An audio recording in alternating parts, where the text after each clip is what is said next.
opened fire on those victims and then drove off. Police say a man is in the hospital in critical condition. Two 18-year-old men and a 19-year-old man were also taken to the hospital, but are expected to recover. Police say they also recovered multiple firearms, and several persons of interest are now being questioned.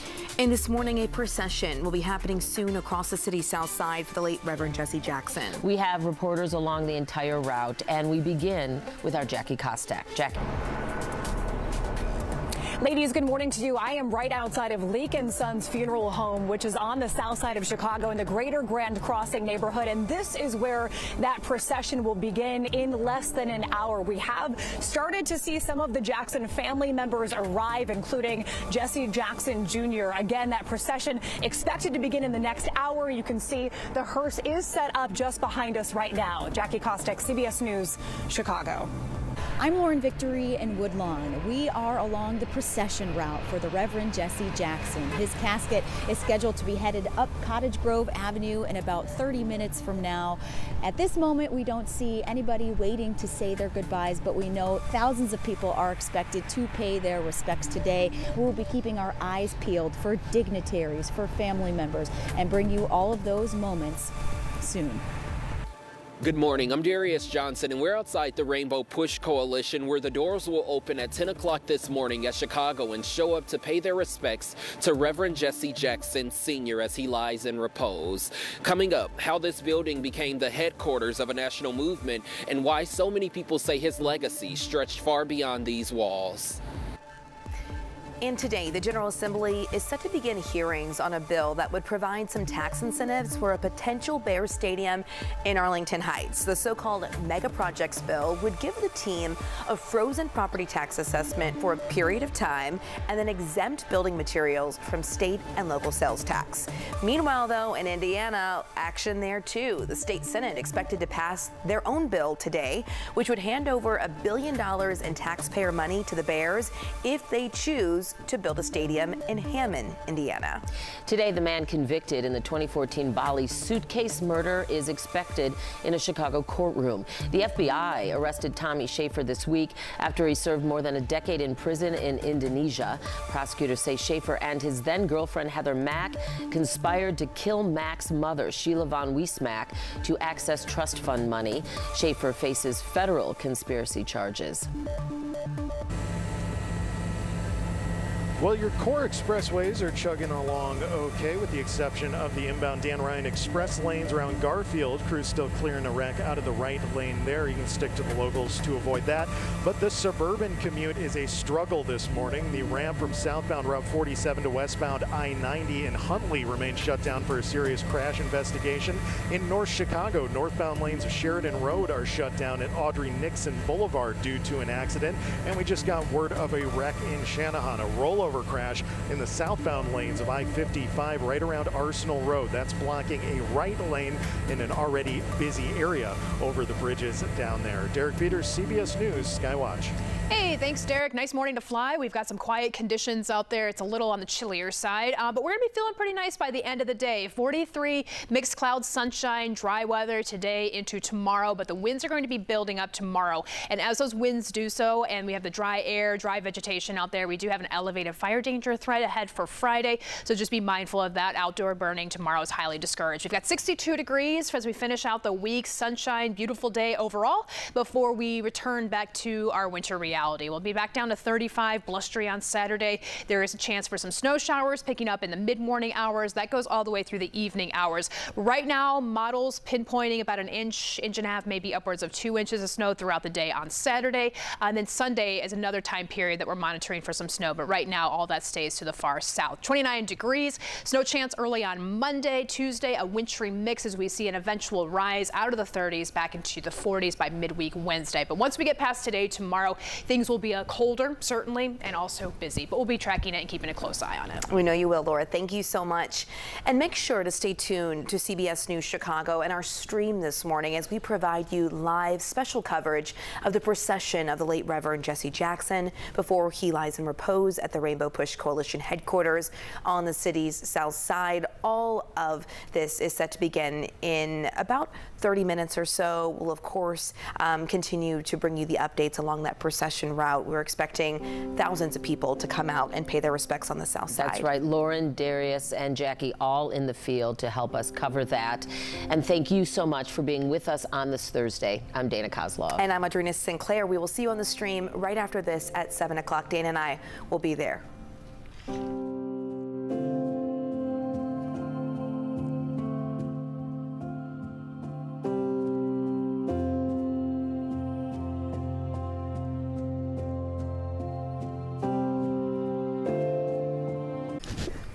This is CBS News Chicago.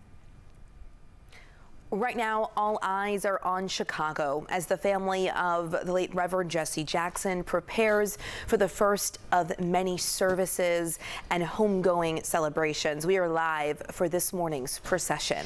From the funeral home to Rainbow Push Coalition, we have several crews along the way as thousands of people are expected to pay their final respects. Good morning, everyone. I'm Dana Kozlov. And I'm Audrina Sinclair. We will have that live team coverage for you for the services of the late Reverend Jesse Jackson. But we want to begin with your first alert forecast as we turn to meteorologist Mary Kay Kleiss. That's right. Good morning, Mary Kay. How are things looking outside this morning?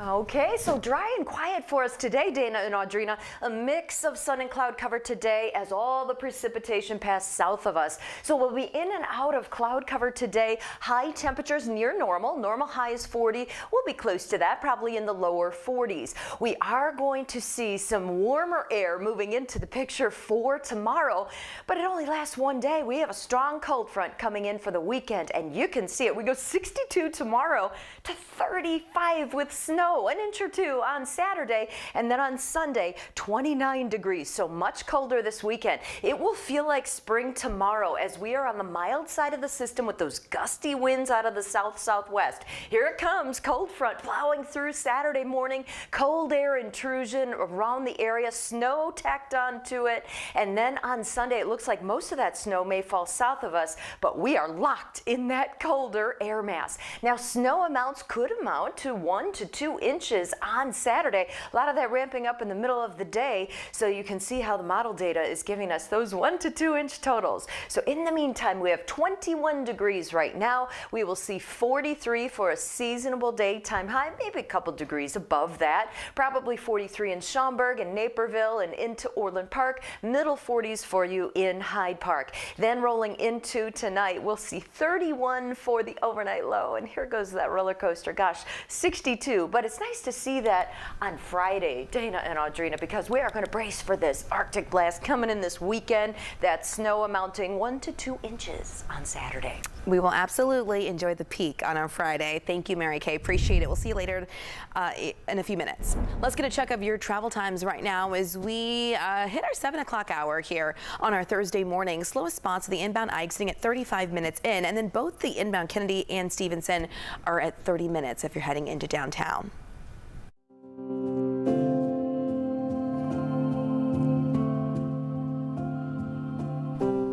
Today, a long stretch of services began for the late Reverend Jesse Jackson. The civil rights icon passed away last Tuesday at the age of 84. And today, memorial services will be underway to honor the Reverend. After a procession through the city's south side this morning, his body will lie in repose at Rainbow Push Coalition Chicago headquarters for the next 2 days. He will then be transported to South Carolina and then to our nation's capital to allow people there to pay their respects before he is returned here for memorial services late next week. And we have live team coverage of the procession and the events that follow. We are going to Jackie Casket, who is at Leak & Sons Funeral Home right now. Ladies, good morning to you from the south side. We're in the Greater Grand Crossing neighborhood where Leak & Sons Funeral Home is. And I'm going to take a step out of the shot so you can see where the hearse is set up behind me. We just watched as someone sort of buffed down the hearse just to kind of give it one last cleaning, just to make sure that it is sparkly and ready for this procession, which will begin in the next hour. We also watched as some of Reverend Jesse Jackson's family family members have begun arriving here to the funeral home. We did see Jesse Jackson Jr. arrive just about a half an hour ago. We expect that procession to begin in the next hour. It will head to the Rainbow Push Coalition headquarters, where the late Jackson will lie in repose for the next 2 days. But it is clear just how deeply rooted Reverend Jesse Jackson was in the community, because his family even has deep ties to this funeral home and the family that runs it here on the south side. So we want to show you a map of the procession route. The procession will move north on Cottage Grove to 51st Street, east, then north on Drexel, and east on 50th.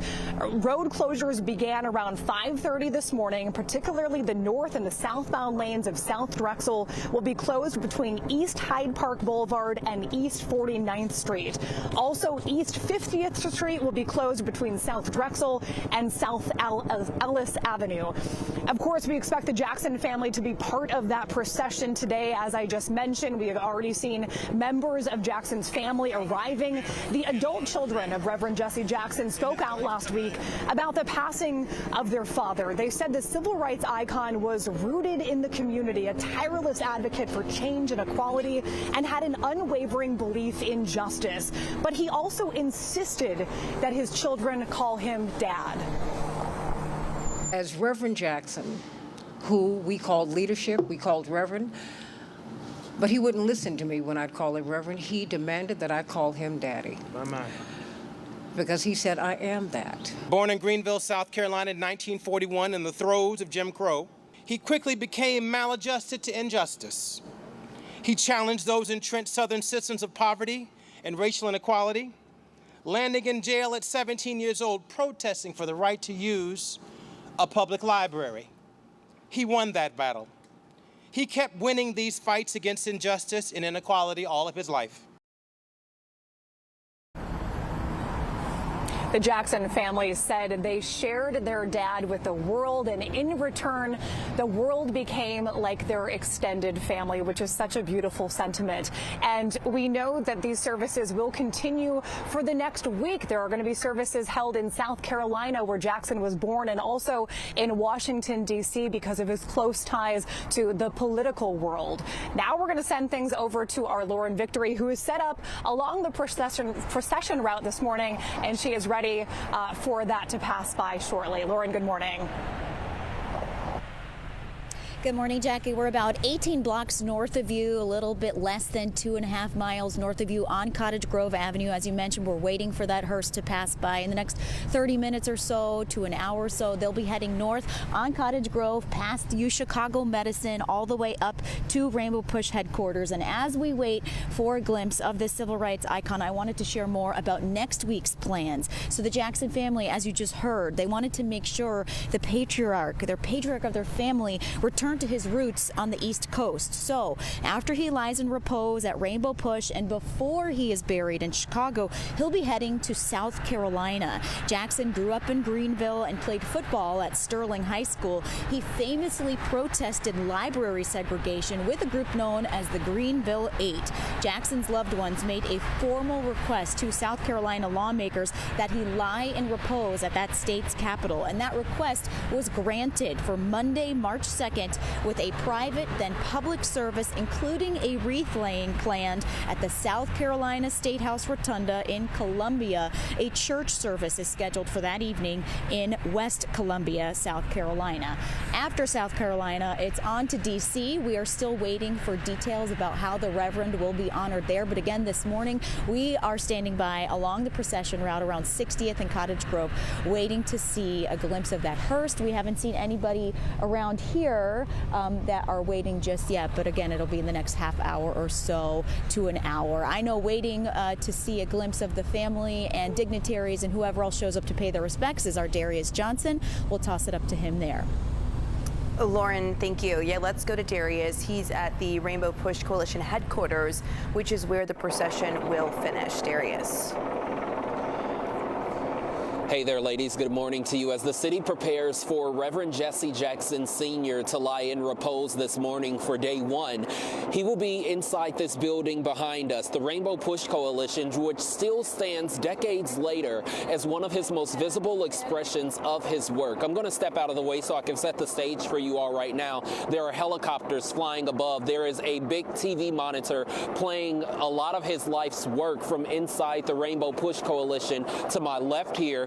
Then you can see where the stage is set on the outside, where just in a couple of hours, Chicagoans and those who want to come and pay their respects to the Reverend Jesse Jackson Sr. will start to walk inside these doors here at the Rainbow Push Coalition headquarters. And if we start to pan over, you can see the sea of flowers that have been left behind over the last week since learning of his passing at 84 years old just last Tuesday. Now, for more than 5 decades, this place was known for more than just being an office. It was a staging ground for a movement.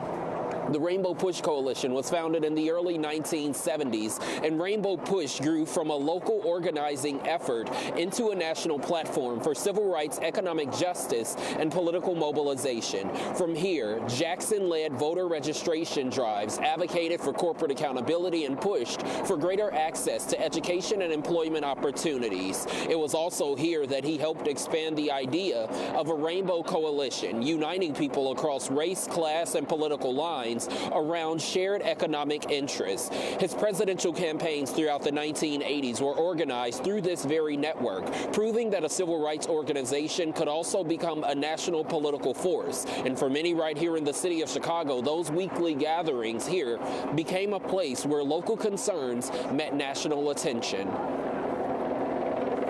I don't think there was a more brilliant strategist than him. He was a master class in observing the subtleties, understanding politics, and crafting real nuanced strategies to address the moments and the needs. Now, those doors behind me will open at 10 o'clock this morning, and that's where organizers say that they do expect a steady stream of people throughout the day, as this will take place for 12 hours for people to be able to come and pay their respects. Ladies, we know this building behind us. This building for decades has continuously amplified the voice of Reverend Jesse Jackson Sr. Today, it becomes a place of reflection for a movement that stretched far beyond these walls and far beyond the city of Chicago. We're going to be live here throughout the morning as we wait for that procession to leave from Leak & Sons Funeral Home, make its way up Cottage Grove to arrive here where many people will show up to pay their respects. We're live here outside the Rainbow Push Coalition headquarters at 50th and Drexel. I'm Darius Johnson. Dana, Audrina, back to you. All right, Darius, yes, so much history there. Thank you for that. And the Reverend will lie in repose today and tomorrow. Then next Friday, a People's Celebration is scheduled at House of Hope. There will be private services following Saturday at Rainbow Push headquarters. And still ahead, we will get you caught up quickly on other news of the day. And our coverage of the memorial services for Reverend Jesse Jackson will continue. Here is a live look outside the church, where inside the church, where people will be paying their respects. We see that portrait there of the Reverend and Dr. Martin Luther King in the backdrop. We'll be right back.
We are back now with a live look as Reverend Jesse Jackson's procession gets set to begin. And you are taking a live look here at 60th and Cottage Grove. This is along the procession route, and that route will eventually end at the Rainbow Push Coalition headquarters. It will begin at Leak & Sons Funeral Home. We have crews at the beginning and at the end of the procession route and along it, and we'll bring you that coverage as it begins. Now let's check in with meteorologist Mary Kay Kleist and her first alert weather forecast. Fortunately, Mary Kay, no rain or snow this morning for that procession. Makes it a lot easier, yes, but just know that temperatures now are in the middle 20s and it feels like 18 degrees. Luckily, winds are under 10 miles per hour, but still, there is a chill in the air this morning, so if you're going out to honor the procession, just know that it will be chilly. Hour by hour today, in and out of cloud cover, seasonable temperatures. We're looking at highs in the lower 40s today. Forecasting 43. We will see winds turning southwesterly. That is a sign of things to come for your Friday, allowing for milder air to sneak into the picture eventually. So we'll see 44 degrees today in Morris, also into Midway, 45 degrees for you in Gary. And then for tonight, 31 will be our overnight low. Here we go on your Friday. We're going 62 with full sunshine. Powerful cold front coming Saturday, giving us 1 to 2 inches of snow, dropping us to 35. Struggling there Sunday, small chance of a few flurries, but I think that system is going to pass well south of us. So Dana, Audrina, normal high is about 40. We're going way above that Friday and then way below it for the weekend. Yeah, lots of changes. Mary Kay, thank you for that. It's 7:17 right now, and we are taking a live look at Capitol Hill as former Secretary of State Hillary Clinton and former President Bill Clinton are both set to testify before House lawmakers this week. Secretary Clinton will give a deposition today. Now, the depositions are part of the House Oversight Committee's investigation into convicted sex offender Jeffrey Epstein. President Clinton is one of the more prominent names that we've seen listed in the Epstein files. Important to note here that the Clintons have not been accused of any wrongdoing. They agreed to give testimonies, though, after the Republican-led House moved toward a vote to hold them in contempt of Congress. Now, both their depositions will be behind closed doors, but we're told they will be transcribed and filmed as well. I think one of the things that we've been hearing a lot about lately is whether Jeffrey Epstein had any sort of foreign ties, whether there were any sort of, we received any sort of wealth from foreign governments. I think that's also a unique space where the former president might be able to be helpful. Former President Clinton is set to testify tomorrow and will be the first former president to be compelled to testify before lawmakers. Well, still ahead, if you're a fan of cottage cheese, one company wants you to throw theirs out. Plus, a warning from the Greater Chicago Food Depository why they think a public health crisis is inevitable without quick action from Springfield. And we want to take a live look right now from the Leak & Sons Funeral Home, where the procession for the Reverend Jesse Jackson is expected to start in the next 15 minutes. The hearse is stationed outside of the funeral home. We have seen some of the children of Jesse Jackson already showing up there, and we will continue to bring you coverage as the morning continues and as the procession begins. We want to show you a map of that procession as well if you're interested in standing alongside of it. Again, as Audrina mentioned, it will begin at Leak & Sons Funeral Home and then continue to Rainbow Push Coalition headquarters.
Saputo Cheese Incorporated is recalling containers of its Great Value brand cottage cheese, which you're seeing here, because they were not fully pasteurized to meet state standards. The recalled products were sold in Walmart stores in at least 24 states. Consumers urged to return the cottage cheese to a place of purchase for a refund.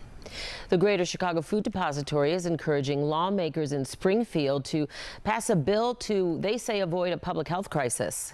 Saw what happened during the government shutdown in November. Our lines at our pantries were around the block. That is a dress rehearsal of what is going to happen in the coming months. Representatives want leaders to pass the Fresh bill. That legislation offers a one-time payment equivalent to 3 months of SNAP benefits for people who lose theirs. About 227,000 Illinois recipients could lose their SNAP benefits by May 1st due to the federal government's new expanded work requirements. And on your Health Watch, a new study out of Northwestern reveals a possible reason that so-called super agers stay mentally sharp after they turn 80. It shows that such people produce twice as many young neurons as normal, cognitively healthy adults. And those neurons are well equipped to grow and wire themselves into a person's brain. The study also shows a difference in the part of the brain responsible for memory. In super agers, it better supports young neurons. Now, one of the study's co-authors helps lead Northwestern University's super aging program, where she studies people during and after their life. I'm in this very unique position where I'm able to study these super agers during life. And then I'm offered this incredible opportunity to study their brains post-mortem. The findings from those studies, to me, are the most incredible. For example, we found the study looked at 5 different groups of brains, including healthy young adults, older adults with mild or early dementia, and super agers. Well, coming up, we have another look at today's top headlines. We are minutes away, we believe now, from the beginning of the procession taking Reverend Jesse Jackson's body to the headquarters of Rainbow Push. Of course, Reverend Jackson passed away last week at the age of 84. And here is a live look along the procession route right now near 60th and Cottage Grove. We have team coverage at Rainbow Push, the funeral home, and the procession route on the ground and in the sky. We'll be right back.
This is CBS News Chicago.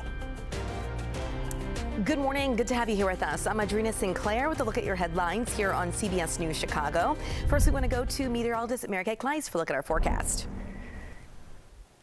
Hey, good morning. 21 degrees, Audrina, but it feels like 15. Thankfully, our winds are under 10 miles per hour. So today, the 40s. But check this out. As we reach into your weekend, your Friday calls for 62 degrees. And then an Arctic blast coming in. It does moderate as it moves in, but it chills us down and also gives us 1 to 2 inches of snow on Saturday. So our weekend, Audrina, is going to be a cold one. All right, Mary Kay, thank you for that. Let's get a check of your travel times now, just before 7:30 here. We got a few spots in the red now, 50 minutes in on the Stevenson, 34 minutes if you're heading on the inbound Ike into downtown, and 36 minutes if you're getting on the Kennedy inbound anytime soon. Well, a stretch of goodbyes begins today for the late Reverend Jesse Jackson. The civil rights trailblazer passed away last Tuesday at the age of 84. After a procession this morning through the city's south side, his body will lie in repose at the Rainbow Push Coalition's headquarters here in Chicago for the next 2 days. We will be following all of this live this morning on air and on our stream. And we are learning more about the victims who were shot at a gas station in Woodlawn. Police say 4 people were hurt just after 7 last night. Police say the victims were near Stony Island and Marquette when multiple people got out of a car, opened fire, and then drove off. Police say they recovered multiple firearms and multiple persons of interest are now being questioned. Thanks for being with us. I'm Audrina Sinclair. More local news coming your way on our stream, CBS News Chicago.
Good morning. Good to be with you here. I'm Audrina Sinclair. And I'm Dana Kozlov. We are just a few minutes away from the beginning of the procession to move Reverend Jesse Jackson's body to Rainbow Push headquarters, where he will lie in repose. This is the first event in a long series celebrating the life of the civil rights icon.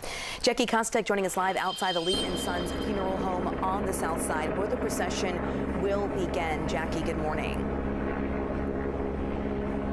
Ladies, good morning to you. Well, we did just get official word that we are expecting that procession to begin in about 10 minutes from now. And we've seen more members of Reverend Jesse Jackson's family arrive here to the Leak and Sons funeral home on the south side over the last hour or so. We've seen Jesse Jackson Jr. We've seen his son Jonathan Jackson as well. I'm going to take a step out of the shot so you can get a better look at the scene here this morning. You can see, well, after these buses pass by, you'll be able to see the hearse and some folks will be coming out of the funeral home shortly. Now, the procession will begin here, and it will head up to the Rainbow Push Coalition's headquarters, where the late Jackson will lie in repose for the next couple of days. We do want to show you a map of that procession route. The procession will move north on Cottage Grove to 51st Street. Okay, I understand we do not have the map. That's okay. We're just going to tell you about the road closures. So the north and southbound lanes of South Drexel will be closed closed between East Hyde Park Boulevard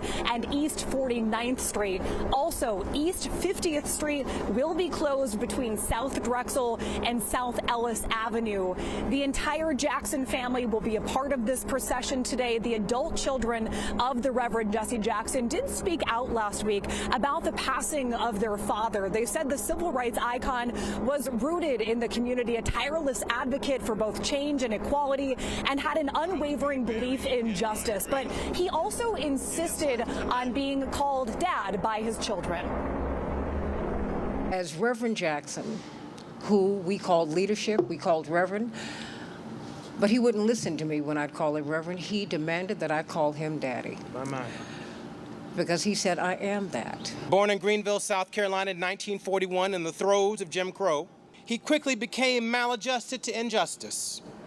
He challenged those entrenched Southern systems of poverty and racial inequality, landing in jail at 17 years old, protesting for the right to use a public library. He won that battle. The Jackson family is very close to the family that owns this funeral home here on the south side. They said they shared their dad with the world, and the world became an extended family to their family, which is really special. Now, after a couple of days here in Chicago, the Jackson's body will be taken to South Carolina, where he was born, and then it will head to Washington, D.C. because of his close ties to politics. We're going to send things over to Lauren Victory now, who is along that procession route and waiting for this procession to begin. Lauren, good morning.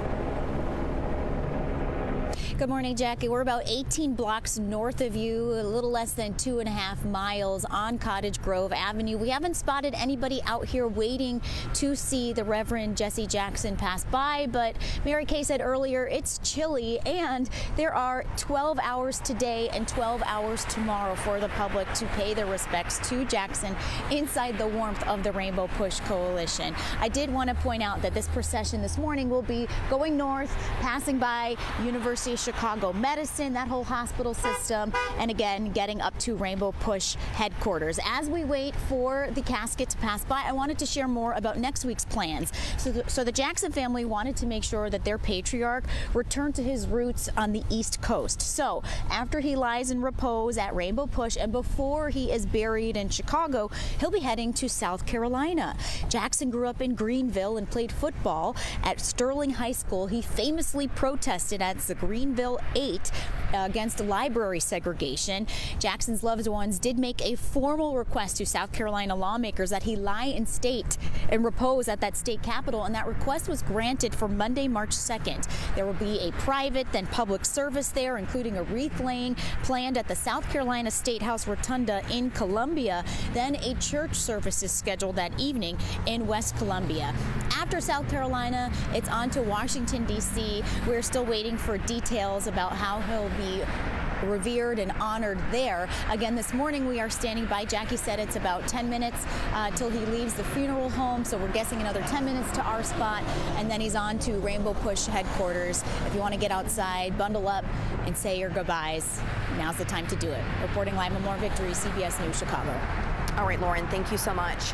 Now we want to take a live look at the Rainbow Push Coalition headquarters. We're looking just off to the right of the sanctuary there outside, right near 50th and Drexel, where Chicagoans will be honoring the life and legacy of Reverend Jesse Jackson. Looks like they have some barricades set up and a tent there as well. Yeah, that's there's certain areas I know cordoned off for reporters and the media because, of course, large crowds are expected there. Now, the headquarters will host one of the many memorial events in the city for the civil rights icon. Darius Johnson live now there where Jackson will lie in repose. Darius.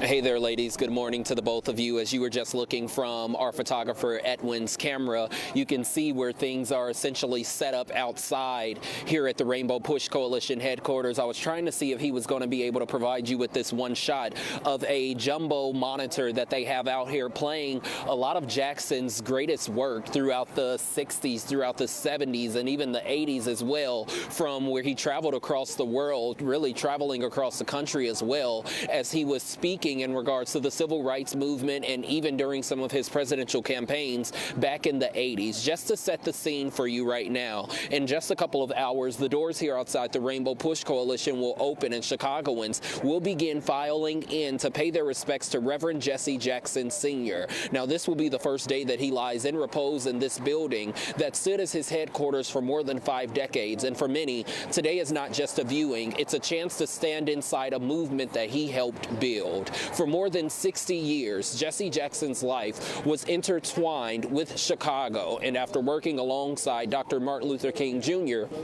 he made this city the base of his activism, founding Operation Push, later the Rainbow Push Coalition, turning local organizing into national influence. From voter registration drives to economic boycotts, from marches to presidential campaigns, Jackson pushed America to live up to its promise of equality. His iconic message, "I am somebody, I may be poor, but I am somebody," became a declaration of dignity for generations of children, particularly black children. His presidential runs in the 1980s proved a black candidate could build a broad national coalition, reshaping American politics for years to come. And even in his final years, as he faced serious health challenges, he remained a symbol of persistence by continuing to speak out on justice and mentor new leaders. Back out here live this morning again. The doors will open in about 2.5 hours from now, a little less than that, so at 10 o'clock. And again, organizers say they do expect a steady stream of people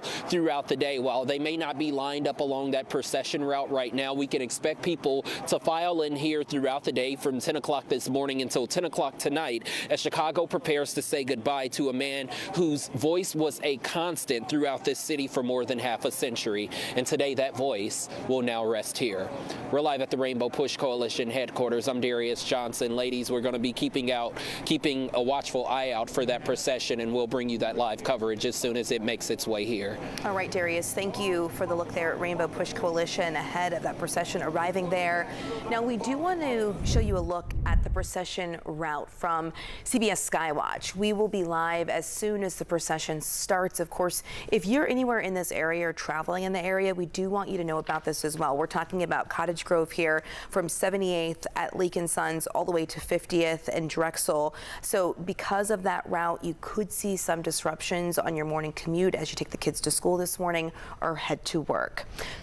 In the meantime, let's check in with meteorologist Mary Kay Kleist with your first alert weather forecast. Good morning, Mary Kay. And good morning. Temperatures are feeling like the teens right now, but we will be topping out with seasonable temperatures today. It's tomorrow that we are tapping the 60s, and then it's back to winter this weekend. We are tracking a pretty strong cold front. So ahead of it, during the day on Friday, it's going to feel like spring. Southwesterly winds are going to push us to the 60s, but here comes that front. Saturday morning, it crosses the area, introducing that cold air intrusion and scattering snow around. I think the snow chance on Sunday will probably stay south of us, but on Saturday we can expect 1 to 2 inches of snow from that front. A cold weekend coming, 35 degrees on Saturday. Sunday we will be stuck in the 20s, but it is going to feel like the teens all day long. Right now it does feel like the teens. 17 in Aurora for feels like 13 in Valparaiso. So more of a seasonable high today of 43, 62 tomorrow, but Dana and Audrina, much colder coming this weekend with that snow chance. All right, Mary Kay, thank you so much.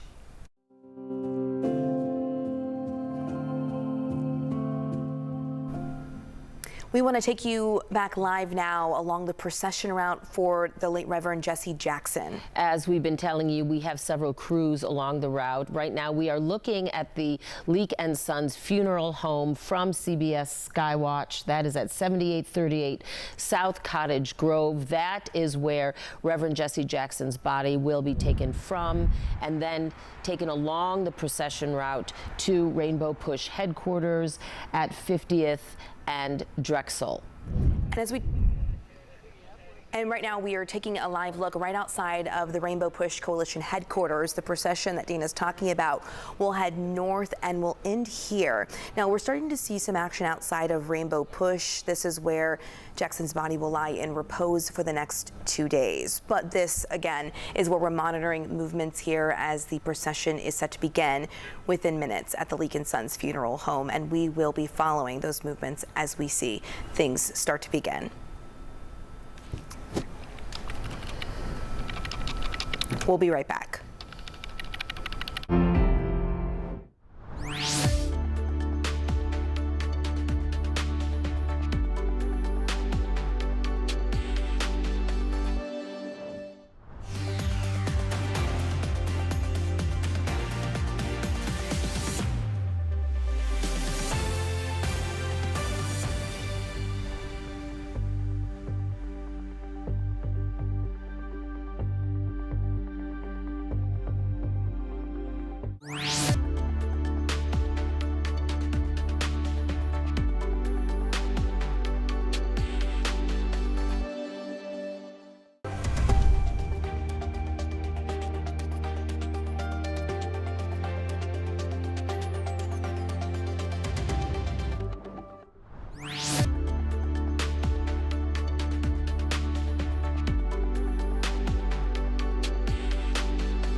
.44 this morning, and welcome back here to the show. We are taking a live look right now at Leak & Sons Funeral Home at 78th and Cottage Grove, where the procession will begin any moment now for the late Reverend Jesse Jackson. That procession will move north on Cottage Grove to 51st and Drexel, and that is where we will end that procession coverage there. And we are live. We have several reporters along the route. We will keep you updated as the procession begins and then moves north through the city. Jackson will lie in repose today and tomorrow at Rainbow Push headquarters before his body is taken to his home state of South Carolina for the first of several memorial services. Let's turn it over now to meteorologist Mary Kay Kleist for a look at our forecast today. Mary Kay? And we are grateful that it is dry and quiet as we watch that procession take place. North winds at 5 now, so it feels like 15 degrees. Temperatures are holding at 21. As we go through today, we'll be in and out of cloud cover with temperatures at a more seasonable level, highs in the lower 40s. That's where we should be. But we are going to see a much warmer day on Friday into the 60s with falling temperatures Friday night and weekend snow chances building across Chicago. Chicago, especially on Saturday. So our forecast today calls for 43 degrees. We could see temperatures around 42 in Lake Forest. We'll go 43 in Naperville, 42 degrees in DuPage, 44 for you in Whiting. Then for tonight, overnight lows to 31. So seasonable today, but super mild tomorrow. Cold front coming Saturday. And Dana and Audrina, I do think on Saturday we could see 1 to 2 inches of snow accumulation. All right, then we need to really enjoy that 62 and sunny tomorrow. Mary Kay, thank you so much. Well, now to some stories we're following this morning. Today, the man convicted in that 2014 Bali suitcase murder is expected in a Chicago courtroom. Federal authorities arrested Tommy Schaefer this week after he served more than a decade in prison in Indonesia. Prosecutors say that Schaefer and his then girlfriend Heather Mack conspired to kill Mack's mother, Sheila Von Weissmack, to access her trust fund money. They stuffed her body in a suitcase after the murder. Schaefer now facing federal conspiracy charges. Heather Mack, by the way, is already serving a 26-year sentence in the U.S. for her role in all of this. And it was a tense day in court yesterday when the woman accused in a deadly carjacking of an Uber Eats driver appeared before a judge. Families of the victim and the suspect got into a shouting match.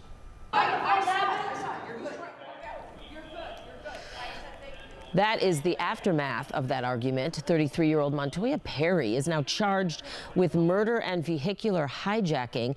The assistant state's attorney, the victim Daniel Figueroa, was delivering food at Loretto Hospital. Detectives say surveillance camera shows Perry and 2 other people walking down the street when Figueroa saw them get into his van. We're told he ran and tried to open the passenger door, but Perry accelerated, causing him to fall to the ground and eventually get run over. When police arrested Perry, they say she was wearing the same outfit she was wearing in that surveillance video. I am happy in my heart that she's being detained and that the case is moving forward. There's no doubt in our minds that she did it, and she did it with intent to hurt. Prosecutors say Perry has 8 prior felony convictions, which includes burglary, forgery, retail theft, fleeing and eluding, and robbery. She'll remain behind bars. And all morning long, we will continue to cover the events honoring the late Reverend Jesse Jackson today. Here is a live look at the procession route near 70th and Cottage Grove. We'll continue to follow developments, and we are still waiting for that procession to begin. As soon as it does, we will bring you there live, as we're starting to see some family members. Santita Jackson is there, one of the daughters of the late Reverend Jesse Jackson. More family members, dignitaries, and community are showing up there as well. We'll be right back.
Welcome back, everyone. You are taking a live look right now at the doorway of Leak & Sons Funeral Home, where people obviously are gathering and now getting ready to exit the funeral home in preparation for Reverend Jesse Jackson's body to be moved in that hearse from the funeral home to Rainbow Push Coalition headquarters a few miles north. Now, just a short time ago in that doorway, we saw 3 of Reverend Jackson's children, his 3 daughters, Santita, Jacqueline, and Ashley. And the hearse that will carry the casket to the Rainbow Push Coalition headquarters is already there outside of Leak & Sons. Of course, family cars with the immediate family members will follow. But we've really heard from the family, and they continue to talk about as we prepare for this procession, saying our father was a servant leader, not only to our family, but to the oppressed, the voiceless, and the overlooked around the world. And right now, we are seeing the casket carrying the Reverend Jesse Jackson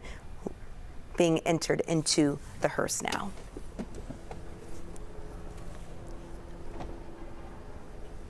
All of Jesse Jackson's children are right behind that hearse.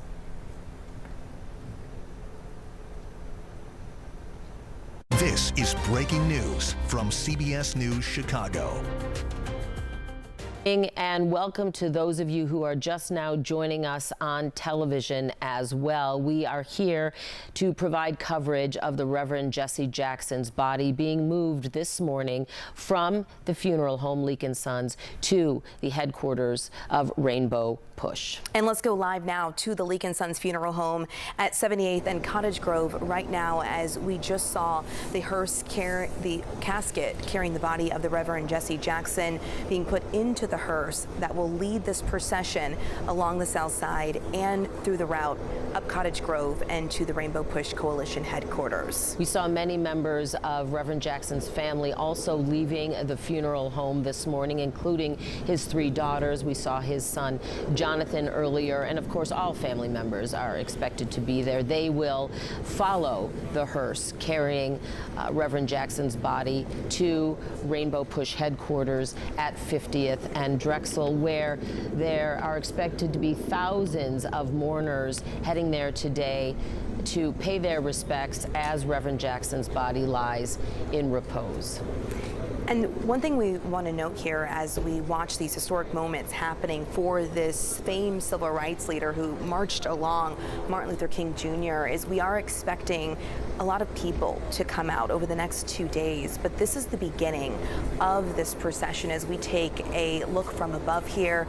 From Chopper. Right now we are seeing family members of Reverend Jesse Jackson getting into cars that will follow that hearse again on that procession route up Cottage Grove and to 50th and Drexel at the Rainbow Push Coalition headquarters. The procession beginning at 78th and Cottage Grove, ending, as Audrina was saying, at 50th and Drexel, several miles long, and there will be several street closures along the way for this very somber procession. And people are also expected to gather along the route as well. Just a few minutes ago, we were getting a live look outside of the Rainbow Push Coalition headquarters where this procession will go to, and we saw a Jumbotron. It's set up outside there showing moments. Guys, I don't know if you can hear me. From the famed civil rights leader and all of those. We have our Jackie Casket, who is live now outside of Leak & Sons funeral home. Jackie, can you hear us? And if you can, we'd love to hear what you can see from your vantage point as this procession is about to begin.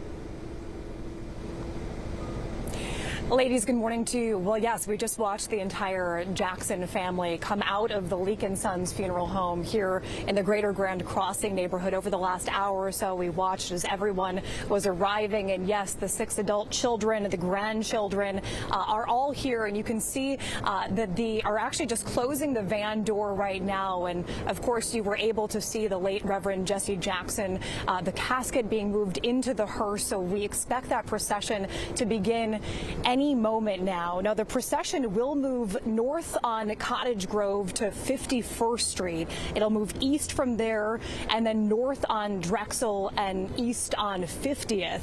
We are seeing some road closures out right now, so particularly the north and the southbound lanes of South Drexel will be closed between East Hyde Park Boulevard and East 49th Street. Also, East 50th Street will be closed between South Drexel and South Ellis Avenue. Now, the adult children of the late Reverend Jesse Jackson spoke out last week about the passing of their father. They said the civil rights icon was rooted in the community, a tireless advocate for change and equality, and had an unwavering belief in justice. He took so much pride in being a father as well. The Jackson family said they shared their father with the world, and in return, the world became a part of their extended family. We are seeing the wheels of the van starting to move right now, and I just want everyone to take in this moment because this is really the beginning of what will be a full week of services to honor the late and the great Jesse Jackson Sr. And this is just such an important moment. And again, we know that there will be memorial services in South Carolina over the weekend or Monday of next week where Jackson was born. There will also be a memorial service held in Washington, D.C. because of his close ties to the political world. But it's here in Chicago that he has had such an impact all over the world, but such strong roots here in Chicago. And we are going to watch as that procession will begin just a moment from now. But ladies, I'll send it back to you for now, and we'll keep our eyes on this hearse and the procession as it begins. Jackie, thank you so much for that. I mean, and it is so true. Reverend Jackson, I mean, not only did he, stand alongside Dr. Martin Luther King in the early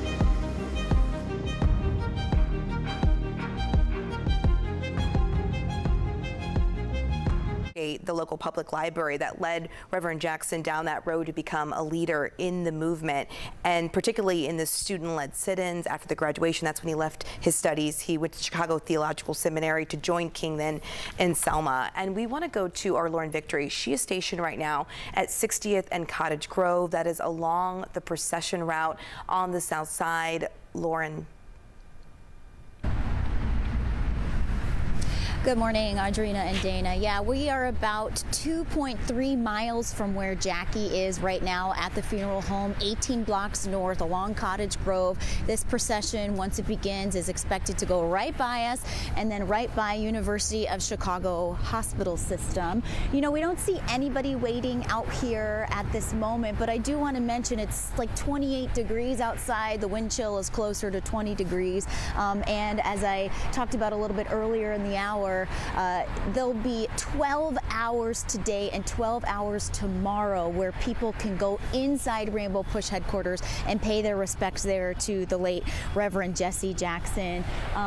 Again, we will be bringing the moments to you live, of course, when he passes by us. We're in the Woodlawn neighborhood. As you mentioned, the entire procession is miles long, and there will be a lot of time for people, if they want, to pop outside and get a glimpse as he passes by. That's the very latest from here in Woodlawn. We'll send it back to you. Lauren, thank you. As Lauren mentioned, the procession, which is now slowly starting its way to the Rainbow Push headquarters, which is at 50th and Drexel. That is where Reverend Jackson will lie in repose today and tomorrow for the thousands that are expected to come and pay their respects there if they do not want to go out or cannot go out this this morning and line the procession route.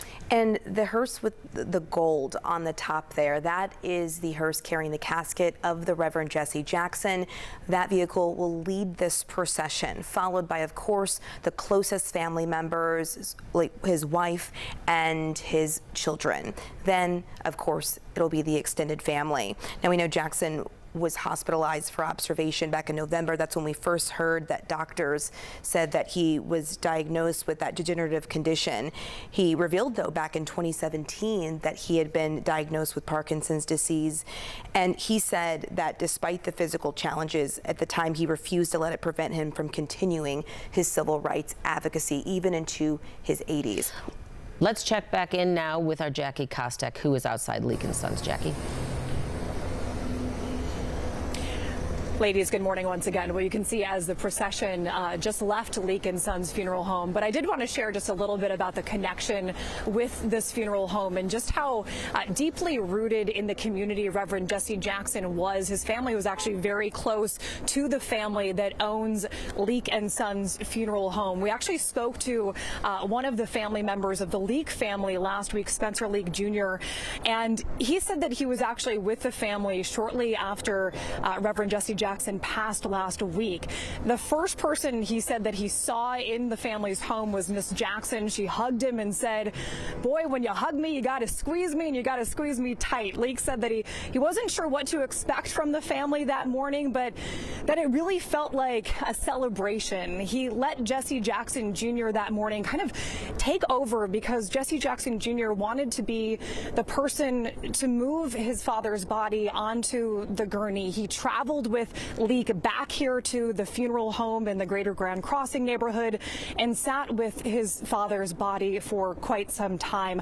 I think that just shows how close the families are together, and the funeral business is actually very well connected to the civil rights movement as well. One of the current owner's grandfather was actually great friends with Dr. Martin Luther King Jr.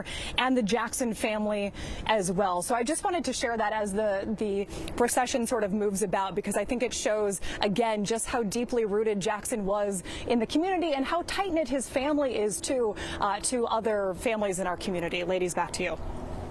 Thank you so much. We appreciate that. And as we see this procession begin and make its way down up Cottage Grove on the south side, I want to note that this is just the beginning of a lot of services that we'll see not only here, but also in South Carolina and Washington, D.C. We're going to have for the Reverend Jackson lying in state at Rainbow Push Coalition, as we said, on the south side. But then after that, March 1st through 5th, that we'll be traveling, his body will be traveling for memorial services in South Carolina and D.C. Then back here in Chicago on March 6th, we have the People's Celebration at the House of Hope, a homegoing celebration, if you will, before a private homegoing celebration at the Rainbow Push Coalition. Let's toss it back over to our Lauren Victory now, who again is live along the procession route. Lauren? Hi, Dana and Adrena. We decided to scurry across the street so we can get a better shot of the car passing right by me going north. It does look like we have some, well, that was a University of Chicago police officer. We are right by the hospital, by the way. It does look like we have some CPD officers positioned at 61st and Cottage Grove, presumably blocking off or at least monitoring that street so there's less traffic as this procession comes by. We know that it just left the funeral home, as you said. This casket will be going by us up north on Cottage Grove to 51st and then Drexel and then 50th and make its way to Rainbow Push. We don't see anybody out here right now that have come out to pay their respects as the hearse walks by, but as we keep mentioning, they have ample time today and tomorrow to get over to Rainbow Push headquarters and say their goodbyes there. Again, we'll just keep standing by, and I keep peeking out safely to see if any of the family members or the hearse is coming by, and we'll check back in with you guys in just a little bit when we see it. Is a very slow-moving procession, I'm sure by design, of course. As Lauren mentioned, there are police out there blocking and closing some roads so that procession can make its way to Rainbow Push headquarters without any incidents. As I mentioned, you are looking now at the hearse carrying Reverend Jesse Jackson's body. It is a slow-moving procession that just began a few minutes ago. Now the procession will end, as Dana said, at Rainbow Push. So we have our Darius Johnson live there now as we wait for it to show up there. Darius.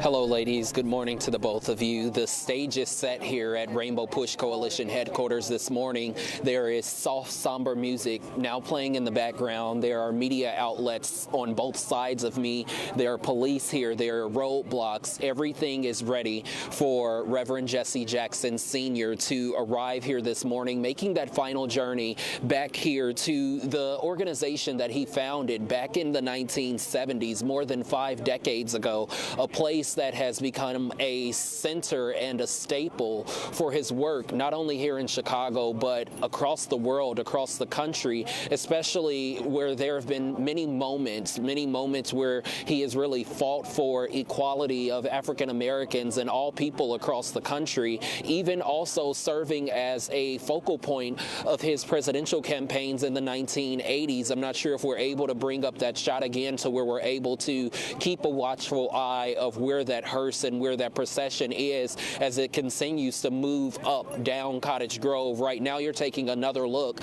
outside the Rainbow Push Coalition headquarters right here at 50th and Drexel. You can see where everyone is in place as they are waiting for that procession, waiting for it to turn off of Cottage Grove onto 50th and then onto Drexel. We're going to go ahead and send things back to the anchors as we continue to follow this procession here to the Rainbow Push Coalition headquarters.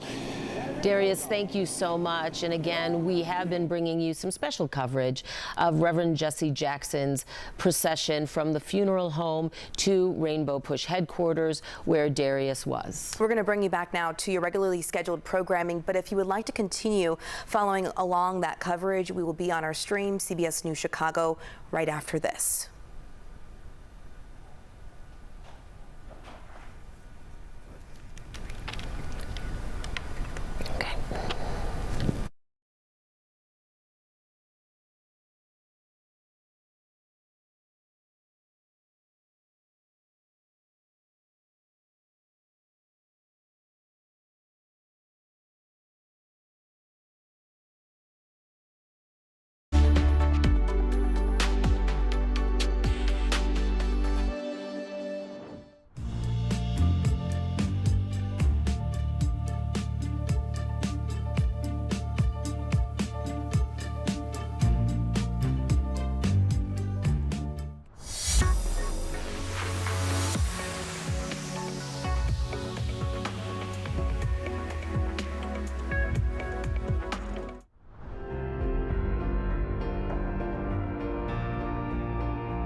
ahead, Darius.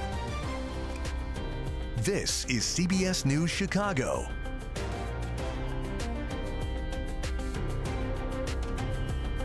We are continuing our live coverage of the procession that you could see right now is heading from Leak & Sons Funeral Home up Cottage Grove to the Rainbow Push Coalition. We are live along that route. That is the hearse carrying Reverend Jesse Jackson's body as it makes its way from Leak & Sons Funeral Home to Rainbow Push headquarters, where he will lie in repose today and tomorrow before his body will be moved to South Carolina, his home state, for the first of several memorial services, both here in Chicago and also in South Carolina and Washington, D.C.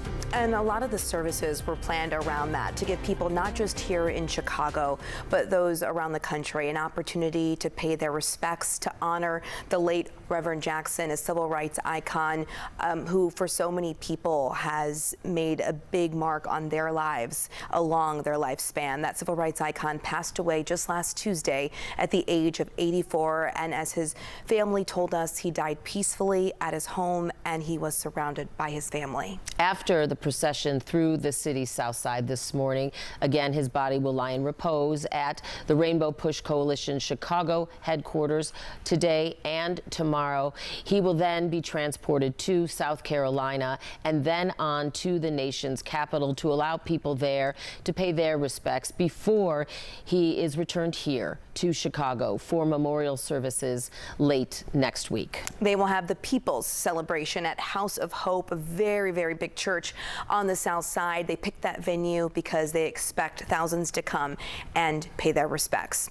Right now, we have team coverage for you along the procession route. As you can see here, we have Jackie Casket, who is at where the procession began at Leak & Sons. We have Lauren Victory live along the route, and then Darius Johnson at Rainbow Push. But Lauren, looks like you have someone with you. Can you share what's going on from your vantage point there?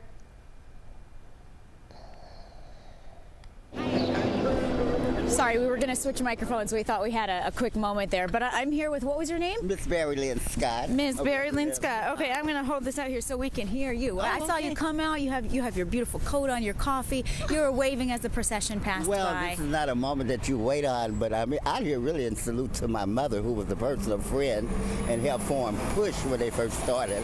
I'm an original resident of Hyde Park, where my mother birthed me at Cook County Hospital, and I thought it's just giving respect to the family. You were saying that you were a little surprised that there weren't more people out here. I really was. I really am. You know, but Chicago is kind of slow to warm up on cold days, and I'm sure with the activities that's got to go on throughout the week and next week, the respect will be shown.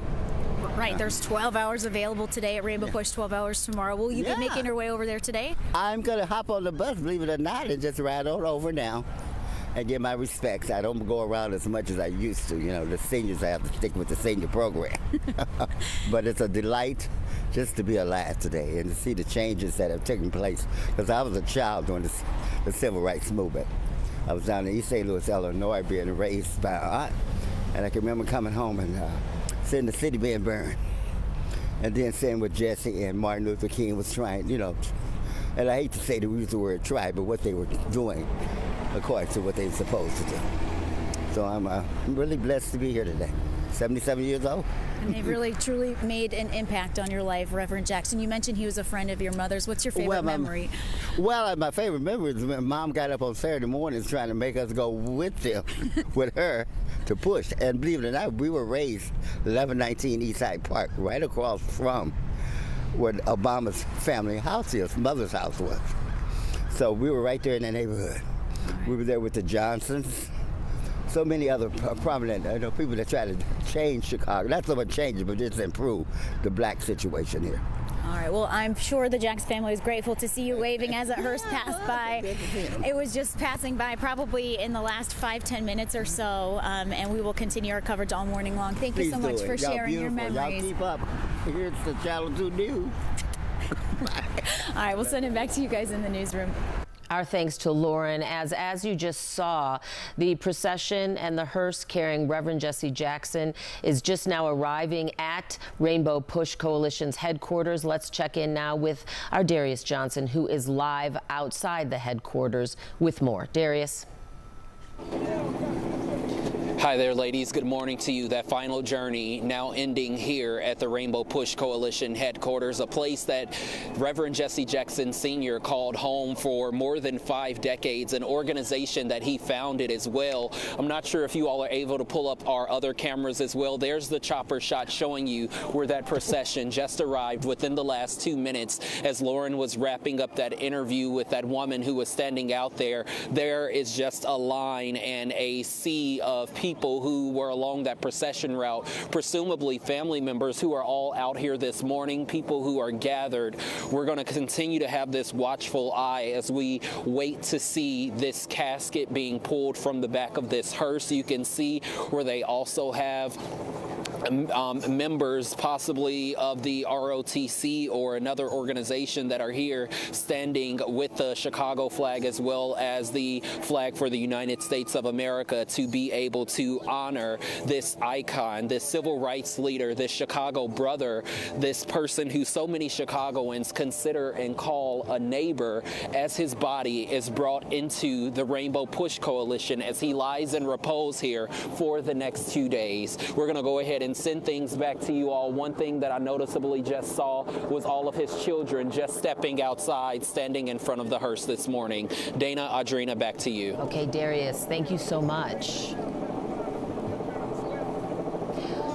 This is breaking news from CBS News Chicago.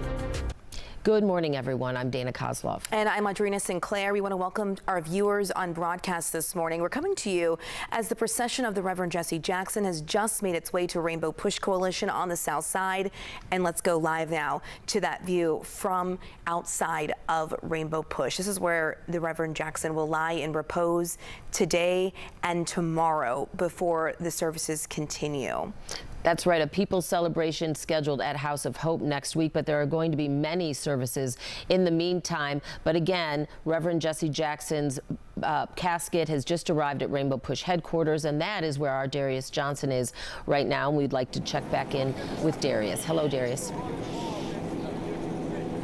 Hi, ladies. Good morning to the both of you. That procession just arrived within the last 5 minutes or so outside here at the Rainbow Push Coalition headquarters. Again, this is now the final journey for Reverend Jesse Jackson Sr. back to the organization that he founded more than 5 decades ago. There are about a dozen people who are here, Chicagoans, who have their phones out. They are recording this moment. They are taking this moment in. And for some of those who I've been able to just speak to on the side who have acknowledged media that's here, and many of us thanking them for being here, they say that this moment feels more like a homecoming. Now that hearse has now come to a stop here outside the headquarters, and this building is a place where he organized weekly meetings, voter drives, and national campaigns, and for decades this was the staging ground for much of his activism. You can see where there are members of the ROTC presumably that are standing at the back of that hearse right now. I'm not sure from the other camera if you can see his children, Yusef, Jonathan, Jesse Jr., Santita, Ashley, and Jackie, all of them now standing at the front of that hearse right now as they wait for their father's casket to be pulled from the back of this hearse. One thing that I have to say that most people can't feel this morning is the mood. You have the sun rising over the Rainbow Push Coalition headquarters on this bitter and crisp morning here in the city of Chicago, but then you have this somber music playing, and there's so much silence, even with the media, even with the choppers in the air. There is a mood to this right now. There is a very solemn mood right now as the body of this civil rights icon, this Chicago brother, this person who has shaped the way and foundation for so many blacks, for so many African Americans, who has shaped the way throughout national politics for so many decades. people coming here to honor him, people coming here to pay their respects to him. This is a profound moment this morning, and we're all seeing that moment play out in real time right now. You can see the family as they are now walking alongside of that hearse, his children standing in the very front, his grandchildren standing among them as well, as many people wait for the doors of Rainbow Push to now open to welcome this family inside a place that they've even been able to call home throughout the decades of their father's work, throughout his movement, throughout his activism, throughout the world. One thing that we continue to talk about this morning is how these four walls of the Rainbow Push Coalition stretched far beyond these four walls. It stretched throughout Chicago and across the world. And right now, I'm going to let you all just take this look in silence as the casket is being pulled from the hearse.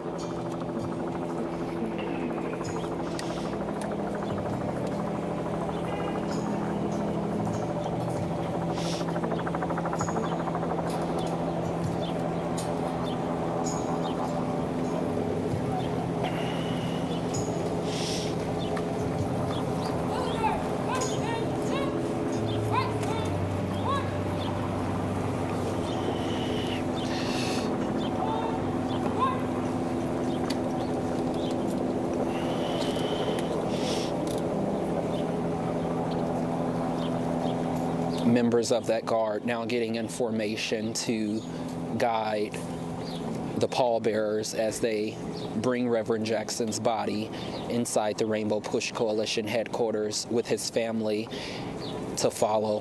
His wife Jackie standing right amongst her children and grandchildren.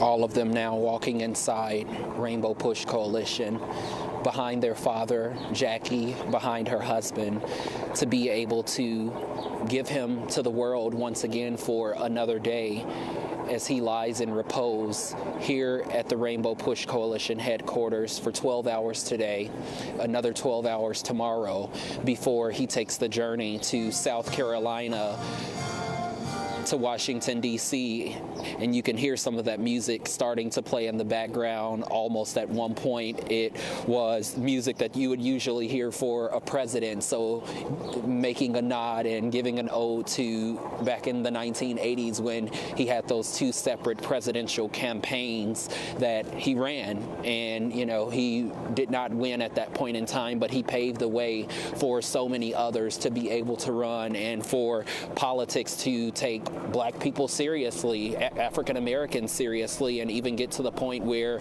the first African American president was named back in 2008, President Barack Obama, former President Barack Obama, and supporting that movement, standing side by side and honoring Barack Obama during that time as well. You can see the family has now made their way inside Rainbow Push Coalition headquarters. The Reverend Jesse Jackson Sr., his body is now on the inside as well, where he will lie here in repose for the next 12 hours for Chicagoans to come and line up here at 50th and Drexel as they show up to honor him at the very place that he has given so much to this community, so much to the world for several decades now. Ladies, I'm going to bring you all back in. Please, if there are any questions about how things are looking out here right now, about how things are going, please feel free to ask me. But for right now, it seems as though the streets are shut down and we're just waiting for more people to arrive until those doors open at 10 o'clock this morning as people come to pay their final respects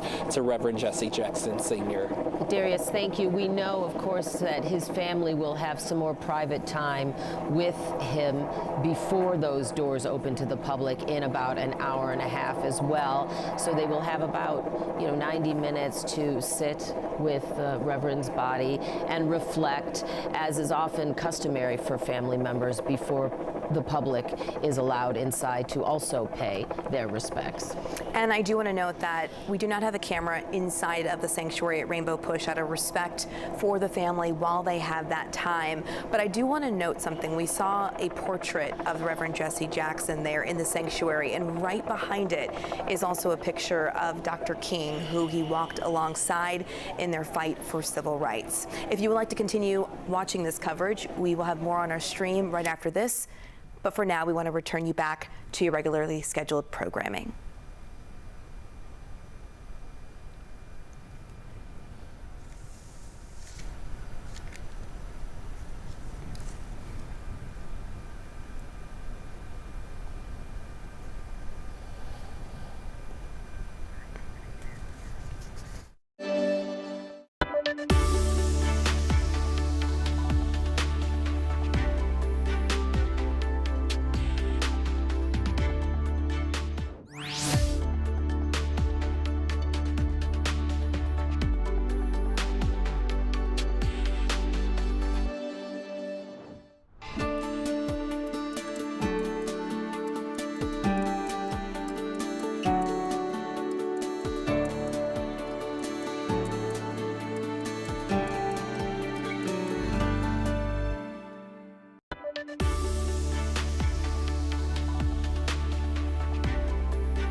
Good morning, everyone. I'm meteorologist Mary Kay Kleist, and as we work through today, we'll be in and out of cloud cover. Temperatures will actually be quite seasonable, topping out in the lower 40s for daytime highs. That's about our normal high for this time of year. And then we're in for some changes because a big warm-up will take place by tomorrow. For your Friday, we are forecasting 62 degrees for the daytime high. And then we introduce snow chances for the weekend. There's a strong cold front that's going to give us an inch or two of snow and then bring chilly changes next week. It'll be a wintry mix next week with on and off cold rain chances mixed with some snow shower activity as well. So here's the setup. For your Friday, we're going 62 degrees. This will be 20 to 25 degrees above average with those warm southwesterly winds. Then you know something's happening here as we step into the weekend. Strong cold front coming in, taking us with snow in 30s and then down to the 20s on Sunday. So let's put it all together. Here is the setup on Friday. The surface map is showing those southwesterly winds will drag in that temperature trend that's going to take us into the 60s. And we'll spend the day there, but then we follow the next cold front. This opens the door for those chilly changes coming in this weekend. And on Saturday, snow will be around. Now it's looking like the Sunday snow chance will stay far enough to the south of us. But during the day on Saturday, we could see some accumulation. Some spots picking up an inch or two, says this model, especially close to the lakefront. So this would be during the day on Saturday when we have the best chance to see that snow taking shape. Right now, we are at 25 degrees. Thankfully, our winds are light. Otherwise, we would be talking bigger wind chills. So that's not really a problem. That's very dramatic this morning, but temperatures are holding at 22 degrees in Aurora, 26 right now in Waukegan, and we're in the middle 20s at O'Hare. So our forecast today is seasonable, in and out of cloud cover today, 43 for the daytime high. We will see about 41 at Lake in the Hills. Elmhurst, you'll see about 43. We'll go with 44 degrees in Whiting. And then tonight, 29 for our overnight low. And then on Friday, here we go, 62 degrees. Cold front coming though, so we go back to winter this weekend. Again, 1 to 2 inches of snow possible during the day on Saturday.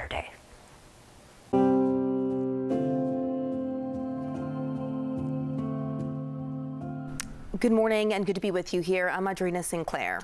And I'm Dana Kozlov. Right now, the body of Reverend Jesse Jackson is inside Rainbow Push headquarters, where he will lie in repose the next 2 days. And this is just the first event in a long series celebrating the life of the civil rights icon. On your screen, you could see the schedule of events that will take place through Saturday, March 7th, starting with the lying in repose at Rainbow Push, followed by the People's Celebration Friday, March 6th at the House of Hope, and then the private homegoing services back at Rainbow Push on March 7th.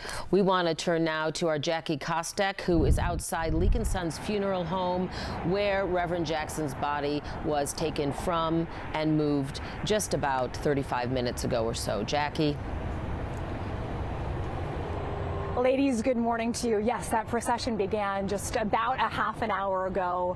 It is complete now, but we did watch as Jesse Jackson's entire family was able to come out this morning and pay their respects and go along that procession route with him. And I know that our Lauren Victory was along that procession route, and she had met a woman just 20 minutes ago or so who came out to pay her respects to the late Reverend Jesse Jackson. And it reminded me of a conversation between Oprah Winfrey and Maya Angelou from back in the day, where they were talking about legacy. And Maya told Oprah, you have no idea what your legacy is going to be because it's every person that you touched. And she really spoke to how important Reverend Jackson was in her life. And I think it's every person that we now meet along the way who can share those really special anecdotes about their family connections to the Jackson family and what Reverend Jackson meant to them. So I'm here with one of those folks now, born and raised in the city of Chicago, Irvin Clay. Irvin, good morning to you. Good morning. Okay, so you came out because you wanted to be able to see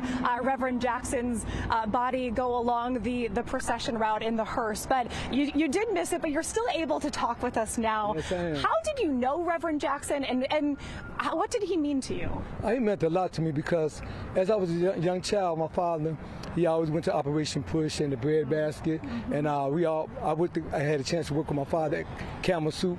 He came out there and supported us at Camel Soup. Then I got a chance to when I went to high school. He came to support us when we had the race riots going on out there at Gage Park High School.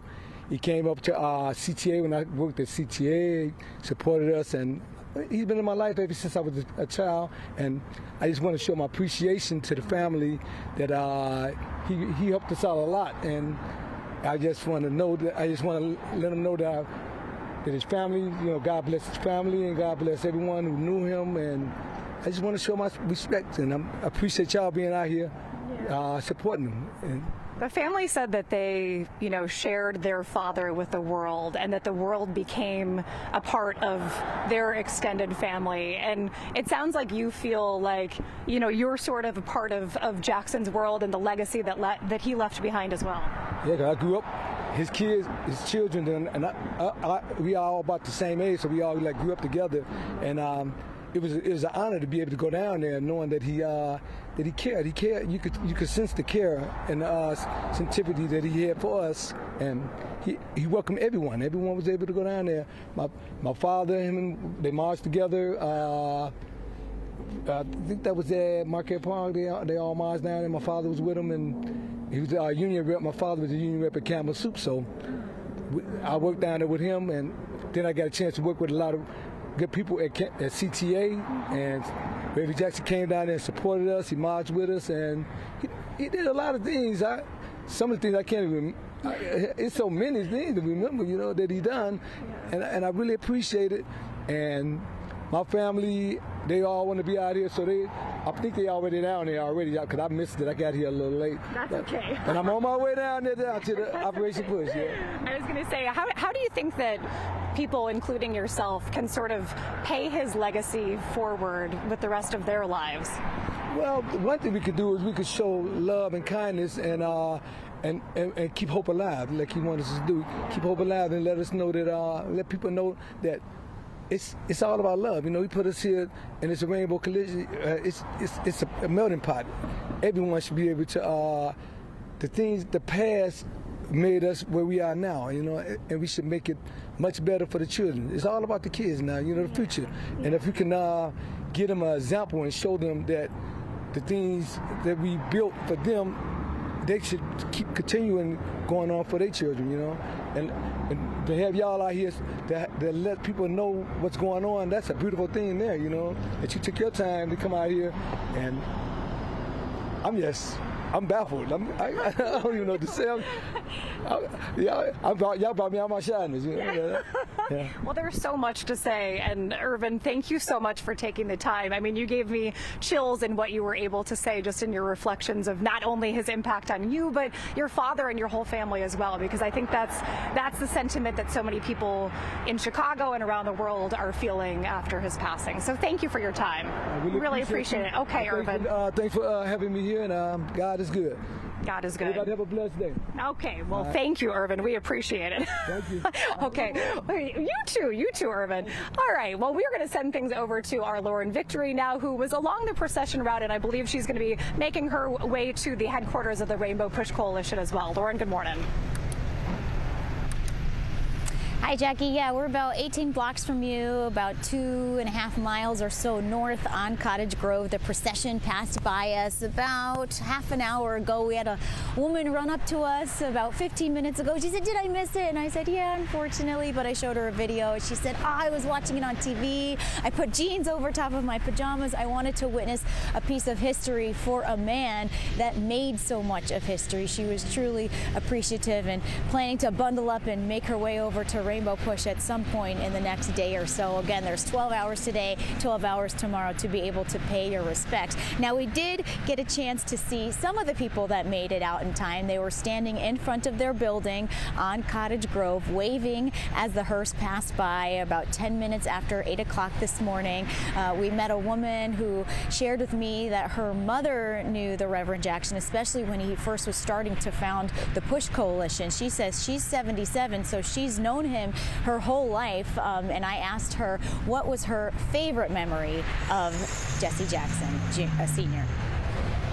Well, my favorite memory is when Mom got up on Saturday mornings trying to make us go with them, with her, to push. And believe it or not, we were raised 1119 Eastside Park, right across from what Obama's family house is, mother's house was.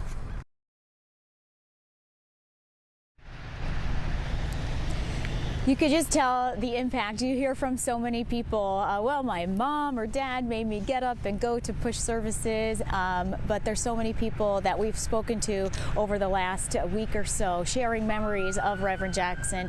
You know, people that say, I am somebody, he taught them that. Just a true impact that he's had on people here in the community, especially our senior citizens that have lived and grown up with him and felt the effects of what he's done for them. We'll send it back to you guys in the newsroom for now. Lauren, thank you so much. Now we want to check in with our Darius Johnson, who is at the final destination of that procession, Rainbow Push Coalition headquarters. Good morning, Darius. Hi there, Dana. Good morning to you. Remember when we were out here first thing this morning, we did not really see many people at first. Hopefully the booth can fix the audio. I'm hearing myself as well, and see if I can remove this. So when we were first out here this morning, we were not seeing many people who were here, but if you take a look right now, you can see where there are upwards of about 2 or 3 dozen people who are waiting to make their way inside the Rainbow Push Coalition headquarters so that they can pay their final respects to Reverend Jesse Jackson Sr. Joining me right now is Curtis Lawrence. Curtis, good morning. How are you? Good morning. I'm fine. How are you? Good, good. Thank you so much for being here. I know the family appreciates it, and thank you for taking the time to speak with us as well. Talk to me a little bit about what made you come out on this bitter and crisp morning to be able to honor him for the last time as he lies in repose. Well, I think there's very few Chicagoans, and he always will be a true Chicagoan, who had the impact on not only the city but the nation and the world that he did. I have memories of him as being a kid growing up in Chicago.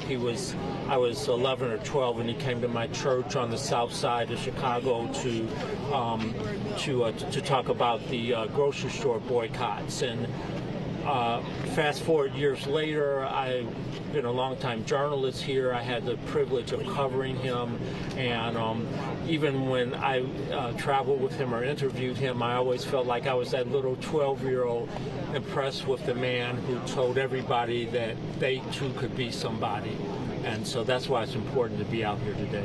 You know, from covering him in that light to now being here today, it brings up different feelings. I couldn't help but feel the somberness and the solemnness and the mood and it just in the environment as that hearse started to pull up here at the Rainbow Push Coalition headquarters, a spot that had been the very focal point of his movement for decades. Talk to me just about those feelings at that point when you're finally seeing him being brought here for his final journey. Well, I think it's important they have a big screen with the Reverend, talking in some of his most noteworthy remarks.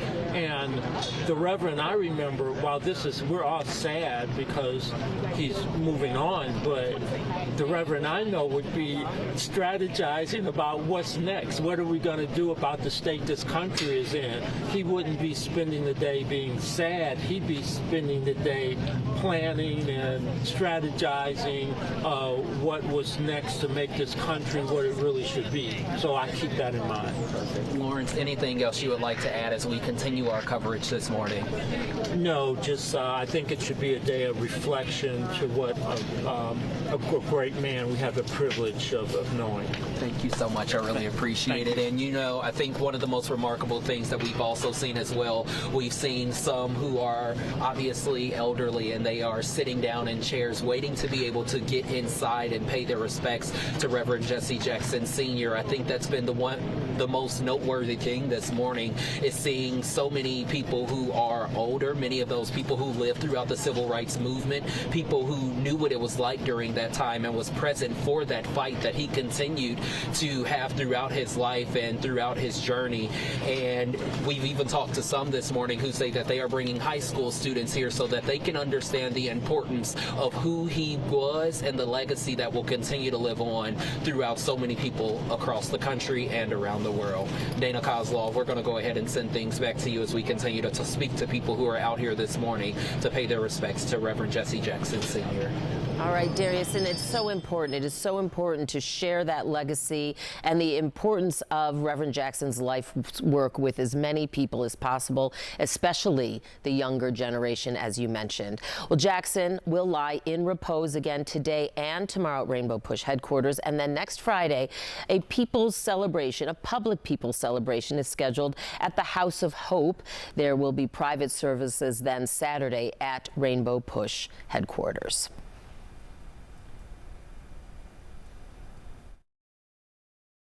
We will have much more coming up. For now, we're going to toss to break.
As we remember Reverend Jesse Jackson, our Dorothy Tucker will take a look at his message and his mission, plus how his work had an impact on everything from international politics to business and sports. But I am somebody. He was different. He was a different kind of preacher. We must grow up, accept the fact that nobody will save us, from us, for us, but us. He's a preacher in blue jeans and a dashiki. Indigo publisher Hermine Hartman was 18 years old when she first witnessed the power of the preacher named Jesse Jackson Sr. He mobilized people. He gave us a sense of do something. You don't like it, do something about it. Inspired, Hartman went to work for Jackson in the small but mighty organization he ran called Operation Breadbasket. There were lots of people there. A lot of young people, a lot of students, a lot of people from the neighborhood. In the beginning, the meetings were held at the old Parkway Ballroom until dozens turned into hundreds. Jesse outgrew everything. We moved to churches. We moved to the Capitol Theater and eventually to where Push is located today. Down with dope. The name also changed to Operation Push, then the Rainbow Push Coalition. But Hartman says Jackson never wavered from the mission of economic empowerment for African Americans. How many black people do you have hired, and in what capacity are they? Are they low-level jobs or are they high-level jobs? Jesse is a challenger. We're not marching out here in this cold for welfare. We're marching for fair share and equal protection under the law. Jackson challenged the NFL, publicly criticizing the league for its lack of black managers and black quarterbacks. They were saying, stereotypically and ignorantly, that the football guys couldn't be quarterbacks and couldn't be managers and couldn't be leaders of the team. That was very stereotypical. Jesse changed that. He challenged it. Today, the NFL is much more diverse. He impacted economics. He impacted Wall Street. He will be remembered, says Hartman, for successfully negotiating the release of dozens of U.S. hostages and prisoners. Reverend Jackson's mission was a personal mission of mercy, and he has earned our gratitude and our admiration. And we can't forget when he took on the media. There was a boycott in Chicago on your station.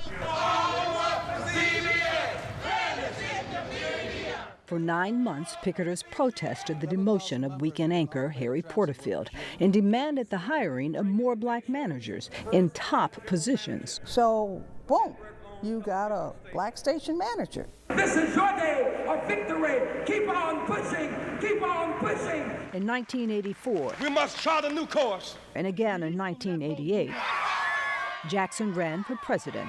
Hartman credits his candidacy for inspiring others. Jesse said, keep hope alive. I loved him, the mayor. Madame, when he said, hope is alive. That was taking it from one generation to another. Perhaps his biggest achievement, says Hartman, black voter registration. When Jesse went into a church or Jesse talked to a community group, first question, how many people here are registered to vote? And if you were not registered to vote, he suggested that you did register to vote. Will there be another Jesse Jackson Sr.? I don't think so. He was unique. We must never surrender. He had a mission. He had a purpose. America will get better and better. He saw the possibility of the opportunity, and he rose to it. Keep hope alive. Keep hope alive. Keep hope alive. Y'all, there's a war on our history right now, but Illinois is one of few states that mandates that black history, a vital part of American history, be taught. And that's partly because black students fought for it. In 1968, a few months after Dr. King's assassination, as many as 35,000 students in Chicago walked out weekly demanding black history be taught. And they won. They made history to preserve history. 100 years of Black History Month. Get more on cbschicago.com/blackhistory.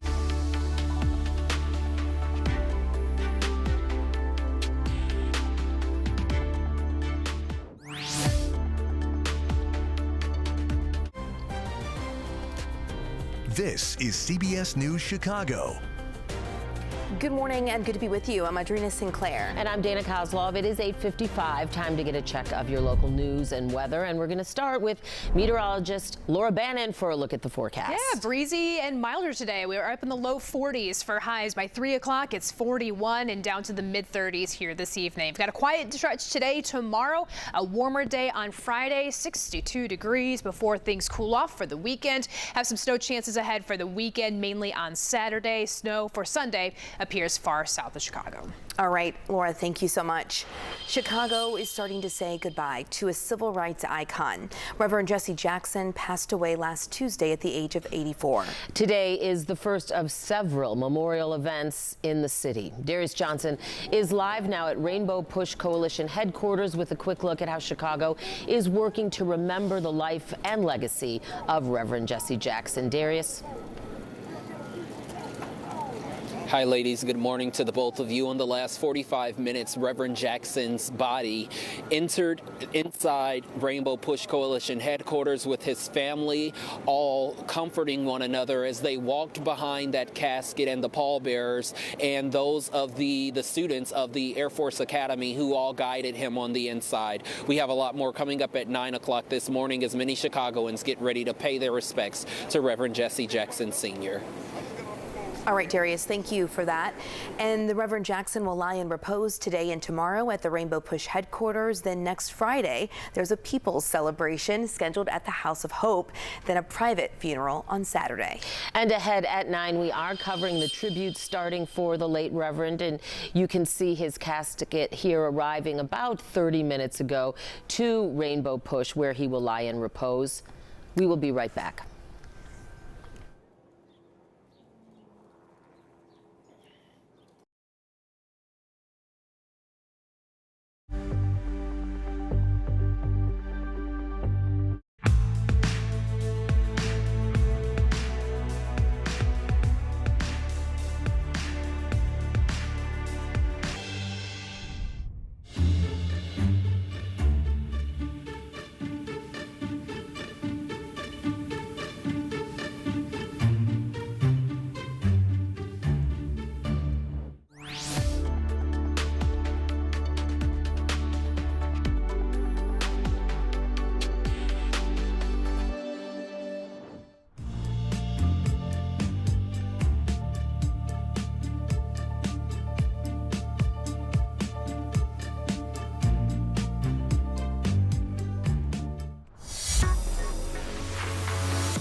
This is CBS News Chicago.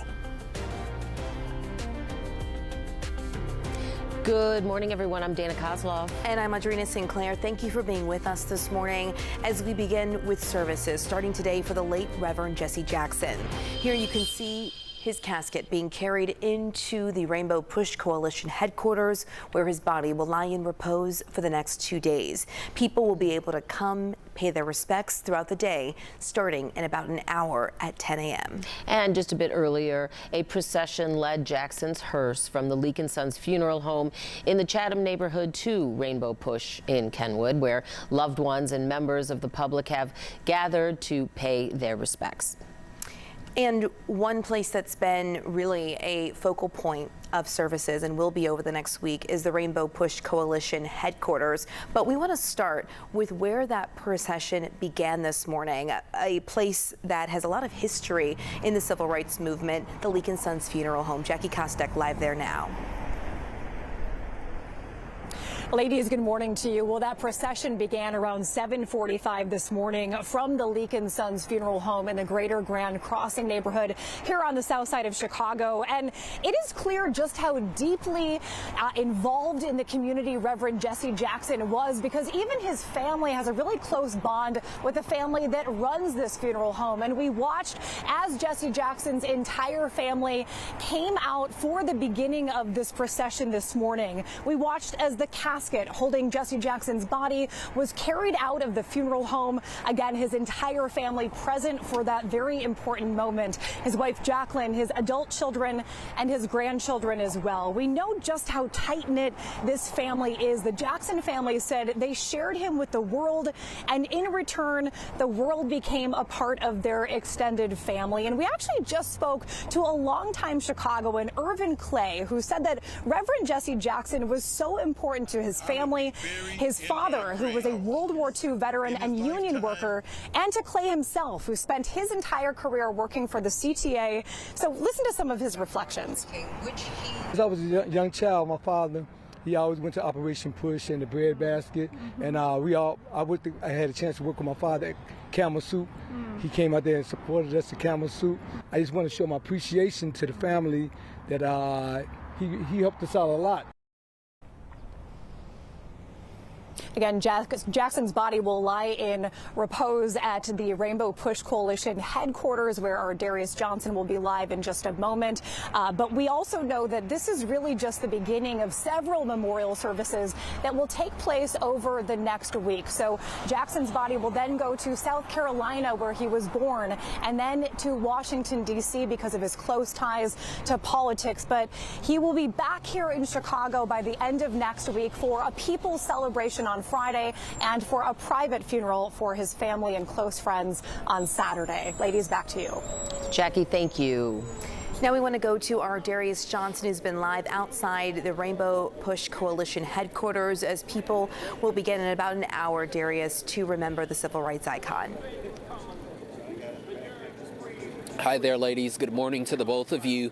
One thing that I want to mention, within the last 10 or 15 minutes, we hadn't seen anyone else enter the Rainbow Push Coalition headquarters after his casket, after Reverend Jackson's casket, and after his family walked in directly behind him. However, in the last 15 minutes or so, we saw Reverend Al Sharpton begin to make his way inside the Rainbow Push Coalition headquarters. We know right now there is a private service going on for the family, and it seems as though Reverend Al Sharpton is joining the family inside right now. We know he has been a supporter of Jackson, and they have been two people who have walked side by side among one another for decades.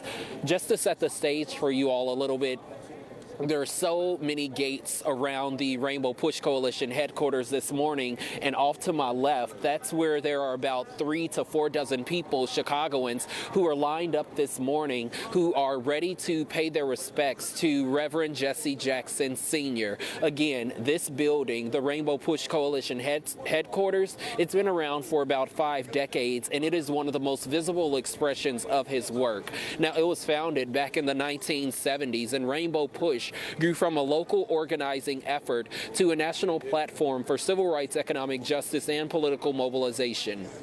From here, Jackson led voter registration drives, advocated for corporate accountability, and pushed for greater access to education and employment opportunities. It was also here that he helped expand the idea of a rainbow coalition, uniting people across race, class, and political lines around shared economic interests. Now, his presidential campaigns in the 1980s were organized through this very network, proving that a civil rights organization could also become a national political force.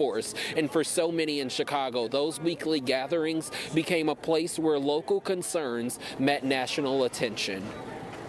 I don't think there was a more brilliant strategist than him. He was a masterclass in observing the subtleties, understanding politics, and crafting real nuanced strategies to address the moments and the needs.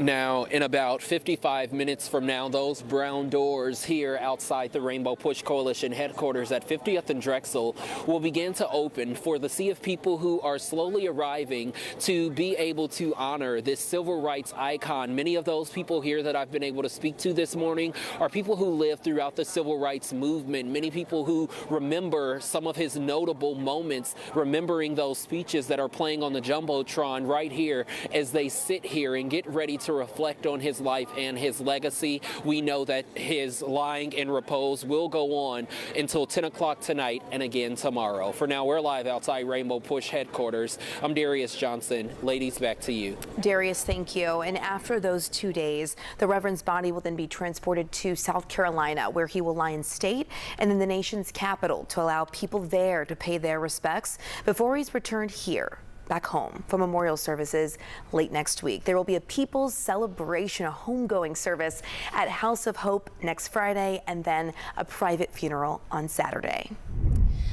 Let's get a live look now outside as we get a check of your first alert forecast, and it's shaping up to be a really lovely, kind of sunny but chilly morning. So let's turn it over to meteorologist Laura Bannon with more. Yeah, things are quiet over the next couple of days. We're watching the rebound and the warm up that we'll feel especially by Friday, but that's all going to change as a cold front comes to town late tomorrow night, giving way to a colder feel for the weekend and a couple of opportunities for snow. Right now, we're on the colder side of things, generally light winds, upper 20s and low 30s, so wind chill is not a huge factor, but the winds will begin building over the next 48 hours, and that's going to boost our highs to the 40s today and 60s heading into Friday. Sunny and breezy, a high of 62 degrees.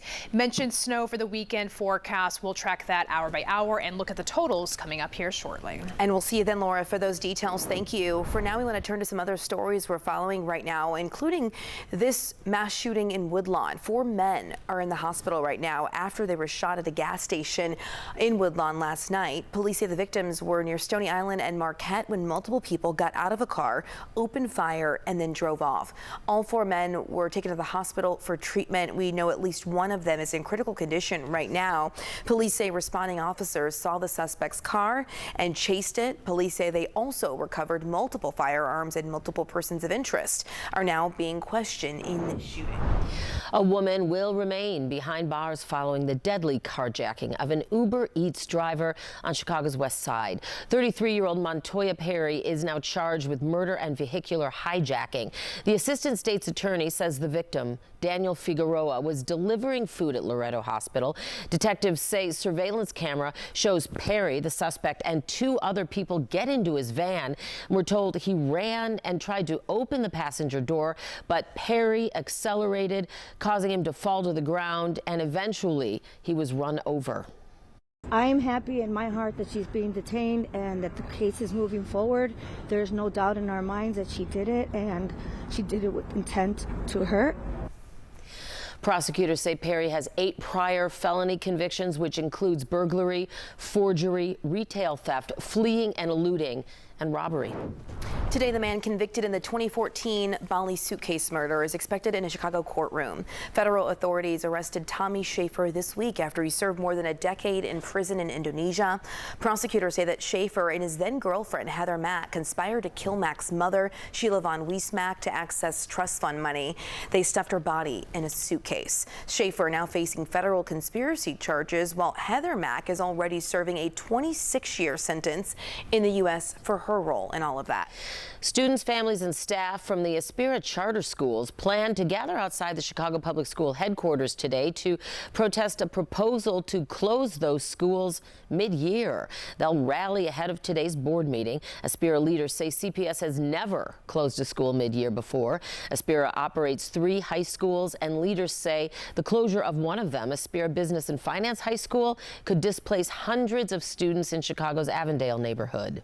It's going to happen to our seniors. For some of those kids, that might mean that they don't even decide to graduate from high school. It's really important to think about how traumatic this transition is going to be.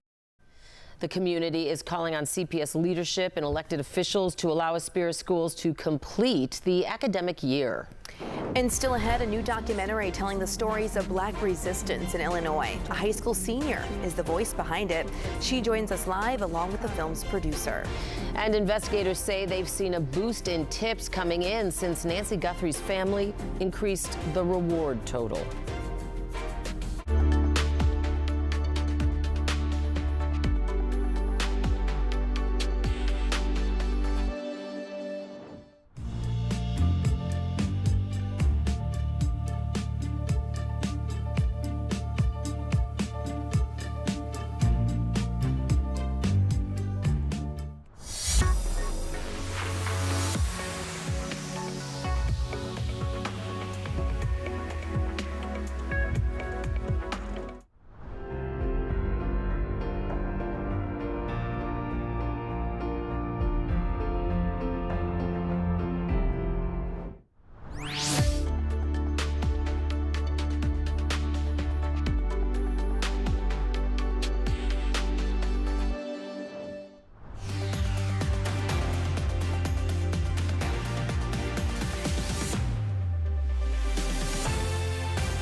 Well, we are learning more this morning about the boat attack that was off the coast of Cuba. The country now says its border troops shot and killed 4 people in a U.S. speedboat after the boat occupants opened fire first. Cuba says they were Cuban nationals living in the U.S. allegedly planning to commit terrorism. CBS News correspondent Jared Hill has more from New York. An intense scene in the Caribbean Wednesday. Cuba says its border guard troops approached a U.S. speedboat carrying 10 people about a mile off the north coast of the island. Cuban officials say they asked for identification, and the people on the boat started shooting, injuring a Cuban commander. Cuban troops fired back, killing at least 4 people. The other 6 injured, arrested, and taken to a hospital in Cuba for treatment. Cuban officials now say the people on the Florida-registered speedboat were Cuban nationals living in the U.S. and that some had violent criminal records. Cuban authorities say they found rifles, handguns, Molotov cocktails, bulletproof vests, and camo uniforms on the boat. They say the group was planning to carry out terrorism on the island, and that another person arrested in Cuba confessed that he was sent from the U.S. to receive the so-called infiltrators. It is highly unusual to see shootouts in open sea like that. Secretary of State Marco Rubio says multiple federal agencies, including the U.S. Coast Guard and the U.S. Embassy in Havana, are investigating and working to verify the identity of those on board. We're going to find out exactly what happened here, and then we'll respond accordingly. The attack comes as tensions between the U.S. and Cuba have been increasing. The Trump administration slapped new tariffs on the island and cut off its oil shipments from Venezuela following the capture of former Venezuelan leader Nicolas Maduro. Jared Hill, CBS News. And now to the search for Nancy Guthrie. Investigators say they're seeing a flood of new tips since the family announced $1 million reward for anyone with information. Authorities believe someone abducted the mother of Today's Show co-host Savannah Guthrie from her home in Tucson, Arizona, almost 4 weeks ago. And some new documents show how many DACA recipients federal agents took into custody during their immigration enforcement that we saw across the country. In a letter to Senator Dick Durbin, the Department of Homeland Security says that ICE arrested 261 DACA recipients or dreamers during the first 10 months of the president's second term. DHS claims that 92% had prior criminal histories, but they didn't specify what they are accused of. The government then deported 86 of those DACA recipients. Senator Durbin and some other Democrats are calling these arrests deeply troubling. The Northeast continues to clean up from this week's major snowstorm where dozens of inches fell. Some snowdrifts rose as high as 5 to 6 feet. In Massachusetts, the National Guard is working to clear roads. More than 70 trucks and 30 private contractors are helping out. Man, that makes us and what we are dealing with here look like a cakewalk. We've got some chilly temps, Laura, but we've got a little sunshine to go along with it. Yeah, and up in that direction, they're eventually going to catch the warmth to get up near 50 degrees. That'll help with snow melt. It'll help, yeah. But mash, you got 6 feet snow. Yeah, it's going to take a while. It's going to take a while. That'll be there till summer, most likely. Hey, 9:17, everyone. Not a whole lot of snow in the short term. We're just watching a big rise, a spring-like warm-up through the end of the week. Friday being the warmest day. Mixed sunshine right now. It's been a quiet, chilly morning. We'll be feeling pretty nice by the end of the day. Wind, warmth, put that all together. We have a fire risk ahead for Friday with sunny skies to finish out the week. And in true Chicago fashion, we're going from warm to cold with some snow chances around here this weekend. The first one that we'll be watching is throughout the day on Saturday. Some scattered snow showers, minor accumulations, a high of 35. It's going to be blustery. It's going to be raw, really cold all throughout Saturday. Now Sunday, we were watching our storm system for the end of the weekend. Right now, that stays well far south of Chicago. So we'll just be watching that snow chance around on Saturday. Cold front comes to town after a warm, breezy day on Friday. Colder Saturday by noon. We'll start working in a couple of scattered snow showers, and that'll likely taper off by the evening hours. And then eventually we'll clear out heading into Sunday. But we'll be watching the track of that next storm system. Snow totals all the way through early Sunday morning. Right now, seeing most of this to the north in that 1 to 2 inch range expected. Again, that's all through Saturday. Right now, sunshine, clouds mixed. It's been a really pretty morning out there, a quiet one. Upper 20s and 30s, 30 degrees now O'Hare and Midway, 33 Joliet, and 28 out toward Waukegan, Kankakee to right around freezing. Today's high, 43 degrees, a milder feel out there. Should be a pretty nice day overall. Tonight, lighter winds, but it will eventually turn breezy by daybreak, and as those winds pick up, that's going to boost us up quickly through the 50s and 60s. Easy. Today, tomorrow, that is 62 degrees, sunshine, clouding over heading into Saturday and then dropping off. 29 for a high on Sunday. Small chance for some snow early on Monday morning, 33 degrees, eventually rising up by the middle part of the week. But we do have some rain and snow, a wintry mix possible from Tuesday into Wednesday. All right, Laura, thank you so much for that look ahead.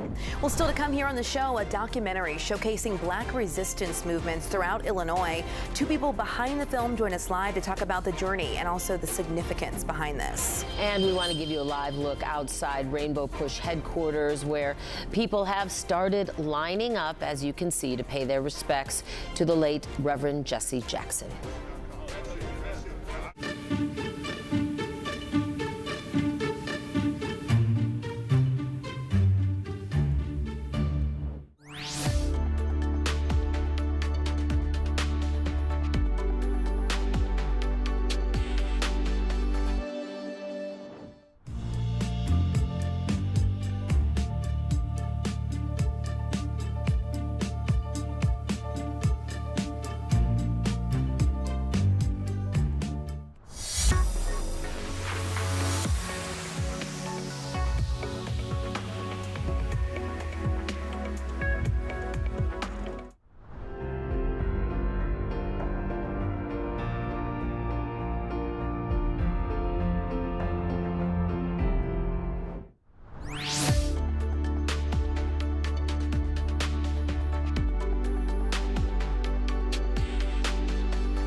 Well, today we have been marking the life and legacy of civil rights activist Reverend Jesse Jackson. Fighting oppression and systematic racism is something leaders like him and so many others have been doing for centuries now. And a new film produced right here locally dives into the journey of Black resistance in Illinois. It's called Against the Current, and here's the trailer.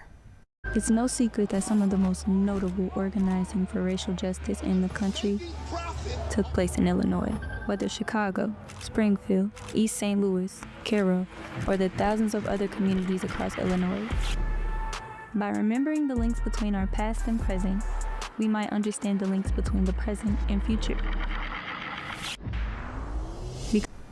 And the voice you just heard in that trailer is Kyla Nash, a senior at Berks College Prep. And we also have Dr. Asif Wilson, who is the producer of the film, also a professor. Thank you both for being here with us. Of course. Thanks for having us. Thanks for having us. I love that you're a high school student. You got to not only be the voice of this, but you traveled throughout Illinois to find examples and stories of how Black people have resisted oppression. What are some of the key things that you learned in this journey?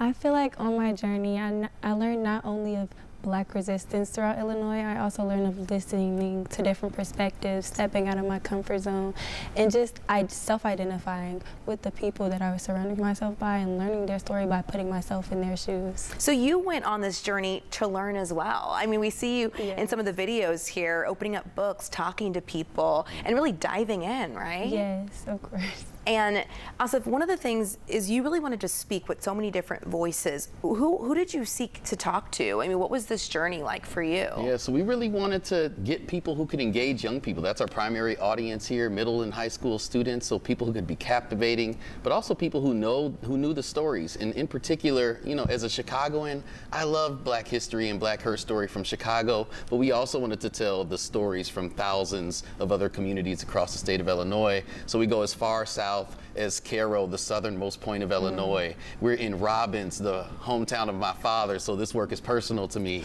We've gone to East St. Louis, we're in Champaign, we're in Chicago to tell the stories, and those are really important. And so we sought the voices from those communities that could really help us illuminate the past, but also spark some questions for the future. And as an educator, I love how you said teaching the history and her story of this. Kyla, what do you hope that people, maybe even your age or just a little bit younger, will take away from this? What do you hope they learn? I would hope that they affirm identity, resilience, and community strength. Communal strength. Like, I feel like throughout my time, I learned that you shouldn't only identify with it. You should you should be proud of the people that, came before you. Yeah, the people that came before you, the people that set the stage for you, and you should be inspired by that to do everything in your power to make change and live the best life you can for your, Yeah, and Kyla, one of the things that you were telling me earlier also is that you learned about the importance of getting together and listening to different perspectives and different voices and different stories. As an educator, Asif, what do you hope that these maybe middle schoolers or high schoolers walk away thinking about? Yeah, when we screen now, we ask people to think about two things. One is, what's something you learned new from this film? And maybe more importantly, what's something you want to learn more about? So we hope that this can be an entree into more questions, more inquiry for students, and more seeking out the truths that exist in their own backyards. We don't tell the story of every community and every moment of Black resistance across Illinois. We hope that viewers can take that agency that they get from the film, those butterflies in their stomach, and go do something, go search out, and go share in their communities about these stories that exist. Thank you both. I do want to ask, most importantly, how can people see this film? Yeah, just give me a call, maybe an email's more important, ajwilso1@illinois.edu. Look us up on the Social Studies Network, and we are doing screenings all across the state. We have 34 scheduled. We're booking in April now and next school year. We'll be in Robbins this evening at the Robbins Community Center on Trumbull. It's free and open to the public, starts at 5 o'clock. All right, you saw the information on your screen. Of course, we'll put all of this information on our website as well. Asif Wilson and Kyla Nash, thank you both for joining us, the producer of the film and also the voice and who went through the journey of this. Thank you so much. Thank you. And make sure to stay with us as we continue to mark the life and legacy of the late Reverend Jesse Jackson. We are live at Rainbow Push, where people have gathered to pay their respects today and over the next week.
A somber day for Chicago and much of the country and the world as funeral services began for the late Reverend Jesse Jackson. There are several memorial and remembrance events planned over the next 9 days. The late Reverend Jackson will lie in repose at the Rainbow Push Coalition headquarters today and tomorrow. This is a live look now where you can see people already lining up to pay their respects, a line down the street at this point, and people will start going in to do that at 10 o'clock today in just about a half an hour.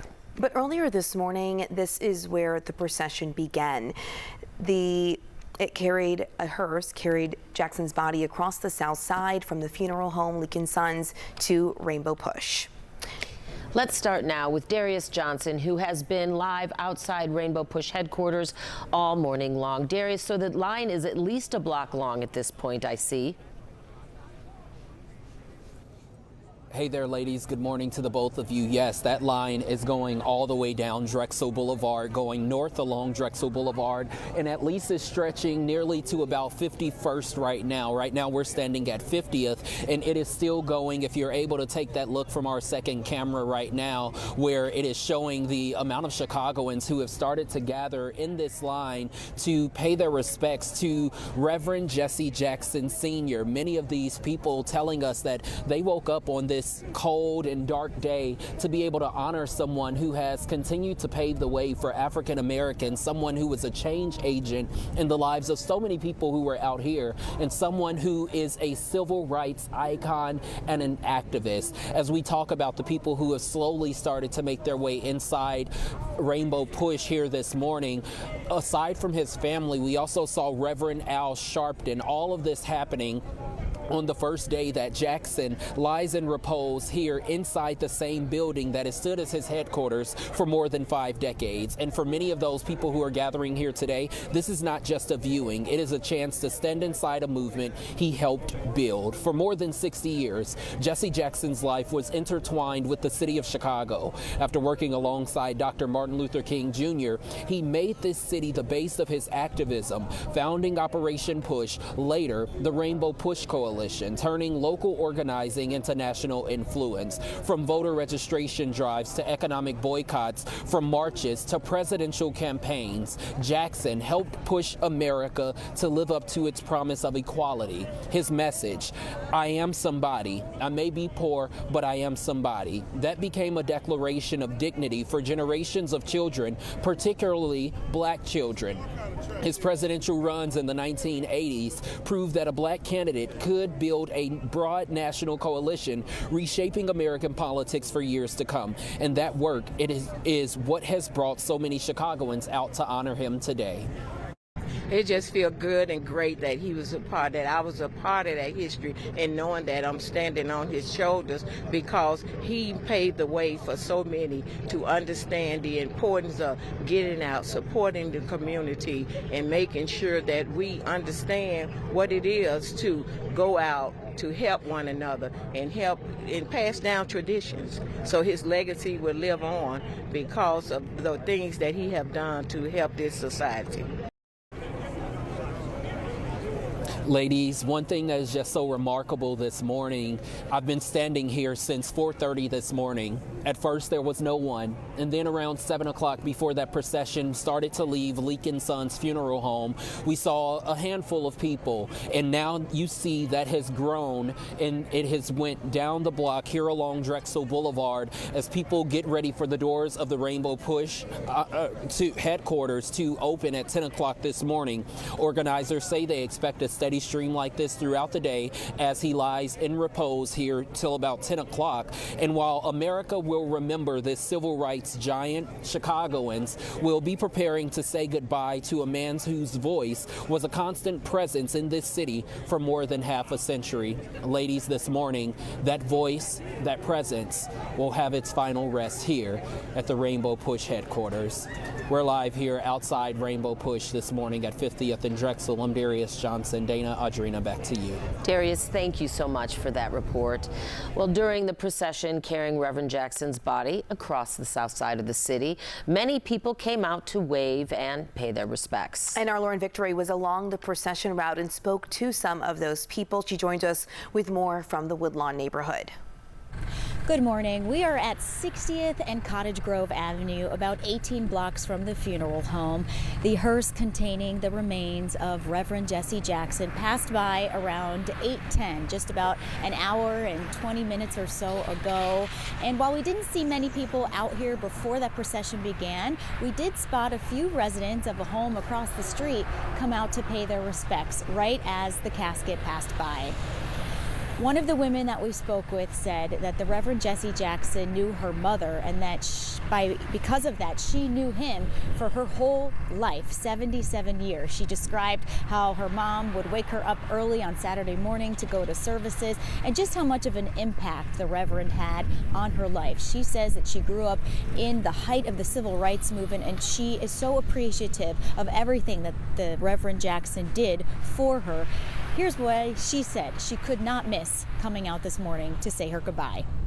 You were waving as the procession passed by. Well, this is not a moment that you wait on, but I mean, I here really in salute to my mother, who was a personal friend and helped form Push when they first started. I'm a original resident of Hyde Park, where my mother birthed me at Cook County Hospital. And I thought it's just giving respect to the family.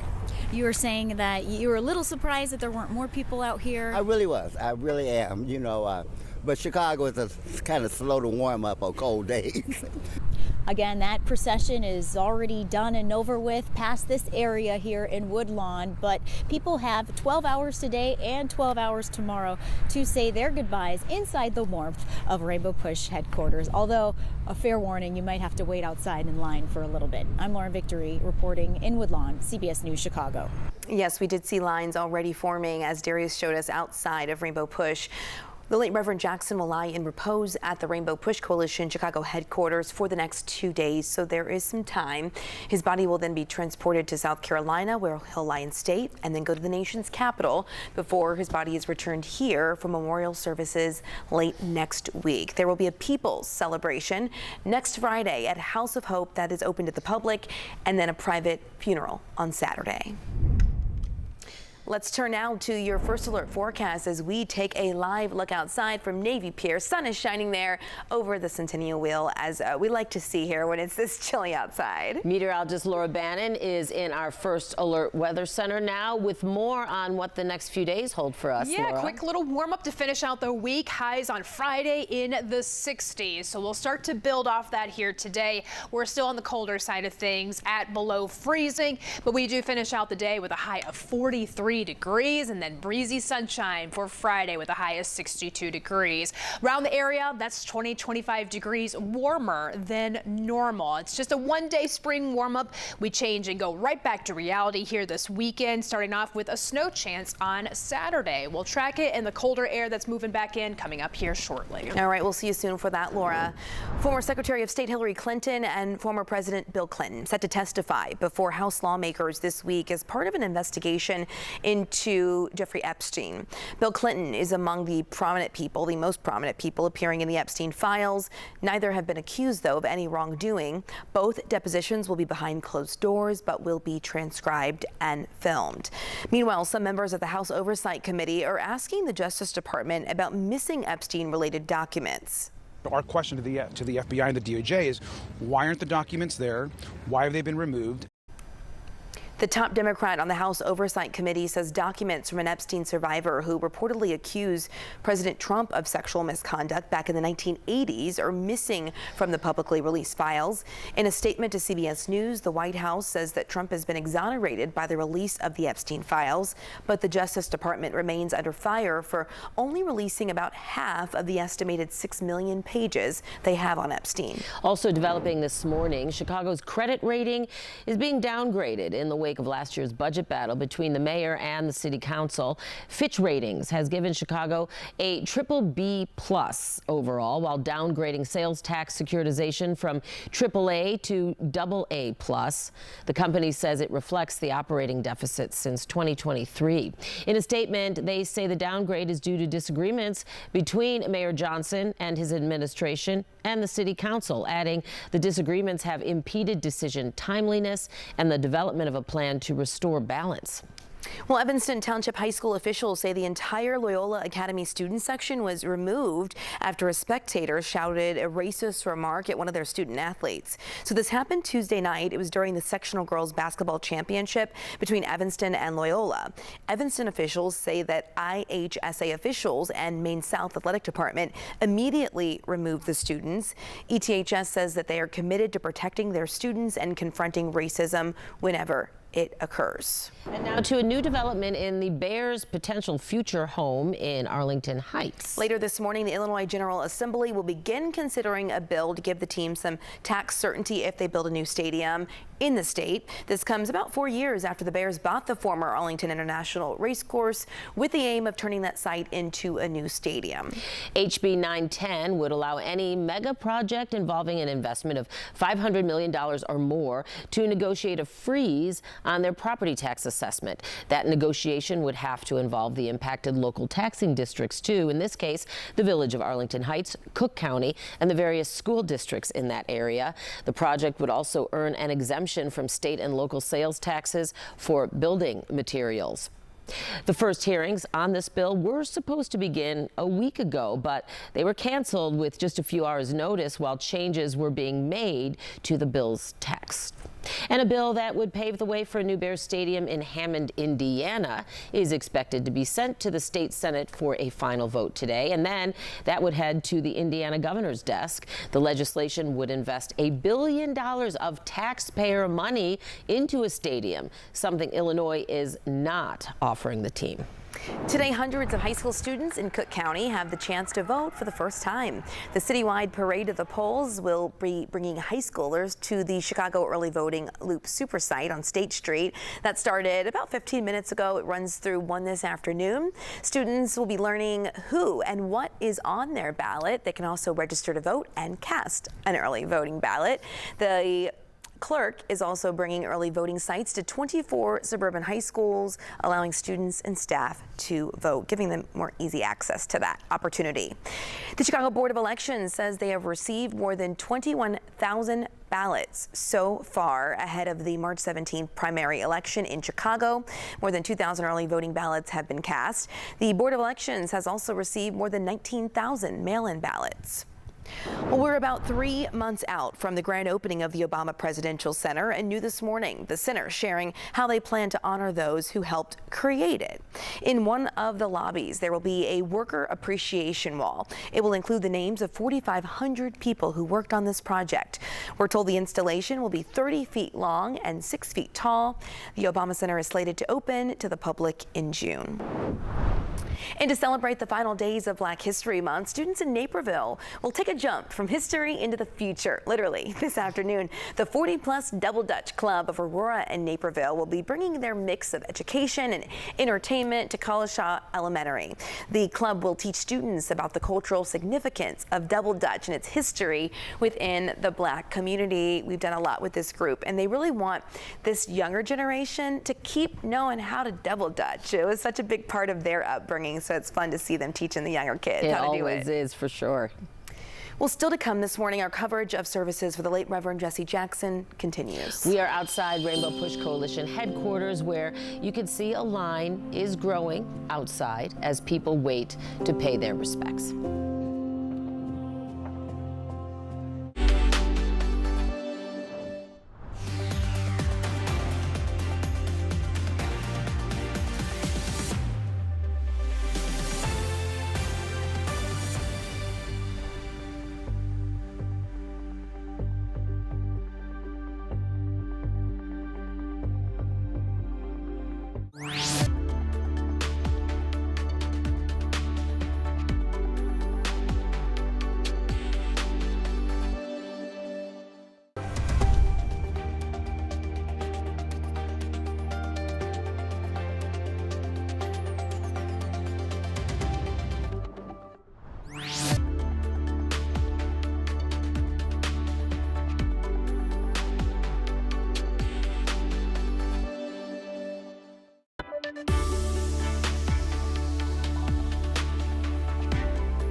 9:48 this morning, and we are taking a live look now outside the Rainbow Push Coalition, where the late Reverend Jesse Jackson will lie in repose. And if you look at your screen here, you can see this long line of people now waiting to pay their respects. And Dana, we've really seen this line grow over the last 20 minutes or so, and this just shows the amount of people who want to come and show respect not only to the late Reverend Jackson, but to his family as well. And honor his work, his life's work. Chicagoans will also be honoring his life and legacy with memorial events over the next several days. Now, Reverend Jesse Jackson's life has been intertwined with Chicago for more than 60 years. Yeah, he made the city the base of his activism by founding Operation Push, later growing to become the Rainbow Push Coalition. And this morning, Reverend Jackson was carried into the very place he led voter registration drives, advocated for corporate accountability, and pushed for greater access to education and employment opportunities.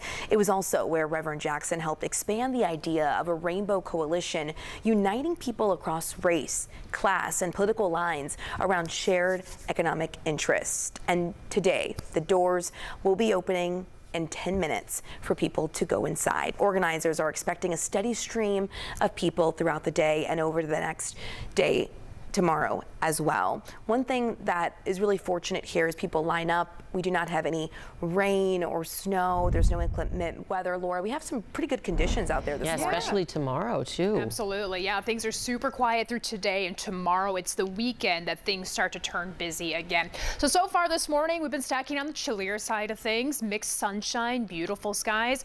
Tomorrow we do pick up the wind, and the winds are going to be driving up warmth and also giving us an elevated fire danger risk for Friday. Highs expected in the 60s, and then we'll eventually cool down again for the weekend as a cold front slides through, and then we're monitoring a couple of snow chances. Snow earlier this morning, that really was all to the far south. We've been quiet ever since daybreak this morning. 20s and 30s and a gentle breeze out there this morning. So wind chills haven't been too much of a problem, but we are watching for a milder feel this afternoon as we go back up into the 40s. 43 degrees, 62 on Friday, sunshine, beautiful day before a front drops through, and then we'll be back down into the 30s for highs here this weekend. And Saturday, we're watching for some scattered snow showers. So here's the futurecast and the play out. Cold front drops through overnight into Saturday, and then comes some scattered snow showers by mid-morning, eventually tapering off by the evening hours. And then we'll mostly be quiet throughout the day on Sunday. That next storm system we were watching, most of that stays to the south. Snow totals generally in that 1 to 2 inch range throughout the day on Saturday. We still have a couple more chances for snow, possibly a wintry mix heading into next week. But after our spring-like warm-up through Thursday into Friday, we turn colder through the weekend next week and keep those chances in through at least midweek Wednesday. This is the Level Spark Charger. So this is a power bank, but it doesn't look quite like one. Look how slim and lightweight that is. Small and 2 light. ounces. I have it plugged into my phone. If you have anything with a micro USB or USB-C rather, it's going to charge it. So Apple products, Samsung, Motorola, Google, not to mention your tablets, laptops. This is going to be that charge on the go, comes to you fully charged, so 19 hours of talk and text time from the Level charger. And it has that pass-through technology. So even as the Level is charging, you can still charge your device and use your device with that pass-through technology. So this, 5 colors, $29.99, 50% off. And I love 5 colors, so maybe buy one for each member of the family. Yeah, put your name on it. Yes, I almost thought I was going to get stuck in Philadelphia train station last night. I was so glad I had that charger. Gotta have it. Yes. To get this deal and more, scan the QR code at the top of your screen or head to cbsdeals.com to start shopping now.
Let's go to our Lauren Victory now, who's live outside Rainbow Push headquarters as services and remembrances for the late Reverend Jesse Jackson begin today. Lauren. Good morning, Dana. I'm at 49th and Drexel. It's one of 2 designated rideshare drop-off locations, about a 5-minute walk from Rainbow Push Coalition headquarters, but an even closer walk if you're looking to get in that line. Here it is from this vantage point. Doors open shortly, but we already spotted people that were up early to pay their respects. A handful of mourners popped out of their building near 60th and Cottage Grove to wave to the procession around 8:10. We spoke with a woman named Marilyn Scott who bundled up with a coffee and fuzzy jacket to say goodbye to the Reverend. Back out here live, I just want to call your attention to this tent from the Black McDonald's Operators Association. They are handing out free hot coffee this morning because they know how many people will be standing out here in the cold to pay their respects to Reverend Jackson. Just another way the community is coming together to remember him. We'll send it back to you in the newsroom. And from that vantage point, Lauren, yeah, we can see how that line continues to grow, even blocks down the street now on Drexel. Thank you for that live report there. And we know, Dana, that just continues to show we expect a lot of people to come over the next 2 days to pay their respects. And as we've been mentioning, services will continue through next week.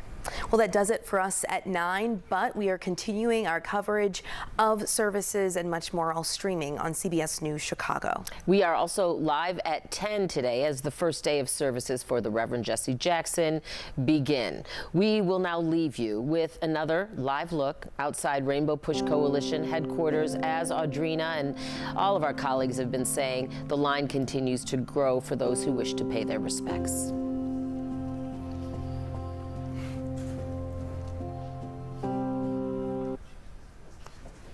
There's a beautiful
Good morning, and thank you for being with us for special coverage as we remember the life of Reverend Jesse Jackson.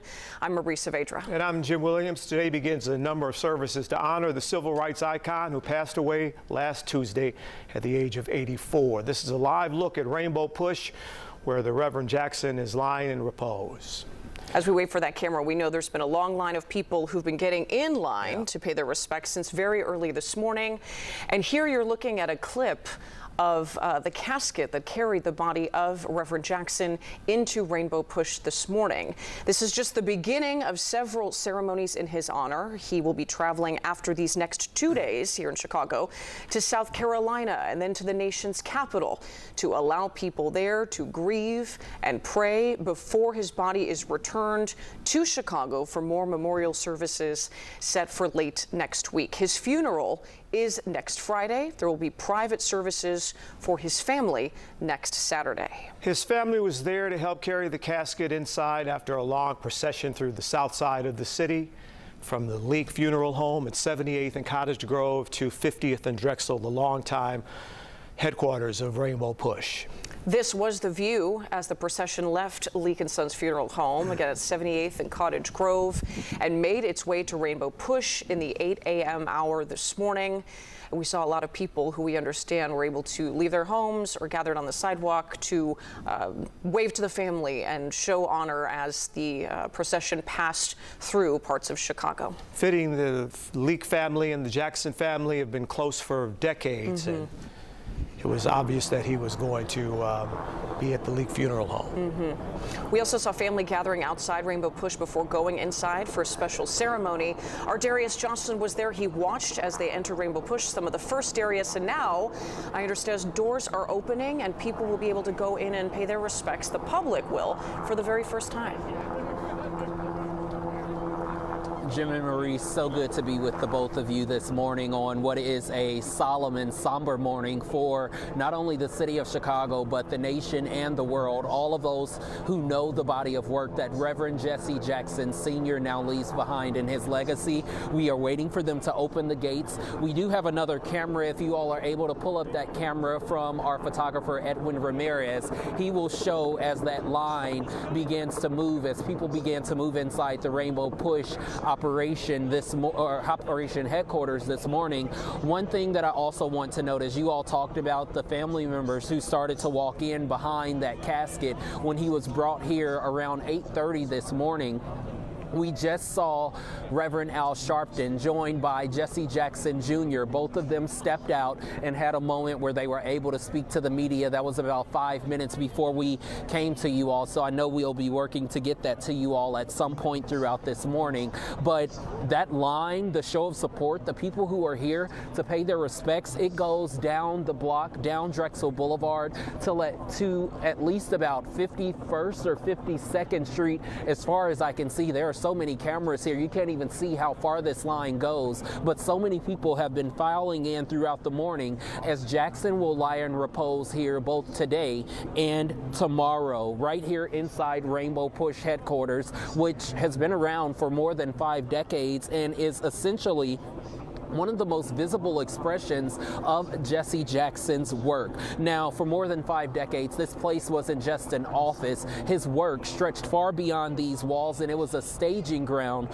for a movement. It was founded back in the early 1970s, where Rainbow Push grew from a local organizing effort into a national platform for civil rights, economic justice, and political mobilization. From here, Jackson led voter registration drives, advocated for corporate accountability, and even pushed for greater access to education and employment opportunities. It was also here that he helped expand the idea of a rainbow coalition uniting people across race, class, and political lines around shared economic interests. Now, his presidential campaigns, back in the 1980s were organized through this very network, proving that a civil rights organization could become a national political force. And for many in Chicago, those weekly gatherings became a place where local concerns met national attention. Take a listen to what people told us this morning. I grew up at Fellowship Missionary Baptist Church, and he came, and I appreciate the civil rights movement that he started and helped out with our students, especially I Am Somebody. You are everything, and so therefore that's important for our kids to continue to understand the community importance of going into the community and helping out.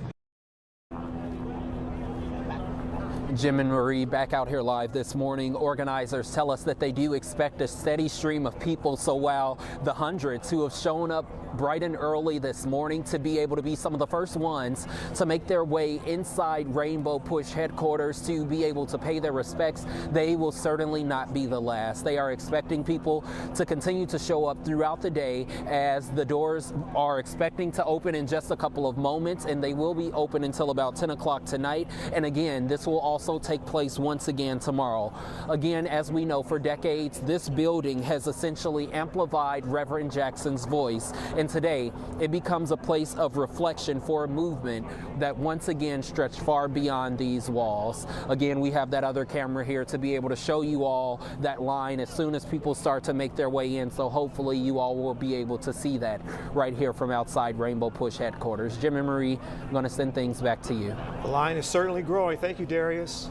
We now want to check in with our Jackie Casket, also live outside Rainbow Push, where crowds of mourners are waiting to go inside and say their final goodbyes to Reverend Jesse Jackson. Jackie, can you tell how long the line is from where you're standing?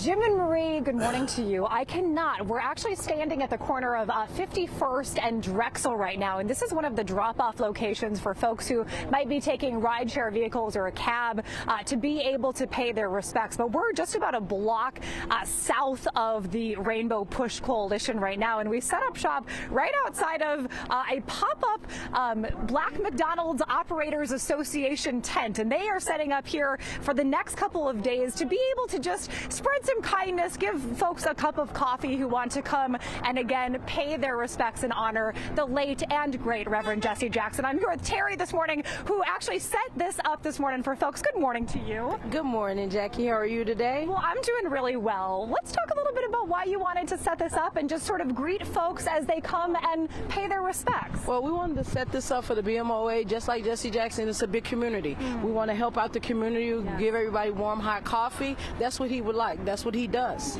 you know, and this is perfect. Hot coffee, it's cold outside, and pay your respects. It sure is. I will say that I even got a cup of coffee from you this morning because you have built a little community out here this morning. What did Reverend Jesse Jackson mean to you? Well, Reverend Jesse Jackson, he means a lot to just the community itself, Black people in general. A lot. Learning about him in school, just learning about the things that he's done. Just him in general, him being the nice person that he is, you know, and things like that. Jesse Jackson is just the next best thing to Martin Luther King. He's did a lot for the community, a lot for people, just all colored people, you know. What do you think it says to you just about the legacy that he left behind? The fact that so many folks have come out and are streaming in just to be able to see him and to say sort of a goodbye and a thank you. They want to be close to his spirit. You know, they want to continue the legacy that he left and to see and to have one more look and touch at him, you know? Yeah. Terry, thank you so much for your time this morning. And thanks, folks, for coming out here and setting up the coffee. And if you guys or if anybody else is out there right now and coming to be able to pay their respects in the next couple of days as Jesse Jackson's body is laying in repose at the Rainbow Push Coalition, they do have these little setups set up on 51st and Drexel and a couple of blocks away on the other side, the north side as well. Jim and Marie, I have to say it's really good to have both of you in my ear this morning as well. Jim, it's always a wonderful day to have you with us. So back to you guys. Thanks so much, Jackie. We're looking inside now at the auditorium at Rainbow Push, where Reverend Jackson's coffin is now. Thank you. Standing by the coffin are his children, and we're told Mayor Brandon Johnson is there as well. Yeah, here is another full look, and there you see family and Mayor Johnson. The family again started their mourning at Leak & Sons Funeral Home in Chatham, and then the body was taken here to Rainbow Push in Kenwood. And the doors are about to open shortly so that the public can come in and pay their respects. Of course, the Rainbow Push Coalition stands as one of the most visible expressions of Reverend Jesse Jackson's life's work. For more than 5 decades, this was not just an office, it was a staging ground for the movement. We all remember those Saturday morning meetings. That we do. Many people have that is such a foundational memory who grew up here in Chicago. Founded in the early 1970s, Rainbow Push grew from from a local organizing effort into a national platform for civil rights, economic justice, and political mobilization. From here, Jackson led voter registration drives, advocated for corporate accountability, and pushed for greater access to education and employment opportunities. It was also there at Rainbow Push that he helped expand the idea of that Rainbow Coalition, an effort to unite people across race, class, and political lines, ultimately around shared economic interests. His presidential campaigns in the 1980s were organized through that very network, proving that a civil rights organization could also become a national political force. For many in Chicago, weekly gatherings at Rainbow Push became a place where local concerns were able to ultimately meet national attention. For generations, children and adults will hear the words, "Keep hope alive." Hear the words, "I am somebody." He took the phrase, "Keep hope alive," and made it tangible. Because of that impact, organizers do expect a steady stream of people throughout the day at Rainbow Push. Again, the doors opening any moment, and then they'll be open until 10 o'clock this evening. For decades, this building amplified Reverend Jackson's voice. Today, it becomes a place of reflection for a movement that stretched far beyond these walls. Many of us longtime Chicagoans remember when the Operation Breadbasket, which was part of the SCLC organization Dr. King founded. We remember a lot of his Operation Breadbasket meetings were at the old Capitol Theater at 79th and Halsted before moving to the former synagogue in Kenwood now. And Jim, for those who weren't aware or didn't have, actually, let's go to Lauren Victory. She spent the morning along the procession route as the casket of Reverend Jackson traveled to Rainbow Push. She joins us now from 49th and Drexel. Lauren, good morning. Good morning. It's nice to hear Jim share some memories. It's really interesting. This is a time of grieving, of course, but so many people that we are encountering have smiles on their faces. They really, truly, fondly remember the Reverend Jackson and everything he stood for, and those Saturday services at Rainbow Push Coalition. We are here at 49th and Drexel, one of the other designated rideshare drop-off locations, and you can see the line is also stretching in this direction. Lots of people here with walkers, people that are in their older years, but I also just noted a young woman walking by with a baby in a stroller. So there are people here trying to educate the younger folks about what Reverend Jackson means. Doors open shortly, as you mentioned, but some people were already up bright and early to pay their respects. We spotted a handful of people that popped out of their building near 60th and Cottage Grove to wave to the procession as it passed by just after 8 o'clock this morning. We spoke with a woman named Marilyn Scott who bundled up with a coffee and a fuzzy jacket to say goodbye to the Reverend on behalf of her mother. Scott says it was her mom who helped form Push when it first started, and she feels blessed to be alive today with changes she feels would not have occurred without Reverend Jackson. I was a child during the civil rights movement. I was down in East St. Louis, Illinois, being raised by an aunt, and I can remember coming home and seeing the city being burned. And then seeing what Jesse and Martin Luther King was trying, and I hate to say use the word try, but what they were doing. Back out here live, it's another look at the line that's stretching north from 49th to 50th. Rainbow Push is down over yonder. Again, people of all ages, colors, and creeds are showing up to say their goodbyes, and we'll be sure to check in with you in a little bit as we start talking to some of the folks showing up. Back to you guys in the newsroom. Thank you, Lauren. Our Darius Johnson is also live for us at Rainbow Push, and I understand Mourners just started going in. Darius, we can see them right there over your shoulder. Hi, Jim and Marie. Good morning to the both of you. Yes, you can start to see those mourners, those Chicagoans, not even just Chicagoans. We were able to speak to a woman, or one of our other reporters who's also here covering this, spoke to a woman who traveled all the way from Florida, and I know she will share that story with you all later on today. But these are not just Chicagoans. These are people who are showing up from all parts of the country to be able to honor the life and the legacy of this civil rights icon, someone who gave so much to so many Americans, so so many African Americans through his movements, through his presidential campaigns, through his civil rights, and through economic justice and even political mobilization. All of these things that he has done throughout the eight decades of his life, throughout his 50 years of service here throughout the Rainbow Push Coalition headquarters.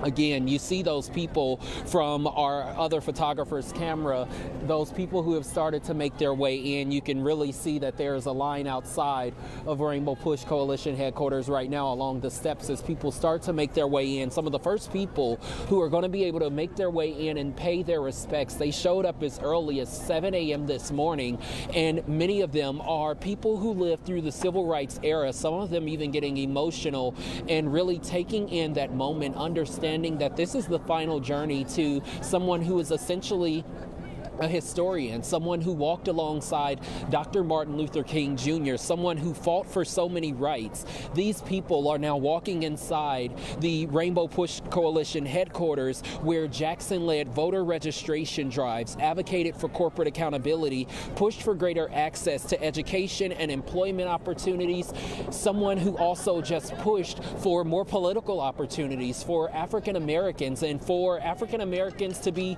taken more seriously. Again, he ran back in the 1980s, but I think, as so many people have said this morning, America was not ready for a black man to be in a political office, especially sitting in the White House at that time. However, his work, his body of work, his advocacy, all of the things that he has done since then really paved the way for someone like a former President Barack Obama to be able to run, for someone like former Vice President Kamala Harris to even throw her name in that hat as well, as she had her presidential campaign. So many of those people who are here, they say that is why they are showing up, because they would not be here today if it wasn't for the opportunities that Reverend Jesse Jackson Sr. provided to them and the fight that he made within their community. Another thing that we've started to see so far this morning, we've started to see younger people show up as well. People who did not live through the civil rights era. We've seen high school students getting off of school buses. Those students here because they want to know more about Reverend Jesse Jackson Sr. Their teachers telling them how important this moment is and how important of an activist and a political figure that he is, to where you need to know him. You need to come and you need to pay respect. Regardless if you watched any of his work or not, that's where they have this big jumbotron sitting out here this morning, showing some of his most notable moments, some of his most notable speeches, from I Am Somebody to even his speeches while he was running for president back in the 1980s. So this morning, this is really a profound moment. It is almost surreal in so many senses, just standing here on this media riser. It's surreal just to know what today is, just after being here just last week when we first learned about his passing, me standing alongside so many of these people who are here this morning, everyone feeling the weight and the impact of this loss. So again, Jim and Marie, this will be a long day, a long mourning period for all of those who are showing up. Again, the doors just now opening, and they will be open until 10 o'clock tonight as he lies in repose here inside the Rainbow Push Coalition headquarters, for people to show up and honor and respect his life and his legacy. Again, I think one of the biggest things that continues to come to mind, one, you see the black, red, and the green flags that are billowing over the Rainbow Push Coalition headquarters this morning. Those are symbolic of Black History Month, his death coming during Black History Month. So there are so many symbolisms within that, but also as we get ready for this week-long celebration from Chicago to his home state of South Carolina to DC, even returning back home here to Chicago, this is everything that his family talked about, sharing their patriarch with the world. And as they get ready to have his homegoing services and celebrations, they are still sharing him with the world. So I think that is a moment to really think about who his family is, who they are, how they continue to honor his life and legacy, and how they continue to share the man who they love so much with so many people who are strangers, but strangers who have become family over so many years. Sending things back to the two of you in studio this morning. Darius, thank you so much for your reporting and your important context this morning. We're going to go inside now, the auditorium, where mourners are passing Jesse Jackson's casket right now, and alongside the coffin are former Congressman Bobby Rush, who was close to Jackson, Al Sharpton, the Reverend Al Sharpton, who called Jackson a mentor, daughter Ashley, son Jesse Jr. On the other side of the casket, daughters Jacqueline and Santina, Congressman Jonathan Jackson, and Mayor Brandon Johnson. We are also hearing some music right now, Jim, as part of this solemn ceremony, a celebration, but also, as Darius mentioned, a time of reflection.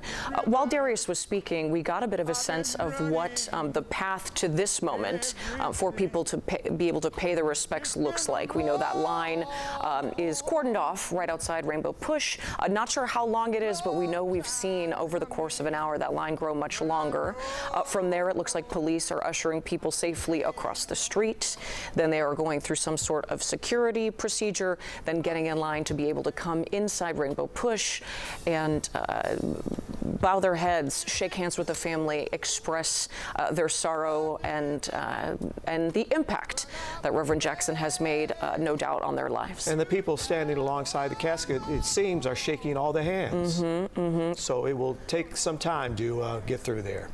Reflection of the community and truly the coalition that Reverend Jackson has created around him. We now want to go back live to our Jackie Kostek. She is outside and speaking with people who have gathered today to get in this line and share their reflections on the late Reverend Jackson. Jackie?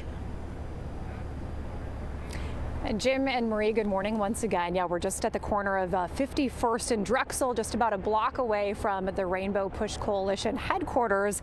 And we have found ourselves a little bit of a community out here, which we know that community was so incredibly important to the late Reverend Jesse Jackson. And I'm here with Rico this morning. Rico, good morning. Good morning. How you doing? Well, I'm doing really well. You and Diallo, your friend, have set up shop right outside of Rainbow Push headquarters, or pretty close to it. And you're selling t-shirts with Reverend Jackson's face on them. Why did you want to come out here and be a part of this? Well, I want to show grace and gratitude to the great Reverend Jesse Jackson, because he definitely put an impact on my life.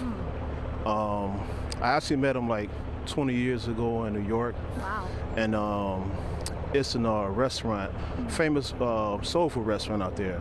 And I was in there, and Jesse Jackson was in there. So it was like so packed and everything and busy, and somehow or another we laid eyes on each other. Then I was like, can I ask a question? Then he was like, sure, you know. So I was like, I kind of need a place where I can do community service. Then he was like, yeah, where you from? I was like, I'm from Chicago. He's like, really? So he was like, you know, stop by Operation Push and I'll help you out or whatever. And I was like, sorry, you know, I didn't mean to interrupt your little meal or whatever, but he was kind of happy. I was happy. So I actually stayed up the street on 53rd and Drexel. So it was right down the street from me. So I ended up walking down here and got my community service done. And then it was a couple of times where I started doing like volunteer service and things like that. And by that, you know, I was kind of younger then, and, you know, they kind of showed me, you know, how open-hearted he was, and it made me have an open heart. So now it's like I want to give back to him and what he did for me and everybody else in the community, you know, and part of the, you know, everything that he did for Chicago and everybody else. So, you know, that's why I'm out here. I'm freezing. And, you know what I'm saying, like, it's not about the money. It's just that what he did for me, you know, I can't speak for everybody else, but what he did for me, and, you know, I just kind of want to give back, you know, and it's like, and then on top of that, you know, he passed away around Black History Month. That's like great historic to him, you know, and I know he didn't have to, you know, he didn't want to just keep going through all the suffering he was doing, you know, with his health issues and stuff like that. So that's why I'm out here, just showing grace. And the grace that he showed you, too, in the moment. I mean, you think about someone just coming up to him in a restaurant. I mean, I imagine that he was with friends or family in that moment, or other civil rights leaders. And he took the time and was present with you in that moment, which is something that I don't know that everybody would have done, but what do you think that says about who he was as a human being and how much of a legacy he's left behind and what that legacy is? Appreciative of that because, you know, he saw it in my eyes. He saw like this guy kind of really wanted to talk to me and he kind of needed some help. And, you know, when he saw that in me, that's when I kind of wanted to change myself and do better for myself and the community as well as my family and show my kids and grandkids like how to learn how to just have love and grace for people in the world because right now it's so rough out here, you know. So it's like, that's why, you know, somebody like me, maybe I can try to help somebody else to just try to show gratitude amongst each other no matter what color you are, you know, so that's why I'm out here. That is such a beautiful thing. Yeah. Did you stay in touch with Reverend Jackson? Did you ever see him again in person or have that person-to-person touch? The Million Man March, it was in D.C. Okay. I couldn't really get to him as much. Of course. You know what I'm saying? There was there were a million people. Yeah, there were a lot of people. Lots of people. You know, it's like I was just glad to be there, be part of history and things like that. Yeah. So yeah, so you know, like a lot of other times I really couldn't see him, but I definitely saw him a lot of times when I was cleaning up, sweeping up around Operation Push. Yeah. So he seen me and was like, "Hey, I remember you," you know, and yeah, so you know. And it's just the dignity of every human being that I think he was able to see that again has just left this like profound legacy. And I see it even on the t-shirts that you're selling. I am somebody, keep hope alive. I mean, those messages still resonate today and maybe we need them more than ever today.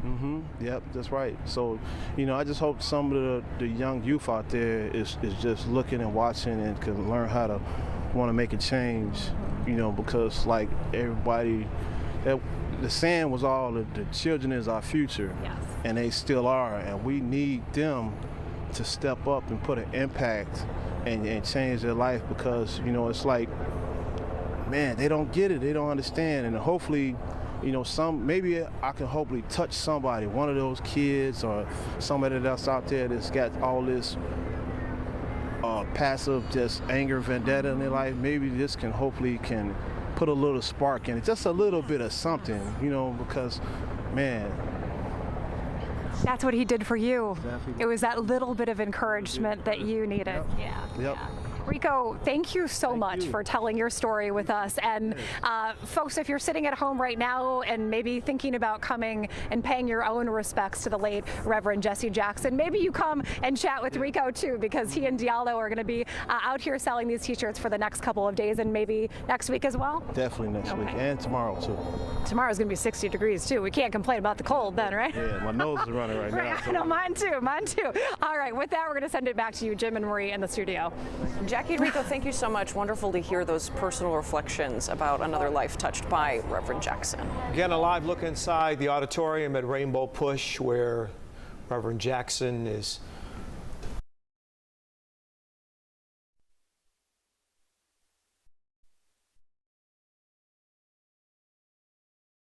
and former Congressman Bobby Rush. And let's listen into some of the music that's being played as people file past.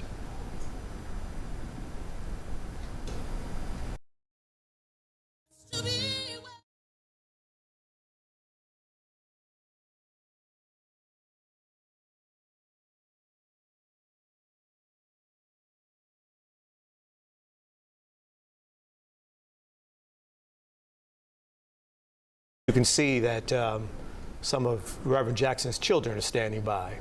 Whatever it takes, just because I want to see you. I really want to see you, to behold you as my king. Hey, say for your glory, oh God, we need your glory. I will do anything just to see you. I really want to see you, to behold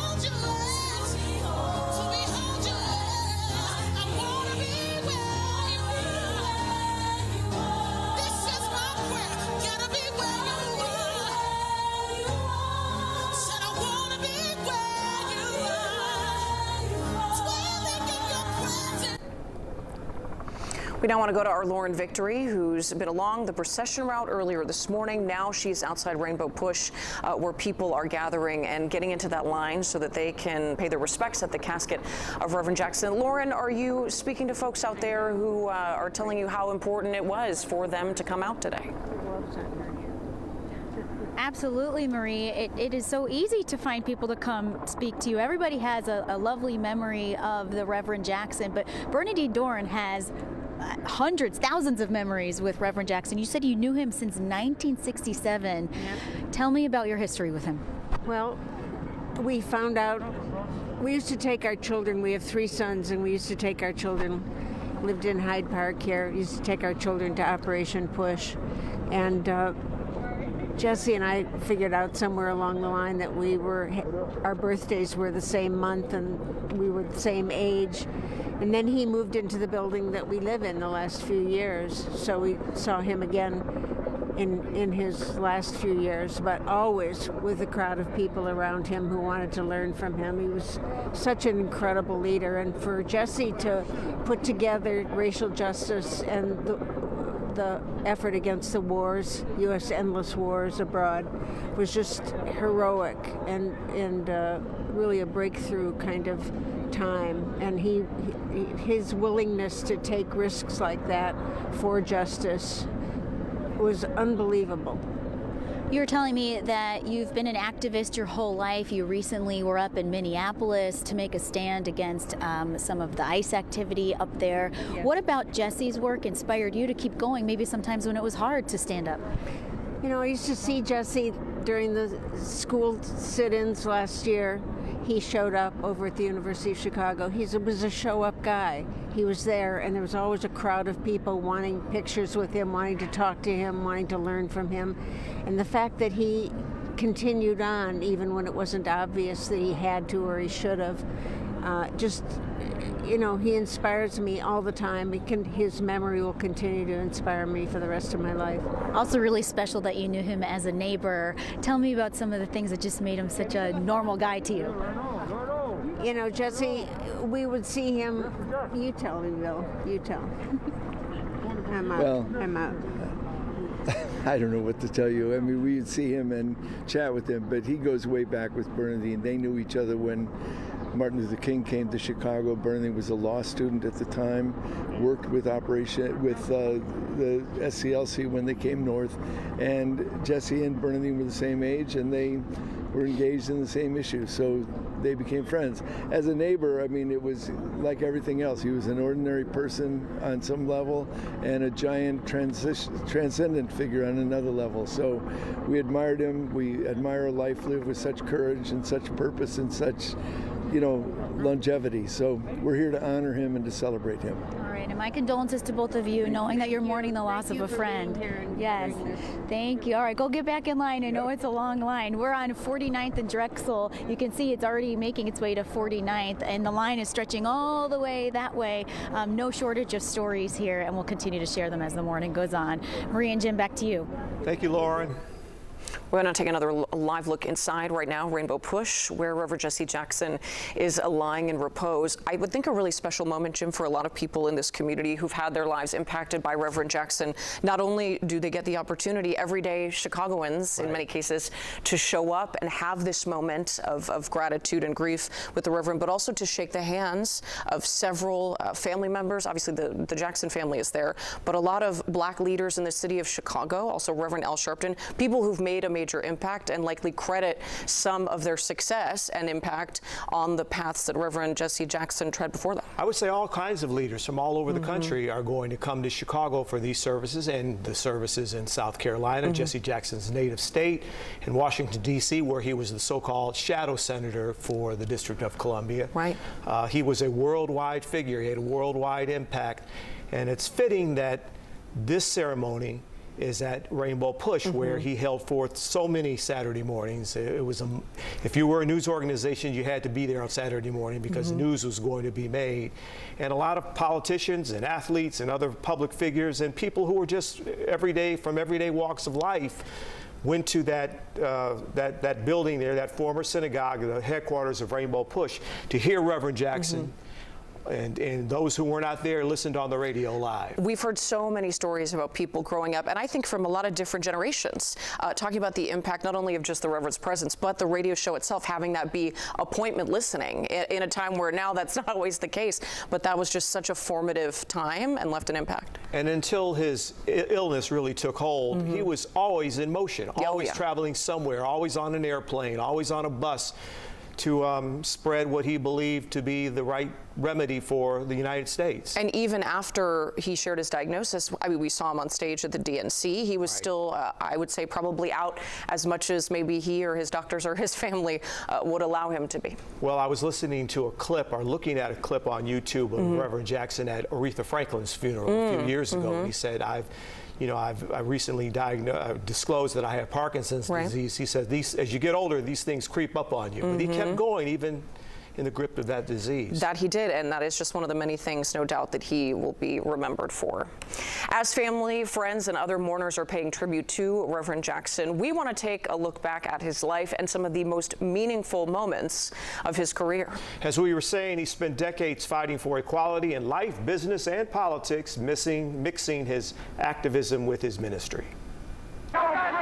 Jesse Jackson's arrival in Chicago at the age of 25 was a virtual baptism by fire. Greeted by angry crowds as he marched with the Reverend Dr. Martin Luther King Jr. He was also in Memphis when Dr. King was assassinated. Somehow this nation has to continue to be challenged and to be transformed from what it is to what it ought to be. 4 decades later, he stood in Grant Park, tears in his eyes, as the election of Barack Obama moved a giant step closer to that transformation. Jesse Louis Jackson was raised in Greenville, South Carolina. A series of yearbook photos shows him growing up. At age 19, as a member of the so-called Greenville 8, he picketed the city's segregated public library. I am somebody. He was one of the most captivating orators of our time, first heading the Chicago chapter of Operation Breadbasket, then founding Operation Push in 1971. Voter registration drives turned his attention to politics and were instrumental in the election of Harold Washington, Chicago's first African-American mayor, and then his own candidacy for president. For President of the United States, the Reverend Jesse Louis Jackson. He campaigned in big cities and small towns, surprising experts by winning 3 million votes and 5 Democratic presidential primaries in 1984. Now a major force nationally and internationally, taking time out from campaigning to negotiate the release of a Navy pilot shot down by Syria over Lebanon. Reverend Jackson's mission was a personal mission of mercy. He later won the freedom of 22 Americans being held in Cuba and 3 U.S. soldiers captured while patrolling with a UN peacekeeping force in Macedonia. In the 1988 campaign, his Rainbow Push coalition had grown to 7 million voters, enough to win 11 primaries and caucuses, enough to win the support of these working people. And I just respect Jesse for coming and doing what he's doing. All of us have sinned and come short of the glory of God. But he was not immune from the usual political pitfall. However innocent and unintended, it was insensitive and wrong. In 1984, he referred to New York City as Hymietown, infuriating the Jewish community. In 1998, a staffer who accompanied him to the White House to counsel President Bill Clinton during the Monica Lewinsky scandal turned out to be pregnant with his child. Barack Obama's election should have been a proud and triumphant moment for Jackson, as few would dispute the fact that it was Jackson who paved the way for an African American to the White House. But instead of being celebrated and embraced, he was relegated to a minor role in the campaign, especially after having to apologize for his private conversation caught on tape criticizing the president-to-be. There are some who say that you were deliberately pushed aside from the campaign. There may have been those who thought that. I don't think Barack did. I certainly didn't. In 2015, Reverend Jackson was diagnosed with Parkinson's disease. He kept the diagnosis quiet until 2017, when he informed the public of his disease. Despite the health setback, he continued his work as an activist, activism celebrated around the world. In July of 2021, he received France's highest order of merit. Jesse Jackson's life included campaigns for equal opportunity, a war on drugs, universal health care, and opening up the political process, all ultimately embraced by others in his eyes, as we saw back in 1988, always on the prize. We must never surrender. America will get better and better. Keep hope alive. Keep hope alive. Keep hope alive. And we see the arc of Reverend Jackson's life. He was the incredibly young aide to Dr. King, and then he became the civil rights leader in his own right, engaging in that struggle for civil rights, and then becoming a politician, speaking on behalf of struggling farmers and displaced factory workers, thus Rainbow Coalition. An incredible life that touched so many corners and different levels of society, etc. Our Darius Johnson is outside Rainbow Push. He's been speaking on those same themes this morning. Darius, as we send it back out to you, you're watching people going in, preparing to pay their respects, and I'm curious if you can give me a sense of what the mood is, if it's more of a celebration, gratitude. What are you seeing? Hi there, Jim and Marie. Good morning to the both of you once again. You know, the mood has changed as the morning has gone on. I can tell you at first, when the hearse first arrived with his casket and with his family joining him as they walked inside the Rainbow Push Coalition headquarters this morning, it was solemn, it was somber. So many people were honestly, seemingly holding back a lot of emotions, no tears, but you can tell that they were holding back emotions, and so many people had so many profound things to say about Reverend Jesse Jackson Sr. Since then, it almost appears as if the mood has turned more into a joyful celebration. So many people, what's remarkable, I'm looking at this one gentleman who's speaking to our reporter, Sade Gray, who will speak at 11 o'clock today. This gentleman is holding a photo that says Jesse Jackson, Voice of the People, with all of these photos of Reverend Jesse Jackson Sr. throughout his lifespan, from those moments that you just talked about, Jim, when he was a young man walking alongside Dr. Martin Luther King Jr., from those moments throughout the civil rights era, all the way through the points of his presidential campaigns in the 1980s, and even his times here on those many weekends that you just talked about here inside the Rainbow Push Coalition headquarters. And that is something that I think so many people are showing up for today, to be able to honor and pay their respects to a man who many people call a great, a man who really embedded his life and rooted his life into helping others and helping America live up to its promise and advancing opportunities for African Americans, for people of color. One thing that his family spoke about just last week was talking about how they pushed for more black women to be on air, be anchors and reporters here throughout the city of Chicago. Right now you're taking a look from our photographer Edwin Ramirez, who is right there at the doors of the Rainbow Push Coalition as another flood of people get ready to make their way in. We know that there have been people who have started to make their way out as well after they've been able to go in and pay respects to the family, pay respects to Reverend Jesse Jackson Sr. And all of those who show up today, Marie, you talked about those different moods. It's been gratitude. While it has been emotion, it has been gratitude. So many people who are thankful for the work that he has done throughout the 8 decades of his life, 84 years on this earth, where he has given so much of it to strangers, all because he wanted this to be a better place for people who looked like him, creating a better landscape overall across so many sectors, from education to economics to political campaigns to politics, so many different areas, all things that, Jim, you spoke about throughout that story. As we talk about the people who are showing up here this morning, I want you to take a listen to what one person told us, who was standing in line around 8 a.m. just moments after his body was taken inside the Rainbow Push Coalition headquarters. It just feels good and great that he was a part, that I was a part of that history, and knowing that I'm standing on his shoulders, because he paved the way for so many to understand the importance of getting out, supporting the community, and making sure that we understand what it is to go out to help one another and help and pass down traditions, so his legacy will live on because of the things that he have done to help this society. And bear with me, you guys, I just got something. That gentleman that I was saying Sade was speaking to behind our cameras, this is what it says, and Tim, let me know if you need me to bring it up or down. It says, Jesse Jackson, voice of justice, a life of activism, leadership, and rainbow dreams, which is so fitting to be standing outside the Rainbow Push Coalition headquarters this morning. This is that image here. I'm not sure if you all were taking a look at it, but Jesse Jackson, voice of justice, a life of activism, leadership, and rainbow dreams. Just take a look. You can see that photo right there outside of in Memphis the day of Dr. King's assassination. You can see other photos of Dr. King. You can see those photos of Reverend Jesse Jackson throughout his tenure, standing side by side with so many people, even Nelson Mandela here as well, him receiving a medal, all of these different accolades throughout his life. And at the bottom you can see a timeline speaking about his life.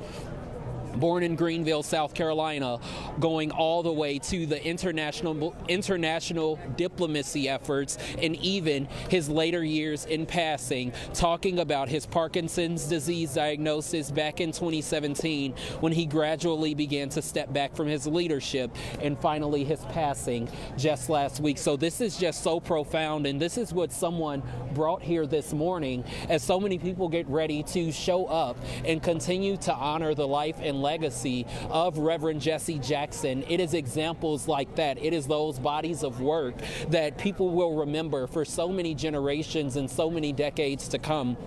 So I think this is yet another symbolism of the gratitude that people feel, all of the ways that people feel that this stranger, this man who gave so much of his life to others, why they call him a neighbor, why they call him a friend, why they call him a respectable figure, an icon throughout many decades and throughout this generation.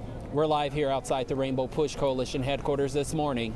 I'm Darius Johnson. Jim, Marie, back to you. Darius, thank you. Yes, a remarkable life. 60 years of activism and service. Incredibly important and meaningful to the people gathered here today, and also those watching around our neighborhoods and around the world. This is another live picture inside Rainbow Push Coalition, where you see people are gathered. They are in line to go up to the front there, where there are flowers, and the Jackson family gathered, as well as we know Reverend Al Sharpton and Mayor Brandon Johnson. These people will be able to have their moment at the casket of Reverend Jackson and also shake the hands of those who are there standing in honor next to, be it a father, a colleague, an inspiration to the many people who've had a life that was along a path frequently referenced as tread by Reverend Jackson, efforts he made to make it possible that so many people would be in leadership, so many African-American people, but also, like you said, that Rainbow Coalition really promoting access for so many who may not have had the voice that they thought they would. And those of us of a certain age can't remember a time when Reverend Jackson wasn't around. He was a ubiquitous figure in Chicago and around the world, but especially here in Chicago, where he made his home for the last 60 years. Jim, I also think because of the reverence of a certain generation, the generations below have held that same respect and honor and education of the impact that Reverend Jackson made. Though after some protests and incidents with police, there were some younger folks who thought, well, maybe Jesse Jackson's time had passed, but he was still in the fight and certainly had his admirers among young people. And a presence. We'll see that today as we expect the lines to continue likely through 10 o'clock tonight, Jim, when Rainbow Push will keep its doors open for this first day of the public paying their respects. As you see here, mourners are passing the casket of Reverend Jackson. Rainbow Push will welcome people again, until 9 o'clock this evening, not 10 o'clock. It'll be until 9 o'clock. People will pay their respects to the Reverend Jesse Jackson at Rainbow Push for the next 2 days. His bodies will be then transported to South Carolina and then the nation's capital to allow people there to grieve and pray. His casket will then return to Chicago for memorial services late next week. His public funeral is next Friday, with private services for his family happening next Saturday. As we take another live look inside, this is where we will focus our attention for much of the day for our coverage here on CBS News Chicago, continuing, I should say, in our news at 11 o'clock. Steady stream there, and they are being greeted by Jesse Jackson's children and the Reverend Al Sharpton, former Congressman Bobby Rush, and Mayor Brandon Johnson. Thank you for being with us this morning. More coverage throughout the day here on CBS News Chicago. But I am somebody. He was different. He was a different kind of preacher. We must grow up, accept the fact that nobody will save us, from us, for us, but us. He's a preacher in blue jeans and a dashiki. Indigo publisher Hermine Hartman was 18 years old when she first witnessed the power of the preacher named Jesse Jackson Sr. He mobilized people. He gave us a sense of do something. You don't like it, do something about it. Inspired, Hartman went to work for Jackson in the small but mighty organization he ran called Operation Breadbasket. There were lots of people there. A lot of young people, a lot of students, a lot of people from the neighborhood. In the beginning, the meetings were held at the old Parkway Ballroom until dozens turned into hundreds. Jesse outgrew everything. We moved to churches. We moved to the Capitol Theater, and eventually to where Push is located today. Down with dope. Up with hope. The name also changed to Operation Push, then the Rainbow Push Coalition. But Hartman says Jackson never wavered from the mission of economic empowerment for African Americans. How many black people do you have hired, and in what capacity are they? Are they low-level jobs or are they high-level jobs? Jesse is a challenger. We're not marching out here in this cold for welfare. We're marching for fair share and equal protection under the law. Jackson challenged the NFL, publicly criticizing the league for its lack of black managers and black quarterbacks. They were saying, stereotypically and ignorantly, that the football guys couldn't be quarterbacks and couldn't be managers and couldn't be leaders of the team. That was very stereotypical. Jesse changed that. He challenged it. Today, the NFL is much more diverse. He impacted economics. He impacted Wall Street. He will be remembered, says Hartman, for successfully negotiating the release of dozens of U.S. hostages and prisoners. Reverend Jackson's mission was a personal mission of mercy, and he has earned our gratitude and our admiration. And we can't forget when he took on the media. There was a boycott in Chicago on your station. For 9 months, picketers protested the demotion of weekend anchor Harry Porterfield and demanded the hiring of more black managers in top positions. So, boom, you got a black station manager. This is your day of victory. Keep on pushing. Keep on pushing. In 1984, we must chart a new course. And again in 1988, Jackson ran for president. Hartman credits his candidacy for inspiring others. Jesse said, keep hope alive. I loved him, the mayor. Madame, when he said, hope is alive. That was taking it from one generation to another. Perhaps his biggest achievement, says Hartman, black voter registration. When Jesse went into a church or Jesse talked to a community group, first question, how many people here are registered to vote? And if you were not registered to vote, he suggested that you did register to vote. Will there be another Jesse Jackson Sr.? I don't think so. He was unique. We must never surrender. He had a mission. He had a purpose. America will get better and better. He saw the possibility of the opportunity, and he rose to it. Keep hope alive. Keep hope alive. Keep hope alive.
A live look at 11 o'clock inside Rainbow Push headquarters, where Reverend Jesse Jackson lies in repose. And from above, you can see the lines that are outside as mourners wait to pay their respects to a towering figure in the fight for civil rights.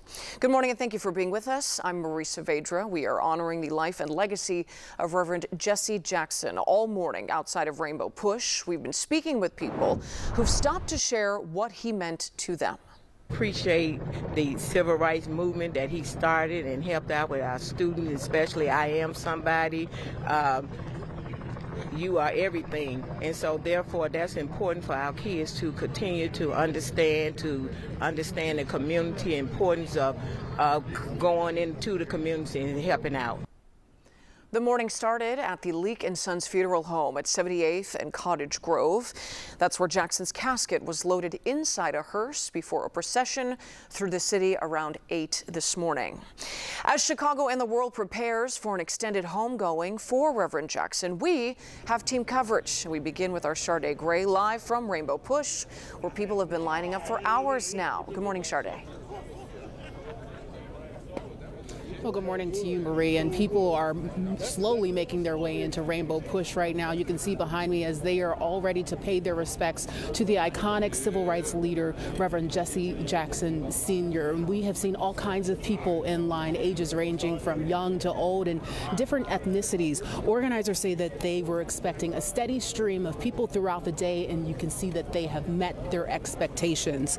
Founded in the early 1970s, Rainbow Push grew from a local organizing effort into a national platform for civil rights, economic justice, and political mobilization. It was also here that he helped expand the idea of Rainbow Coalition, uniting people across race, class, and political lines around shared economic interests. For many in Chicago, weekly gatherings here became a place where local concerns met national attention. Today, hundreds lined up outside, all ready to pay their respects to the Reverend Jesse Jackson Sr. Jesse Jackson Jr., accompanied by civil rights activist Al Sharpton, briefly came out and spoke, and they were shocked to see this much support. People that are lining up by the hundreds just to say thank you. A man who didn't ask for much, a man who lived essentially a simple life, but opened up his heart, his caring, his concern for all of humanity. And for decades, this building amplified Reverend Jesse Jackson's voice. And once again, as you can see behind me, there is a long line of people making their way in to pay their respects. We will be out here all day to bring you the latest. Back to you, Marie. Sade, thank you so much. We now want to check in with our Lauren Victory. She's also live near Rainbow Push at 49th and Drexel. That's where people are getting in line to pay their respects. And Lauren, you've been hearing from a lot of people today about how important it is for them to be there. Absolutely. Everybody seems to have a memory of Reverend Jesse Jackson. So 49th and Drexel is one of two designated rideshare drop-off locations, and people certainly are coming in droves. Here's a look at the line down here. It's about a 3-minute walk to Rainbow Push, but at this point, I'm guessing it's at least 45 minutes to get inside. Doors opened at 10, but people started paying their respects to him hours ago. We watched as a handful of mourners popped out of their building near 60th and Cottage Grove to wave to the procession around 8:10 this morning. We spoke with a woman named Marilyn Scott, who bundled up with a coffee and a fuzzy jacket to say goodbye to the Reverend on behalf of her mother. Scott says her mom helped form Push when it first started. She describes herself as a child of the civil rights movement and feels blessed to be alive today with changes she feels would not have occurred without Reverend Jackson. Well, a man we met named James Hickman feels the same way. He's a history lover who is selling posters filled with photos of Reverend Jackson and a timeline of the Reverend's life to people waiting in line outside Rainbow Push this morning. He printed 5,000 copies of his poster and thinks he'll sell out by tomorrow. Why is it important to you that people take home and display this history in their home? Well, we need, the education, because, they're taking a lot of stuff away from the schools and stuff like that, the DEI, and it's important to keep, you can't just go get history and education in a lot of different places.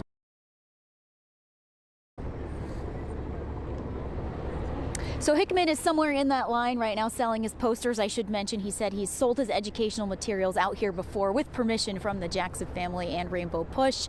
We're going to send it back to you in the newsroom. I'm Lauren Victory. Back to you. Lauren, thank you so much. Reverend Jackson will lie in repose at Rainbow Push Coalition Chicago headquarters both today and tomorrow. His body will then be transported to South Carolina, where he will lie in state, then to the nation's capital to allow people there to pay their respects before he is returned to Chicago for memorial services that are scheduled for late next week. There will be a people's celebration next Friday at House of Hope, then a private funeral set for Saturday. We now turn to your first alert weather, and we are warming up in a big way. It might not feel like it right now, but meteorologist David Yeomans is here, and he says it is so. That's right. Yeah, spring-like weather coming tomorrow, but then back to winter on the final day of February on Saturday. Check it out. A little bit of everything over the next several days in the Chicago area. Today, mostly cloudy skies are returning with a slight chance of a sprinkle or a flurry. Look at tomorrow. Breezy sunshine and a 20-degree warmer than normal high temperature. On Saturday, though, that comes crashing back down to the 30s with light snow and breezy winds. Coming up in your first alert forecast, a first look at how much snow may accumulate from this first round and another round coming on Sunday night. Marie, back to you. David, thank you. Other news now, 4 men are hospitalized after a shooting at a Woodlawn gas station last night. Police say those victims were near Stony Island and Marquette. And that is when several people got out of a car, they opened fire and then drove off. All 4 men went to the hospital. 1 man is in critical condition. Police say the responding officers saw the suspect's car and chased it. Officers were able to recover a few firearms at the scene and were told that several people that are persons of interest are now being questioned. Right now, lawmakers in Springfield are looking to find a way to keep the Bears in Arlington Heights. The General Assembly is considering a bill to give the team tax certainty if they build a new stadium in Illinois. HB 910 would allow people to ultimately have a mega project with an investment of $500 million or more to negotiate a freeze on a property tax assessment. That negotiation ultimately would involve the impact to local taxing districts, and in this case, the village of Arlington Heights, Cook County, and various school districts in the area. The project would also earn an exemption from state and local sales taxes for building materials. Today, hundreds of high school students are casting their votes for the very first time. The citywide parade to the polls is bringing high schoolers to the early voting super site in the Loop. First, though, students got a lesson in who and what is on their ballots. They also registered to vote. The Cook County Clerk's Office is bringing early voting sites to 24 suburban high schools as well. The Chicago Board of Elections says it's received more than 21,000 ballots ahead of the March 17th primary election in Chicago. More than 2,000 early voting ballots have been cast so far. The Board of Elections has also received more than 19,000 mail-in ballots. Still to come, a lot of questions this morning as Cuba's government says it killed 4 people after a U.S. registered boat opened fire off the coast of that country. Plus some high-stakes talks between the U.S. and Iran over its nuclear program. And Hillary Clinton testifying in the Epstein investigation, what lawmakers are pressing her on a day before her husband's deposition.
This morning, a new round of talks between the U.S. and Iran are getting underway. Natalie Brand keeps an eye on that and the latest out of Cuba following a boat attack. In Geneva, President Trump's son-in-law Jared Kushner and Special Envoy Steve Witkoff sat down for the latest round of indirect nuclear talks with Iran. I think a fair, balanced, and equitable deal is achievable. Iran's foreign minister said the country is also prepared if a deal is not reached with a massive U.S. military buildup in the Middle East. There would be no victory for anybody. It would be a devastating war. Ahead of the talks, Secretary of State Marco Rubio said President Trump still prefers diplomacy, but he warned Iran poses a grave threat to the U.S. After their nuclear program was obliterated, they were told not to try to restart it, and here they are. You can see them always trying to rebuild elements of it. They're not enriching right now, but they're trying to get to the point where they ultimately can. In another international development, the U.S. is investigating after Cuban authorities shot and killed 4 people on board a speedboat registered out of Florida. I'm not even going to speculate as to what it could have been. It's a wide range of things. But suffice it to say, it is highly unusual to see shootouts in open sea like that. Cuban authorities said the individuals entering Cuban waters were asked for identification and then opened fire. Cuba alleges they were armed with assault rifles, handguns, Molotov cocktails, bulletproof vests, and camouflage uniforms, and planned to carry out a, quote, infiltration for terrorist purposes. The U.S. has not verified that information. Natalie Brand, CBS News, the White House. Former Secretary of State Hillary Clinton says she had no knowledge of Jeffrey Epstein or Ghislaine Maxwell's crimes. She made those comments in her opening statement as she testifies before House lawmakers as part of an investigation into Epstein. Her husband, Bill Clinton, among the prominent people appearing in the Epstein files, and he is set to testify tomorrow. Neither have been accused of any wrongdoing. They did agree to give their testimonies after the Republican-led House moved toward a vote to hold them in contempt of Congress. Both of their depositions will be behind closed doors, but will be transcribed and filmed. I think one of the things that we've been hearing a lot about lately is whether Jeffrey Epstein had any sort of foreign ties, whether there were any sort of, we received any sort of wealth from foreign governments. I think that's also a unique space where the former president might be able to be helpful. Again, Bill Clinton set to testify tomorrow, and he will be the first former president to be compelled to testify before lawmakers. Meanwhile, some members of the House Oversight Committee are asking the Justice Department about some missing Epstein documents. So our question to the FBI and the DOJ is, why aren't the documents there? Why have they been removed? The top Democrat on the House Oversight Committee says documents from an Epstein survivor are missing from the publicly released files. In those docs, she accused President Trump of sexual misconduct in the 1980s. In a statement to CBS News, the White House says Trump has been exonerated by the release of the Epstein files. But the Justice Department remains under fire for only releasing roughly half of the estimated 6 million pages they have.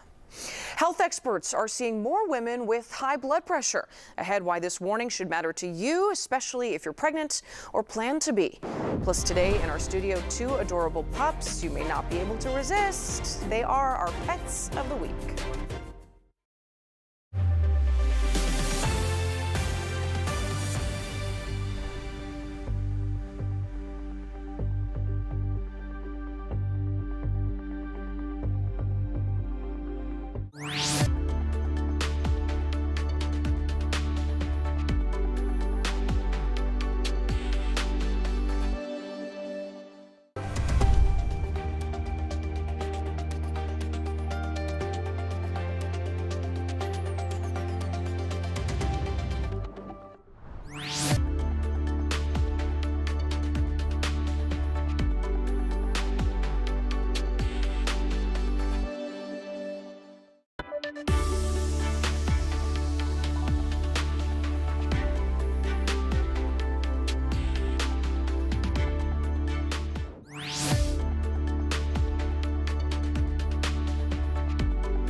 Let's take another live look inside Rainbow Push, where people are paying their respects to the late Reverend Jesse Jackson. Jackson will lie in repose there today and tomorrow.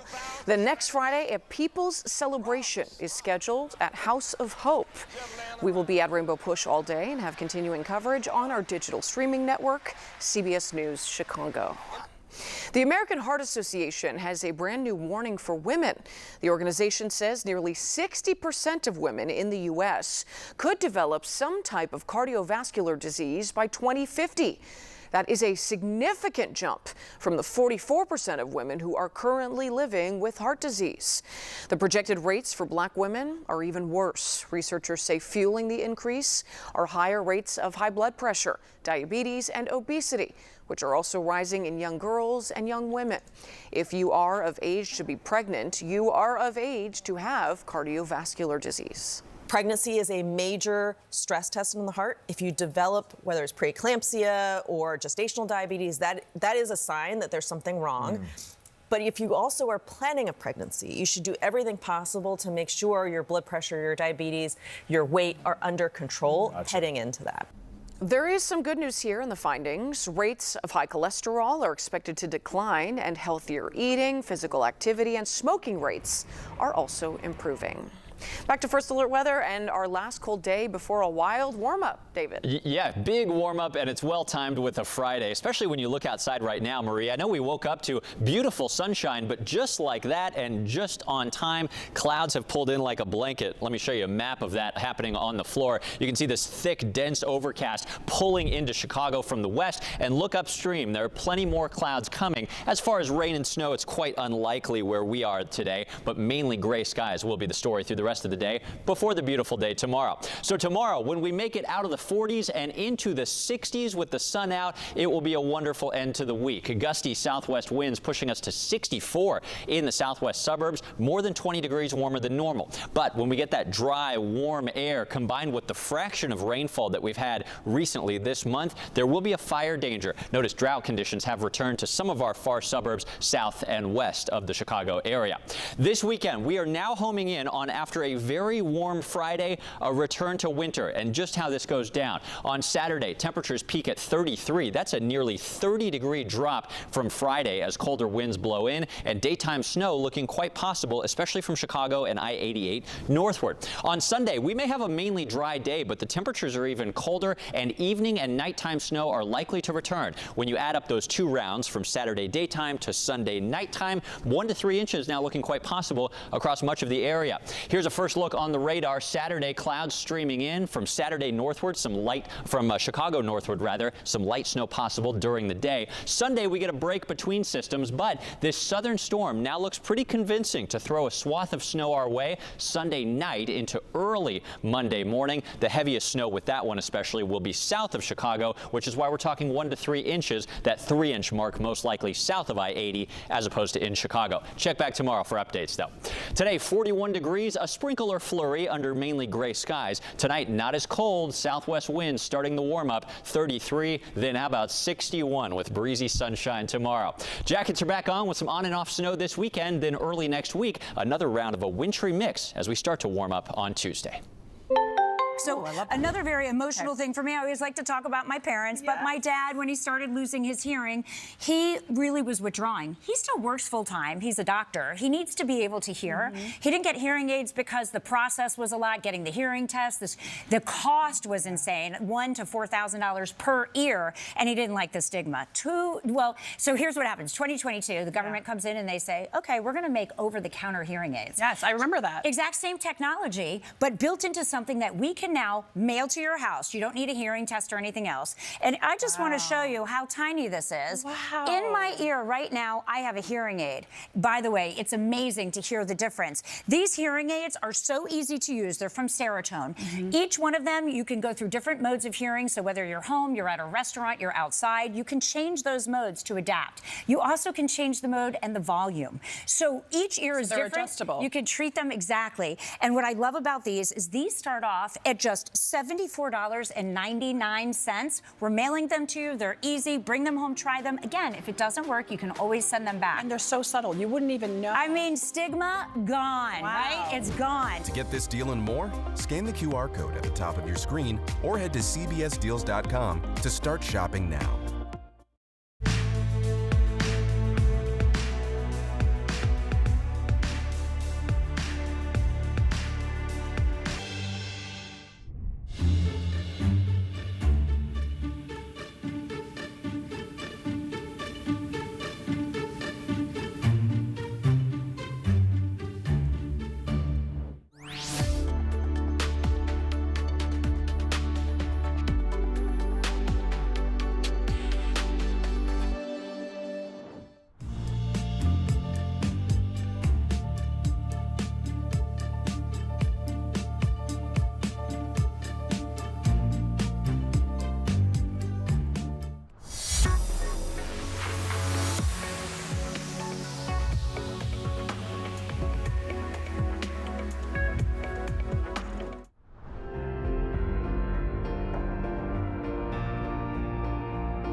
Each Thursday, we highlight pet rescue organizations around Chicago, and today we have John Garrido of Garrido Stray Rescue Foundation, and he's brought Muffy and Chunk. This is the only way we can keep them still. Yes, to wrangle them. yes. Tell us about Muffy and Chunk. It was sort of a hoarder situation, right? Yeah, where they were found. so they came from a really sad situation.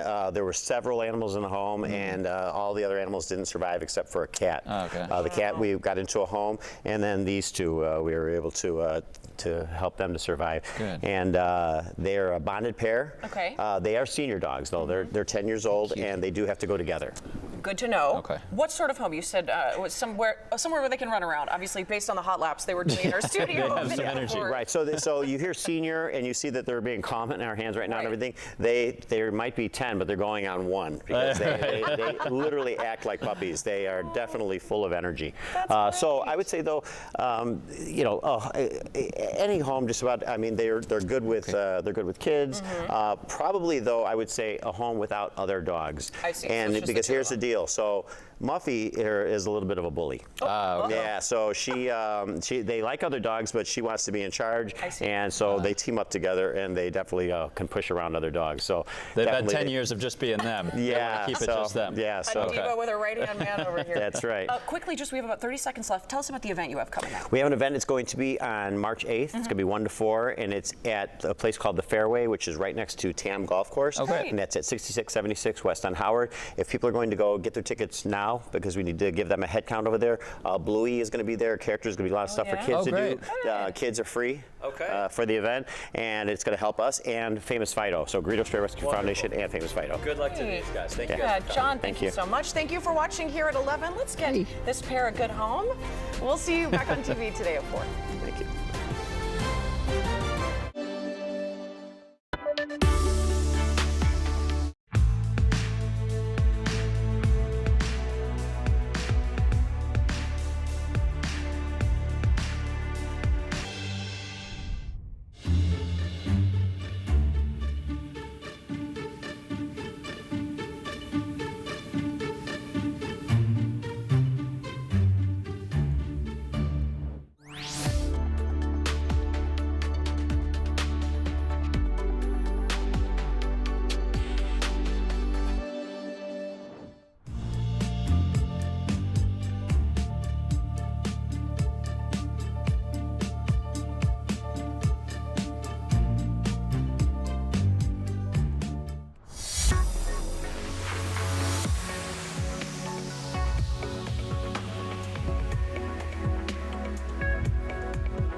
A live look at 11 o'clock inside Rainbow Push headquarters, where Reverend Jesse Jackson lies in repose. And from above, you can see the lines that are outside as mourners wait to pay their respects to a towering figure in the fight for civil rights.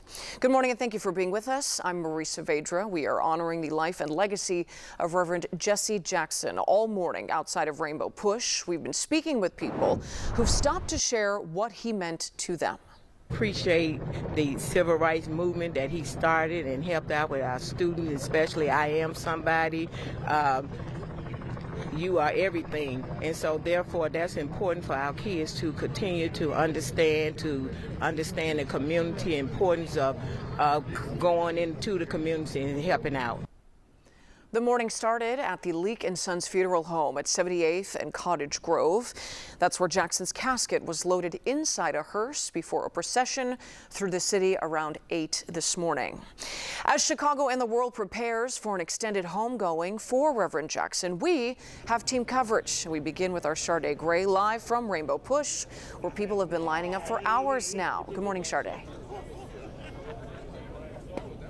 Well, good morning to you, Marie. And people are slowly making their way into Rainbow Push right now. You can see behind me as they are all ready to pay their respects to the iconic civil rights leader, Reverend Jesse Jackson Sr. We have seen all kinds of people in line, ages ranging from young to old and different ethnicities. Organizers say that they were expecting a steady stream of people throughout the day, and you can see that they have met their expectations. Founded in the early 1970s, Rainbow Push grew from a local organized fundraising effort into a national platform for civil rights, economic justice, and political mobilization. It was also here that he helped expand the idea of Rainbow Coalition, uniting people across race, class, and political lines around shared economic interests. For many in Chicago, weekly gatherings here became a place where local concerns met national attention. Today, hundreds lined up outside, all ready to pay their respects to the Reverend Jesse Jackson Sr. Jesse Jackson Jr., accompanied by civil rights activist Al Sharpton, briefly came out and spoke, and they were shocked to see this much support. People that are lining up by the hundreds just to say thank you. A man who didn't ask for much, a man who lived essentially a simple life, but opened up his heart, his caring, his concern for all of humanity. And for decades, this building amplified Reverend Jesse Jackson's voice. And once again, as you can see behind me, there is a long line of people making their way in to pay their respects. We will be out here all day to bring you the latest. Back to you, Marie. Sade, thank you so much. We now want to check in with our Lauren Victory. She's also live near Rainbow Push at 49th and Drexel. That's where people are getting in line to pay their respects. And Lauren, you've been hearing from a lot of people today about how important it is for them to be there. Absolutely. Everybody seems to have a memory of Reverend Jesse Jackson. So 49th and Drexel is one of 2 designated rideshare drop-off locations, and people certainly are coming in droves. Here's a look at the line down here. It's about a 3-minute walk to Rainbow Push, but at this point, I'm guessing it's at least 45 minutes to get inside. Doors opened at 10, but people started paying their respects to him hours ago. We watched as a handful of mourners popped out of their building near 60th and Cottage Grove to wave to the procession around 8:10 this morning. We spoke with a woman named Marilyn Scott, who bundled up with a coffee and a fuzzy jacket to say goodbye to the Reverend on behalf of her mother. Scott says her mom helped form Push when it first started. She describes herself as a child of the civil rights movement and feels... This is breaking news from CBS News Chicago. Reverend Jackson and his family, you know, it's joyful, but yet you can see the pain of the loss, but you also see people inspired, and to see lines of the Rainbow Coalition that he fought for. It's a proud moment for our city. Thank you all very much. Thank you.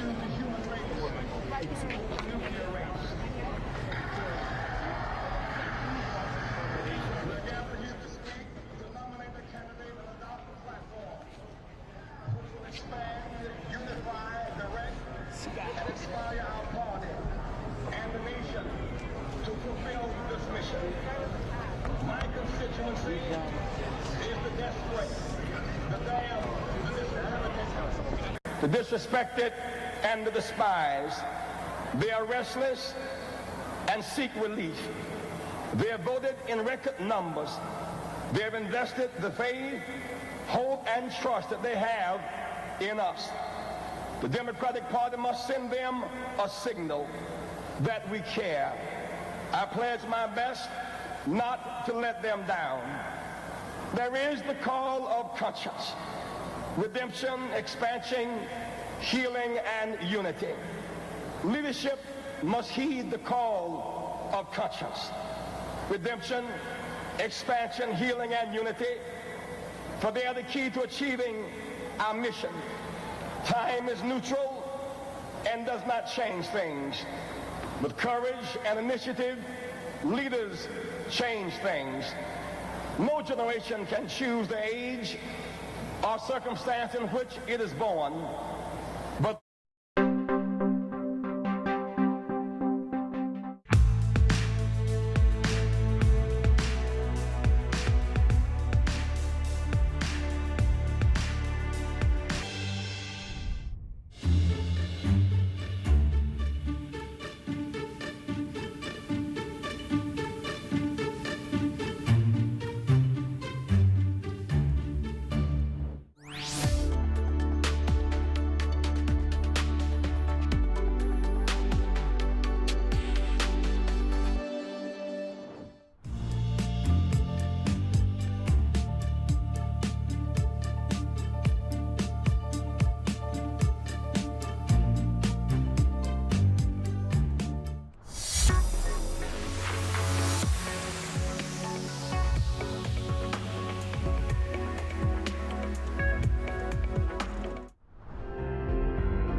This morning, a new round of talks between the U.S. and Iran are getting underway. Natalie Brand keeps an eye on that and the latest out of Cuba following a boat attack.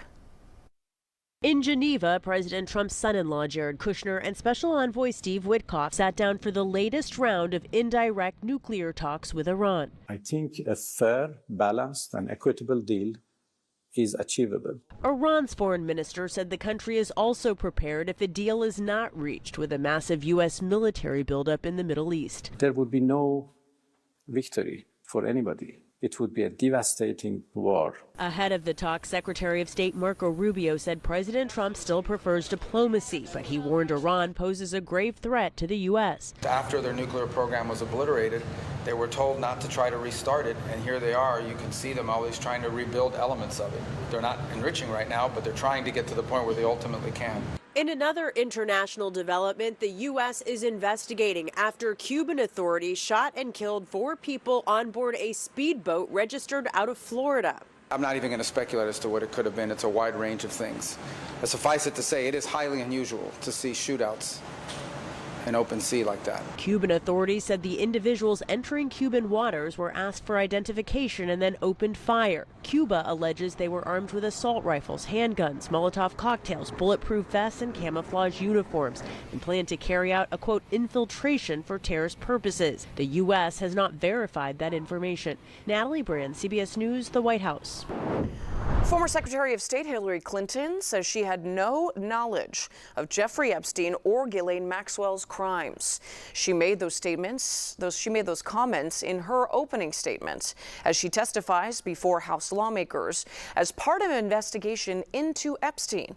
Her husband, Bill Clinton, among the prominent people appearing in the Epstein files, and he is set to testify tomorrow. Neither have been accused of any wrongdoing. They did agree to give their testimonies after the Republican-led House moved toward a vote to hold them in contempt of Congress. Both of their depositions will be behind closed doors, but will be transcribed and filmed. I think one of the things that we've been hearing a lot about lately is whether Jeffrey Epstein had any sort of foreign ties, whether there were any sort of, we've seen any sort of wealth from foreign governments. I think that's also a unique space where the former president might be able to be helpful. Again, Bill Clinton set to testify tomorrow, and he will be the first former president to be compelled to testify before lawmakers. Meanwhile, some members of the House Oversight Committee are asking the Justice Department about some missing Epstein documents. So our question to the FBI and the DOJ is, why aren't the documents there? Why have they been removed? The top Democrat on the House Oversight Committee says documents from an Epstein survivor are missing from the publicly released files. In those docs, she accused President Trump of sexual misconduct in the 1980s. In a statement to CBS News, the White House says Trump has been exonerated by the release of the Epstein files. But the Justice Department remains under fire for only releasing roughly half of the estimated 6 million pages they have. Health experts are seeing more women with high blood pressure. Ahead, why this warning should matter to you, especially if you're pregnant or plan to be. Plus today in our studio, 2 adorable pups you may not be able to resist. They are our pets of the week. Black History Month turns 100 this year, and the roots trace right back here to the former YMCA at 37th and Wabash in Bronzeville. Black families fleeing the Jim Crow South needed somewhere to stay temporarily, so this Y was built for them. It became a hub for Black organizing. In fact, in 1915, Carter G. Woodson founded the organization that launched Negro History Week here, what we now know as Black History Month. Black History Month at 100 on CBSChicago.com/Black History.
Let's take another live look inside Rainbow Push, where people are paying their respects to the late Reverend Jesse Jackson.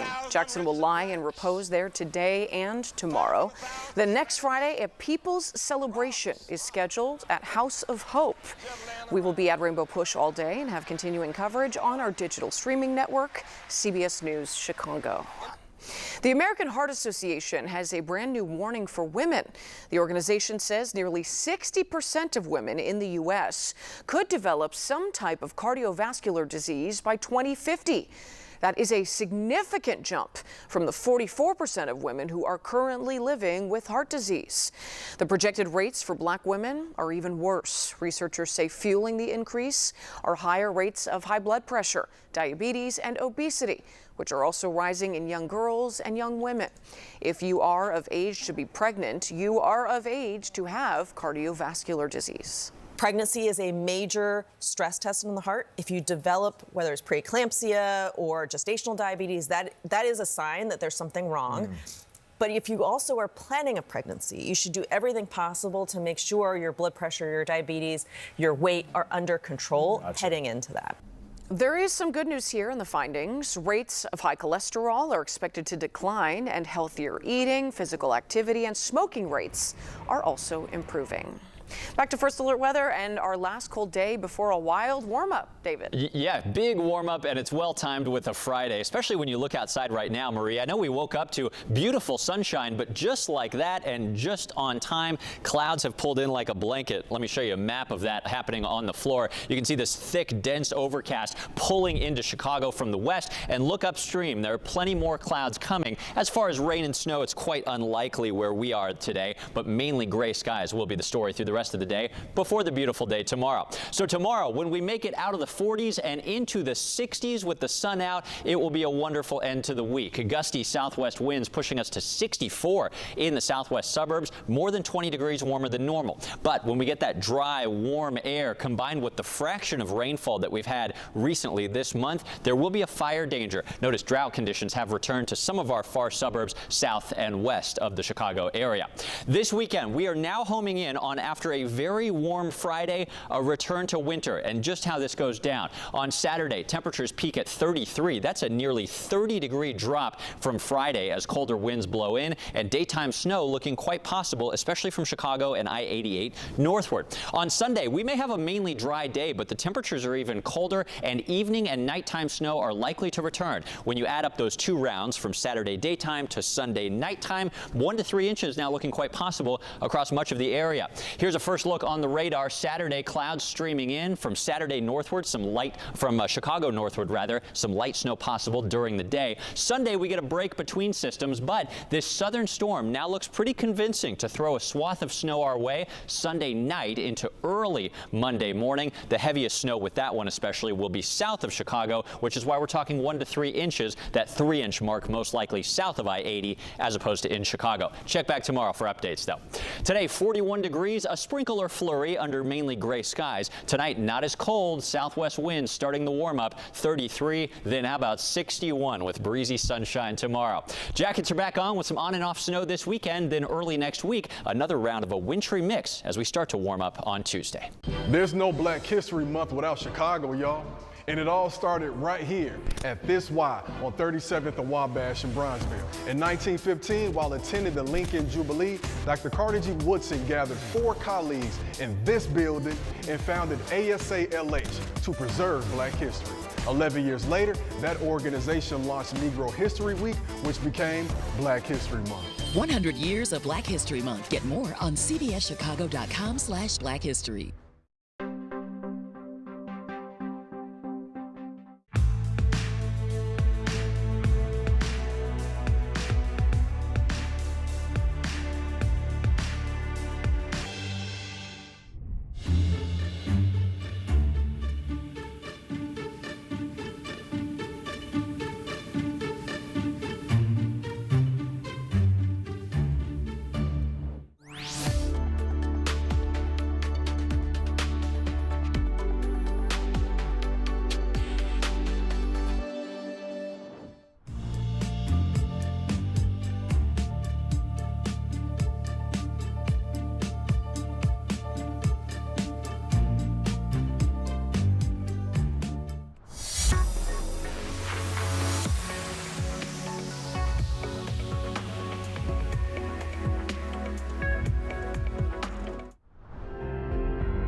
Each Thursday, we highlight pet rescue organizations around Chicago, and today we have John Garrido of Garrido Stray Rescue Foundation, and he's brought Muffy and Chunk. This is the only way we can keep them still. Yes, to wrangle them. yes. Tell us about Muffy and Chunk. It was sort of a hoarder situation, right? Yeah, where they were found. so they came from a really sad situation. There were several animals in the home, and all the other animals didn't survive except for a cat. Oh, okay. The cat, we got into a home, and then these two, we were able to help them to survive. Good. And they're a bonded pair. Okay. They are senior dogs, though. They're 10 years old, and they do have to go together.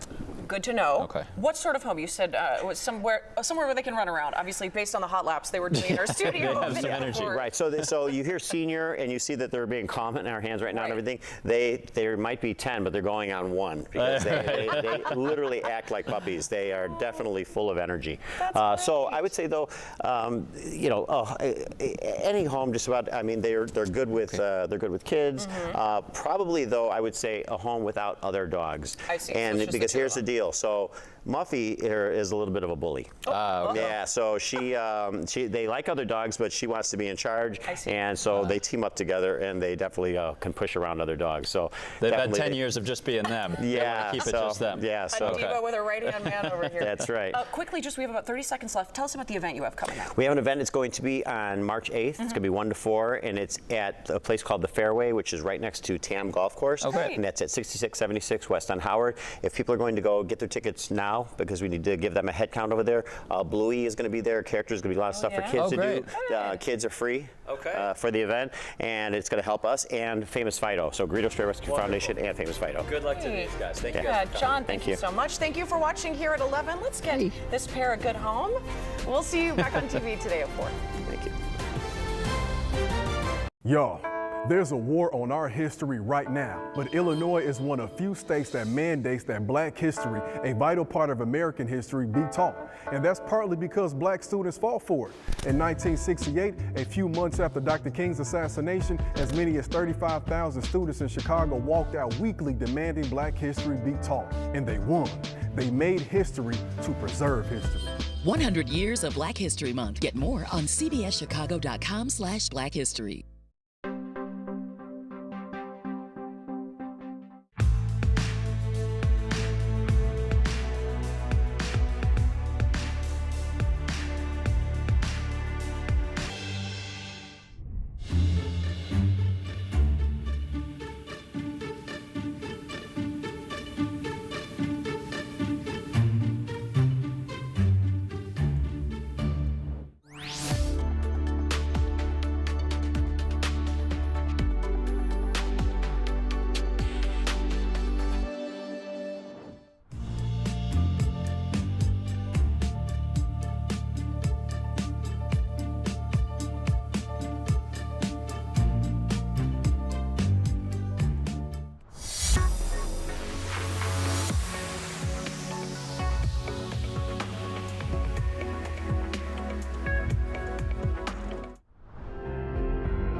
Thank you for being with us for special coverage remembering the life of Reverend Jesse Jackson. I'm Reverend. And I'm Jim Williams. Right now, the Visitation is underway to honor the civil rights icon who passed away last Tuesday at the age of 84. This is a live look at Rainbow Push right now, where the Reverend is lying in repose. People will be paying their respects to the Reverend Jackson at Rainbow Push for the next 2 days. His body will then be transported to South Carolina, then to the nation's capital to allow people there to grieve and pray before it is returned to Chicago for memorial services late next week. His funeral will be next Friday. Then private services will happen with family next Saturday. His family was there to help carry the casket inside after a long procession through the south side of the city. From Leak Funeral Home at 78th and Cottage Grove to Rainbow Push headquarters at 50th and Drexel. And this is a look at the procession as it left Leak & Sons at 78th and Cottage Grove. This was early this morning, shortly after 8 o'clock, and made that journey to Rainbow Push. We saw the family gathering outside Rainbow Push before going inside for a special ceremony. They were also joined by Mayor Brandon Johnson, who stood with them as they greeted mourners, and the former Congressman Bobby Rush and the current Congressman Jonathan Jackson. Back now live at Rainbow Push. We saw earlier the family standing by the casket. It seems that it's possible they're taking a break or saying a prayer. And we will see a line of people throughout the day coming to pay their respects. Oh, we see someone at the podium there. We understand there will be moments throughout the day, through these many hours, that people will be coming into Rainbow Push to pay their respects. This, of course, is where the Reverend Jesse Jackson held his Saturday mornings, which were very popular for many years. Lots of people would show up. His address was always carried on radio, and of course, it wouldn't be complete without all the television cameras there. Of course, mourners did begin lining up early this morning to say farewell. Our Sade Gray is live outside Rainbow Push speaking with people who said they needed to be here today. Sade? Yeah, that's right, Jem and Marie. There is a steady line of people out here. They're all ready to go inside Rainbow Push and pay their respects to the iconic civil rights leader, Reverend Jesse Jackson Sr. We did get a chance to speak to a couple of people in line, and they say that this isn't a day of sorrow, but to remember his legacy and everything that he has fought for equal rights. Now, we know that Rainbow Push grew from a local organizing effort into a national platform for civil rights, economic justice, and political mobilization. It was also here that he helped expand the idea of a rainbow coalition uniting people across race, class, and political lines around shared economic interests. For many in Chicago, weekly gatherings here became a place where local concern met national attention. Today, many stood in line outside Rainbow Push to pay their respects. We spoke to people of all ages, and we've seen different ethnicities as well. Among those in line is James Hickman, who was selling this poster of Reverend Jackson, looking back on everything he's accomplished. So I had to put something nice together for the past. You see, one thing about this poster, it shows his whole timeline from Greenville, South Carolina, before his last name was Jackson. So if you look at the line, the volume tells you how great he is. People sitting out here in the cold right now, 30-degree weather, to view the body of Jesse, and they wouldn't be out here if they didn't love him. And again, despite the cold, there are still many, many people out here waiting to go inside and pay their respects. Before they open the doors, Jesse Jackson Jr. came out to speak with us, with the media, and he was shocked to see how many people his father has impacted. Reporting live in Kenwood, Sade Gray, CBS News Chicago. Jim and Murray. Sade, thank you so much. Today is the first of many celebrations of Reverend Jackson's life. Chicago's Mayor Brandon Johnson stood shoulder to shoulder with Jackson's children, who stood by their father's casket. A few moments ago, the mayor stepped out of the sanctuary. He said, "Right now is the time to fight for everyone to be treated fairly." The city of Chicago and the world reflecting on Reverend Jackson's life. My hope and my prayer is that people recognize what our assignment is in this season, that hope is only alive if we show up in resistance, resisting tyranny and fighting for working people across this city, across the country, and around the globe. Mayor Brandon Johnson, as we said, stood with the family and the Jackson children as they stood by their father's casket, and along with the Reverend Al Sharpton, he was there, and former Congressman Bobby Rush. Yeah, everything from the Chicago mayor's office on down to everyday Chicagoans now filing past Reverend Jackson's casket, and we do expect there to be a pretty consistent line likely throughout the day. We understand at Rainbow Push they'll be closing the doors at 9 o'clock tonight, and then ultimately this visitation will end at 10 o'clock before it starts up again tomorrow, giving people a chance to see Reverend Jackson as he lies in repose. Before they go on to South Carolina, Jesse Jackson's home state, where he was born and raised, and then Washington, D.C., and then back here to Chicago next Friday for the funeral. Thank you so much for watching. More ahead on CBS News Chicago.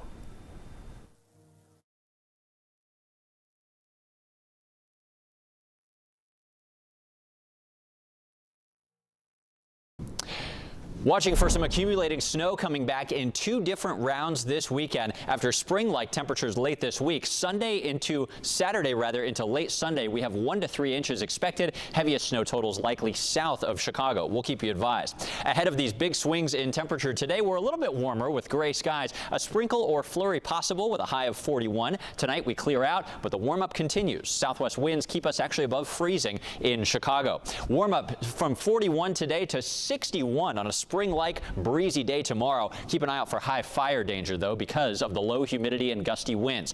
This weekend, daytime snow showers Saturday, nighttime snow most likely south of Chicago on Sunday. Then early next week, there's a big warm-up coming, but active weather continues with a wintry mix Tuesday, then some rain showers on Wednesday. Other news now, 4 men are hospitalized after a shooting at a Woodlawn gas station last night. Police say those victims were near Stony Island and Marquette. And that is when several people got out of a car, they opened fire and then drove off. All 4 men went to the hospital. 1 man is in critical condition. Police say the responding officers saw the suspect's car and chased it. Officers were able to recover a few firearms at the scene, and we're told that several people that are persons of interest are now being questioned. Right now, lawmakers in Springfield are looking to find a way to keep the Bears in Arlington Heights. The General Assembly is considering a bill to give the team tax certainty if they build a new stadium in Illinois.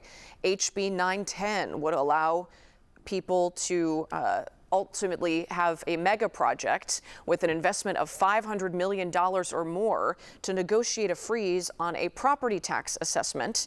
That negotiation ultimately would involve the impact to local taxing districts, and in this case, the village of Arlington Heights, Cook County, and various school districts in the area. The project would also earn an exemption from state and local sales taxes for building materials. Today, hundreds of high school students are casting their votes for the very first time. The citywide parade to the polls is bringing high schoolers to the early voting super site in the Loop. First, though, students got a lesson in who and what is on their ballot. They also registered to vote. The Cook County Clerk's Office is bringing early voting sites to 24 suburban high schools as well. The Chicago Board of Elections says it's received more than 21,000 ballots ahead of the March 17th primary election in Chicago. More than 2,000 early voting ballots have been cast so far. The Board of Elections has also received more than 19,000 mail-in ballots. Still to come, a lot of questions this morning as Cuba's government says it killed 4 people after a U.S. registered boat opened fire off the coast of that country. Plus some high-stakes talks between the U.S. and Iran over its nuclear program. And Hillary Clinton testifying in the Epstein investigation, what lawmakers are pressing her on a day before her husband's deposition. Black History Month turns 100 this year, and the roots trace right back here to the former YMCA at 37th and Wabash in Bronzeville. Black families fleeing the Jim Crow South needed somewhere to stay temporarily, so this Y was built for them. It became a hub for black organizing. In fact, in 1915, Carter G. Woodson founded the organization that launched Negro History Week here, what we now know as Black History Month. Black History Month at 100 on CBSChicago.com/Black History.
This morning, a new round of talks between the U.S. and Iran are getting underway. Natalie Brand keeps an eye on that and the latest out of Cuba following a boat attack.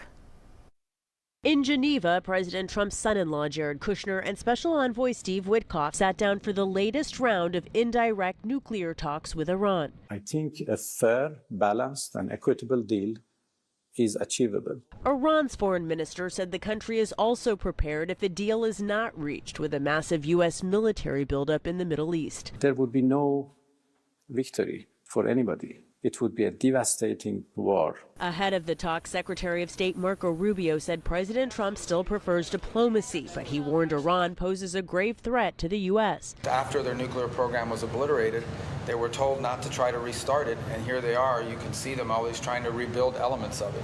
They're not enriching right now, but they're trying to get to the point where they ultimately can. In another international development, the U.S. is investigating after Cuban authorities shot and killed 4 people on board a speedboat registered out of Florida. I'm not even going to speculate as to what it could have been. It's a wide range of things. But suffice it to say, it is highly unusual to see shootouts in open sea like that. Cuban authorities said the individuals entering Cuban waters were asked for identification and then opened fire. Cuba alleges they were armed with assault rifles, handguns, Molotov cocktails, bulletproof vests, and camouflage uniforms, and planned to carry out a, quote, infiltration for terrorist purposes. The U.S. has not verified that information. Natalie Brand, CBS News, the White House. Former Secretary of State Hillary Clinton says she had no knowledge of Jeffrey Epstein or Ghislaine Maxwell's crimes. She made those comments in her opening statement as she testifies before House lawmakers as part of an investigation into Epstein. Her husband, Bill Clinton, among the prominent people appearing in the Epstein files, and he is set to testify tomorrow. Neither have been accused of any wrongdoing. They did agree to give their testimonies after the Republican-led House moved toward a vote to hold them in contempt of Congress. Both of their depositions will be behind closed doors, but will be transcribed and filmed. I think one of the things that we've been hearing a lot about lately is whether Jeffrey Epstein had any sort of foreign ties, whether there were any sort of, we've seen any sort of wealth from foreign governments. I think that's also a unique space where the former president might be able to be helpful. Again, Bill Clinton set to testify tomorrow, and he will be the first former president to be compelled to testify before lawmakers. Meanwhile, some members of the House Oversight Committee are asking the Justice Department about some missing Epstein documents. So our question to the FBI and the DOJ is, why aren't the documents there? Why have they been removed? The top Democrat on the House Oversight Committee says documents from an Epstein survivor are missing from the publicly released files. In those docs, she accused President Trump of sexual misconduct in the 1980s. In a statement to CBS News, the White House says Trump has been exonerated by the release of the Epstein files. But the Justice Department remains under fire for only releasing roughly half of the estimated 6 million pages they have. The American Heart Association has a brand new warning for women. The organization says nearly 60% of women in the U.S. could develop some type of cardiovascular disease by 2050. That is a significant jump from the 44% of women who are currently living with heart disease. The projected rates for black women are even worse. Researchers say fueling the increase are higher rates of high blood pressure, diabetes, and obesity, which are also rising in young girls and young women. If you are of age to be pregnant, you are of age to have cardiovascular disease. Pregnancy is a major stress test on the heart. If you develop, whether it's preeclampsia or gestational diabetes, that is a sign that there's something wrong. But if you also are planning a pregnancy, you should do everything possible to make sure your blood pressure, your diabetes, your weight are under control heading into that. There is some good news here in the findings. Rates of high cholesterol are expected to decline, and healthier eating, physical activity, and smoking rates are also improving. Gray skies have pulled back into the area after a sunny start to the day earlier. Temperatures tomorrow, though, really spring-like. We're looking forward to tomorrow when the sunshine comes back and gusty winds return. That'll boost us to the mid-60s in our southern tier of counties, 60 degrees or better in much of the city of Chicago. Gusty winds and low humidity, though, tomorrow, combined with a lack of rainfall that we've seen going to mean a high fire danger, especially south and west of the city where drought conditions have unfortunately returned. Spring-like temperatures tomorrow, but get ready for winter this weekend. Colder winds drop us 30 degrees from Friday into Saturday. Daytime light snow quite possible, including in Chicago. On Sunday, we have a mainly dry day, but then evening and nighttime snow likely to return. 1 to 3 inches looking quite possible across the area. Here's how this all unfolds this weekend. If you do have some outdoor plans, on Saturday morning, we're watching snow coming our way from the northwest. Saturday daytime snow most likely from Chicago and I-88 northward toward the Wisconsin state line. Breezy winds will settle down on Sunday, but look at this, a separate storm throwing a shield of snow our way Sunday night into early Monday morning. That one should bring the bulk of the accumulation south of Chicago as it looks right now, and that's how we could end up with some 3-inch plus totals south of I-80. We'll keep you posted on this. Please check back tomorrow as this is a moving target, all depending on the exact track of both storm systems. Today, in the meantime, mainly gray with a sprinkle or a flurry possible. Most of us dry and a little bit warmer than yesterday at 41. Tonight, southwest winds keep us not as cold, clearing skies, but only 33 as the warm-up ramps up tomorrow. From 41 today to 61 on a spring-like day tomorrow. Get outside if you can before the weather takes a turn for the worse this weekend. Next week, warmer temperatures are on the way, especially by Wednesday, back to 50, but more storm systems continue to move through the area.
Well, the Bears are about to lose their main man on defense.